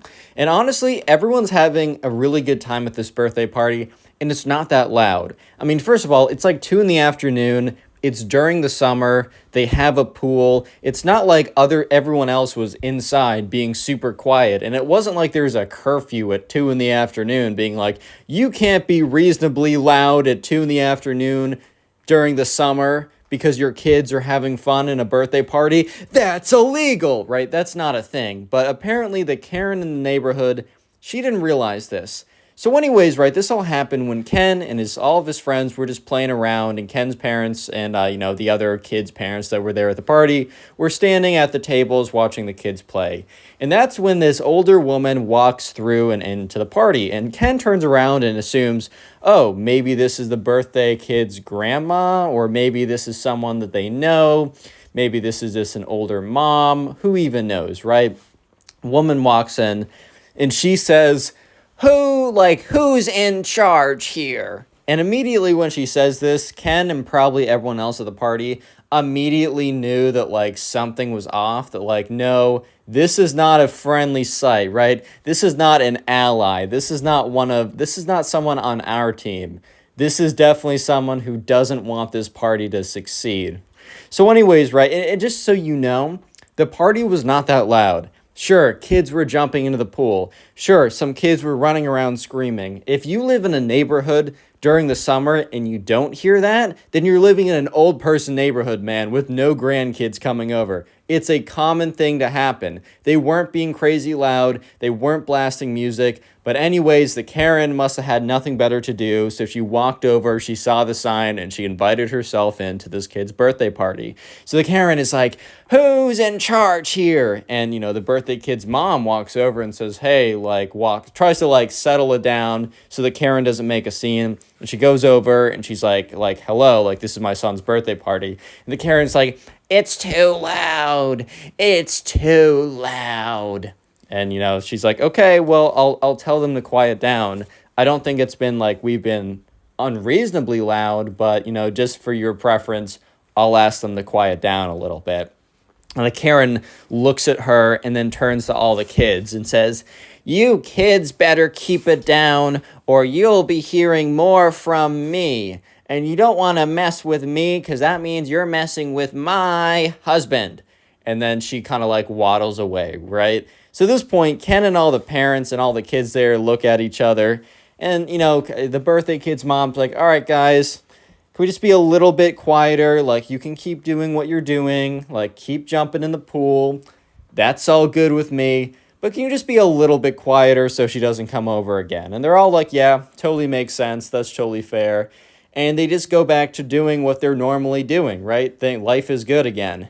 And yeah, they don't really quiet down that much. But they weren't being loud in the first place. No one's going to jump into the pool quietly. Like, how do you jump into the pool quietly? You're going to make a splash. Do you pencil dive in every single time? Bro, cannonballs are fun. I'm sorry. Are the kids running around doing like the lightsaber games? Are they going to be completely quiet? This isn't a Buddhist monk temple, bro. You can talk. It's fine. It's not a monastery. Like, come on now. So anyways, the kids go back to being kids. As kids should, right? And once again, Ken is just, completely forgot about the Karen who came over and said, you guys better quiet down or my husband will beat you up. Okay, she didn't say that, but you know what I mean. Ken completely forgot about the Karen, and that's until, right, they Ken hears the gate open again. Assume it's maybe new kids coming to the party that were late. Maybe someone had to step outside. Maybe, I don't know. But Ken doesn't think that it's the Karen walking through. But sure enough, right? Sure enough, the same old woman walks through again. And she's like, attention!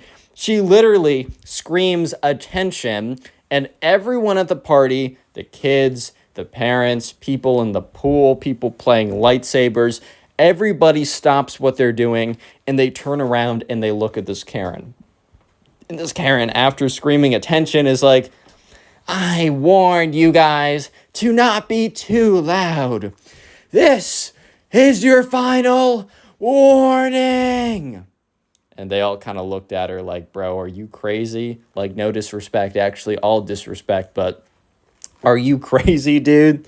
And she's like, and if I have to come around one more time, I'm calling the police on this party and having it shut down.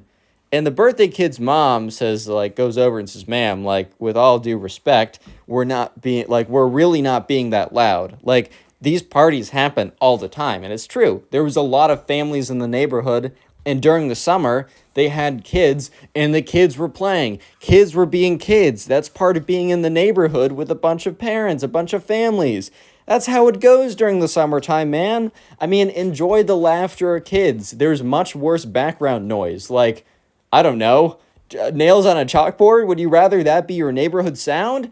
Anyways, though, so the Karen is like, either way, if you guys are loud one more time, you can leave me no choice but to call the police on all of you. And at this point, people were kind of looking at each other. Ken was kind of looking back and forth like, oh my God, what's going on right now? And the Karen looks at all of them and just literally points at all the kids, which, bro, point at the parents. If you're going to be doing this, fight the parents. Don't fight the kids on this. And she looks at all of them. She says, I'm watching you all. And the Karen waddles off in her little moo-moo thing or whatever. And so the birthday kid's mom turns to all the kids and is kind of upset at this point. She's like, guys, you were not being too loud. Don't let that old woman tell you that. That's ridiculous. You guys are totally fine. If she's going to call the police on a kid's birthday party, then let her call the police on a kid's birthday party. Everybody go ham. And everyone was kind of in agreement because they did know that if the police were to come, they would have the police were going to show up. They were going to hear the level of noise and they were going to realize that this old woman called the cops. They could have been maybe they were needed somewhere else. Maybe they were needed on duty, but no, this woman decided that, because these kids were having a birthday party and enjoying, the summer fun, that they were the real problem here and don't get it twisted. Like, come on now, bro. Like, you can't seriously think that. So the police if they're going to show up, they're going to hear it and they're going to realize it's not being a problem. And, it's going to be completely ineffective. So the birthday kid's mom is like, screw it. Everyone be as loud as you want. I personally don't care. So all the kids go back to doing what they're doing. And sure enough, right, the sound goes back up because, the kids just go back to playing their games. They're in the pool. They're playing lightsabers. Ken is having a good time with his friends. And that's when you hear the gate not open. The last 2 times the gate opened. This time it was opened with such intentional force that it slammed. And for all we know, it could have cracked or braked or something. But people heard, broke, sorry. The people heard the gate slam. So everyone immediately turns around and looks at it. And they see the Karen walking over. And this time it is this old male Karen who is walking over too. By the way, Karen doesn't just mean female. There are plenty of male Karens, bro. They exist, and here's proof. So anyways, right, the Karen and her husband, male Karen, are both standing there. And you would have thought that the way that Karen spoke about her husband, that this guy would have been 6'8", 300 pounds, 100% muscle, 0% body fat, carrying 2 Gatling guns on his hands. You would have thought that he was a crazy or president of the United States with a drone strike ready for your face if you disagreed. But unfortunately, no, actually, fortunately, no. He was just another old Karen dude. They both walk over, and the Karen starts laughing. Imagine laughing at a bunch of kids enjoying themselves. She's laughing. She's like, "You've done it now. You've done it now, haven't you? You have fallen into my trap." And everyone kind of turns around and is like, ma'am, did you just say fallen into your trap? You're trying to trap these little kids? She goes on to say, "I gave you 2 whole warnings that if you guys didn't quiet down with your shenanigans and crazy party," okay, if you call this a crazy party, some kids jumping into the pool and playing lightsabers, then Karen, I don't know what parties you're going to. But anyways, right, she's like, "If I told you not to quiet down, then I would call the police. And now I'm coming back with my husband. Aren't you guys intimidated?" The Karen turns to all the kids. The kids kind of just stare back, blinking, what? It's just some old Karen, bro. No, I'm not intimidated. What are you talking about? She's like, "That's it. I'm calling the cops." So anyways, calls the police, right? Shows everyone 911. She picks it up. She's like, officers, please, I need you to get here now." Says the name and address of the place that they were at. "Please, it's a crazy party. They're going to destroy the neighborhood. We need you here now. Oh no." Starts this fake crying bit. And you could hear the operator being like, "Ma'am, don't worry, we'll be there right away." And she turns out the phone. The Karen's like, "Ha ha ha ha. This is what you get for disturbing the peace." And at this point, right, the mother of the birthday kid is pretty angry, and she's like, "Did you seriously just call the police on kids having fun, enjoying their birthday party? First of all, this stuff happens all the time, right? Second of all, these are a bunch of kids, right? These are a bunch of kids at a birthday party. This is not what the officers are thinking, that you're calling in some crazy rager party that's going to actually cause damage to the city and is actually way too loud and whatever, right? These are some kids with a Star Wars themed birthday party. This is going to be the biggest flop for you ever. This is going to be embarrassing for you. This is ridiculous. I can't wait to see it go down." So at this point, right, the Karen and this mom are completely beefing. It's pretty interesting. The tension in this room you could definitely cut with a knife. But anyways, everyone's just kind of waiting. They kind of just go back to doing what they're doing while the birthday, because they're kind of waiting for the cops to show up. But they just go back to playing their Star Wars stuff because, I don't know, they're in 5th grade. Why would they care? And anyways, right, so the Karen and, the birthday kid's mom are kind of feuding. They're kind of yelling at each other. Not super loudly, but they're kind of angrily talking. You know the difference between angry talking and straight up yelling? They were angry talking. So when all of a sudden, right, they hear the gate open up a bit more politely than the Karen ever opened up that gate, and they see two officers walk to the back, and immediately the Karen goes, officers, thank you so much. Oh my God, you're here. And the male Karen is like, thank you, gentlemen, for arriving. Like, if you didn't arrive 1 minute sooner, the whole town would have been in flames, or something completely ridiculous, right? So the officers look around, and they're just looking at Star Wars pinata, foam lightsabers, a pool, and a bunch of fifth graders running around having fun. And they're just like, what? So they go up and they're like, who called this in? And the male Karen and the female Karen both raise their hands and they're like, officers, we did it. And they're like, was it like, where's the party? Like, is it down a couple blocks or something? And Karen's like, can't you see? It's right in front of you. This is outrageous. Real quick, comment Karen if you made it this far into the video. I just like to see the names and faces of people who made it this far, and I'll try and heart a bunch of comments of people who do. And also, if you want to support the channel, the best way is by just sitting down and watching a bunch of videos in a row. So maybe later or after this video, just keep watching videos, and in the comment section, let me know what you're doing while you're watching these videos. I'm actually very curious, like playing a video game, are you drawing, do these videos help you go to sleep? I'm really curious. I love reading the comments, and just like, I'll heart a bunch of them, whatever like that. And the little final thing I want to say is if you guys like energy drinks, and you guys like gamer subs, wait a couple days because I got a cool thing coming for you guys. But anyways, I don't want to spoil anything.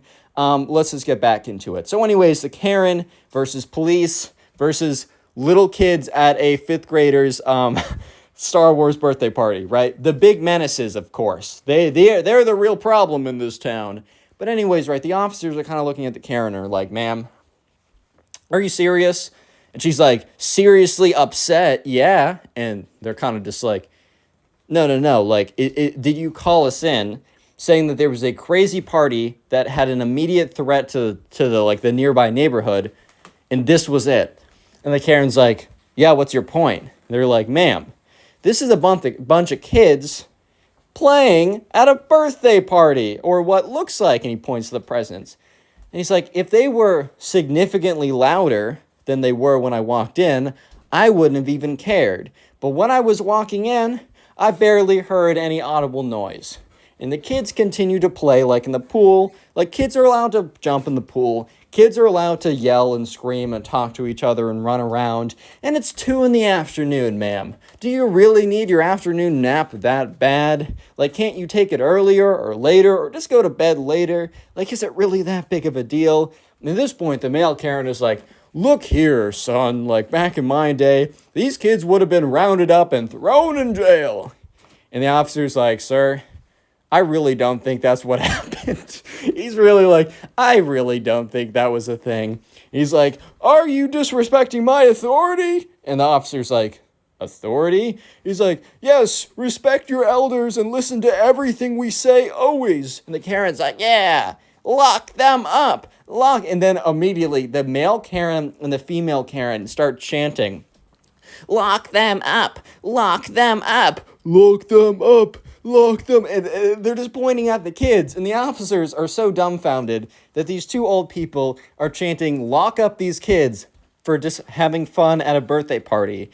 At this point, the parents start getting really mad and they're kind of mumbling and they're yelling stuff. And the kids literally, like, Ken is like, kind of remembers part of this, but part of his memory is blurry because he was too busy in a epic lightsaber duel with his friend. Bro, those went so hard, the lightsaber duels. My dad and I used to do those every night. We'd have like the light up plastic ones. It would be like late at night, and it would just be like all you could really see was the lightsaber. That was so fire. That was so much fun. I'd do it again now if I could find them.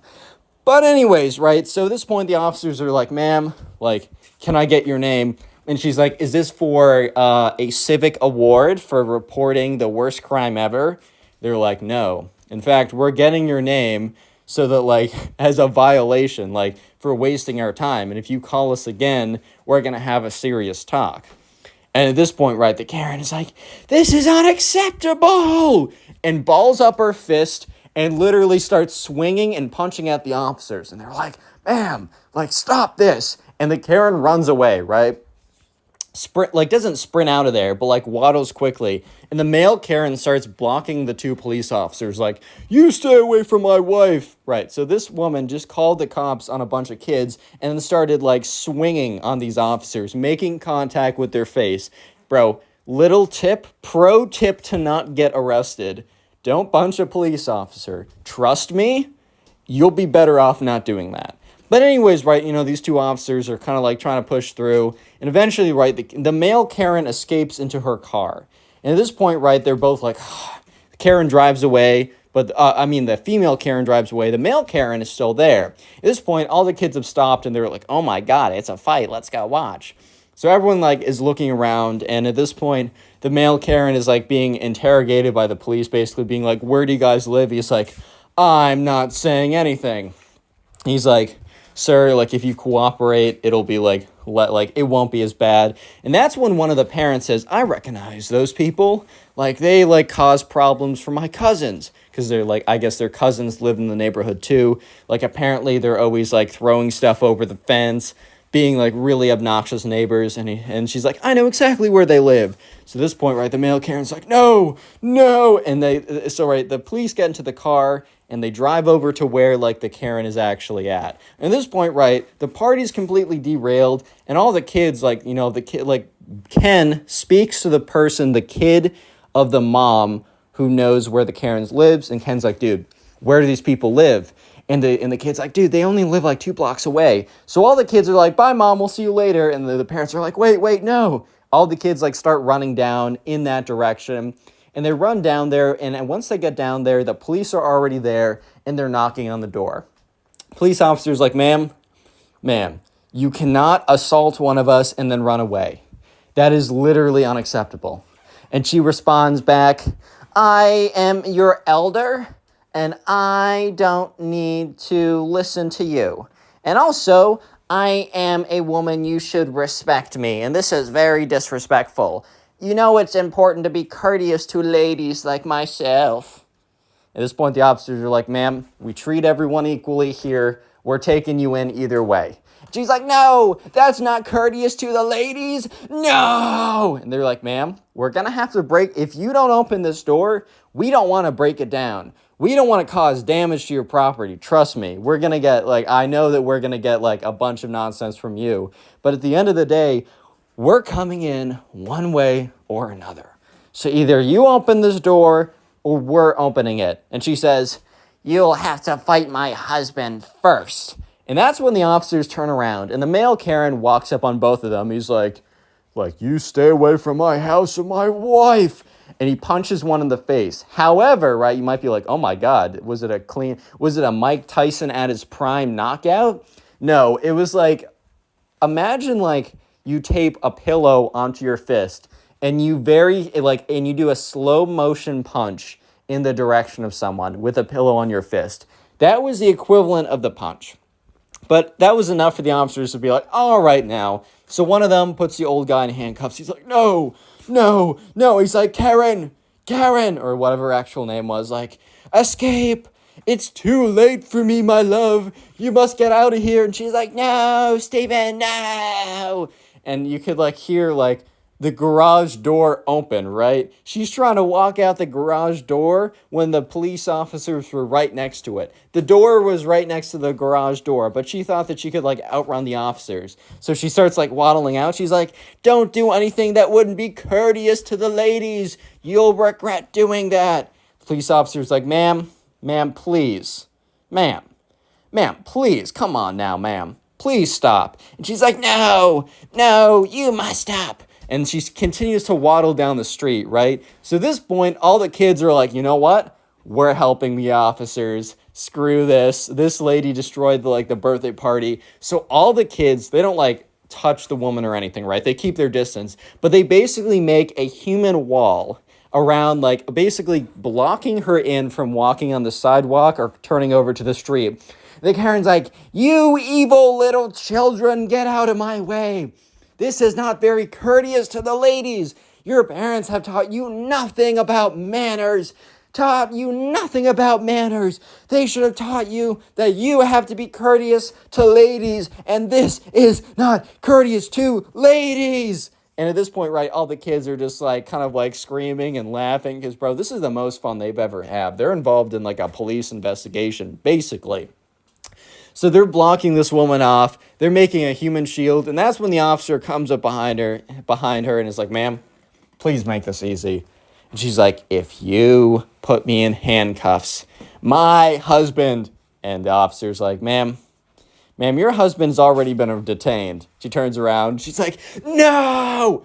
And she's like, I'm going to run through these kids at full speed. If you don't arrest, immediately puts her in cuffs. Boom.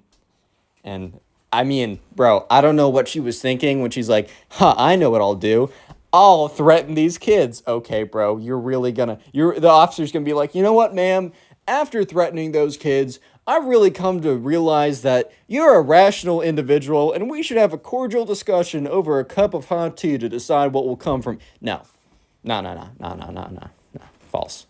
That just didn't happen, bro. That just did. She got arrested, bro, in the cuffs. Out of here. Karen gets out of here.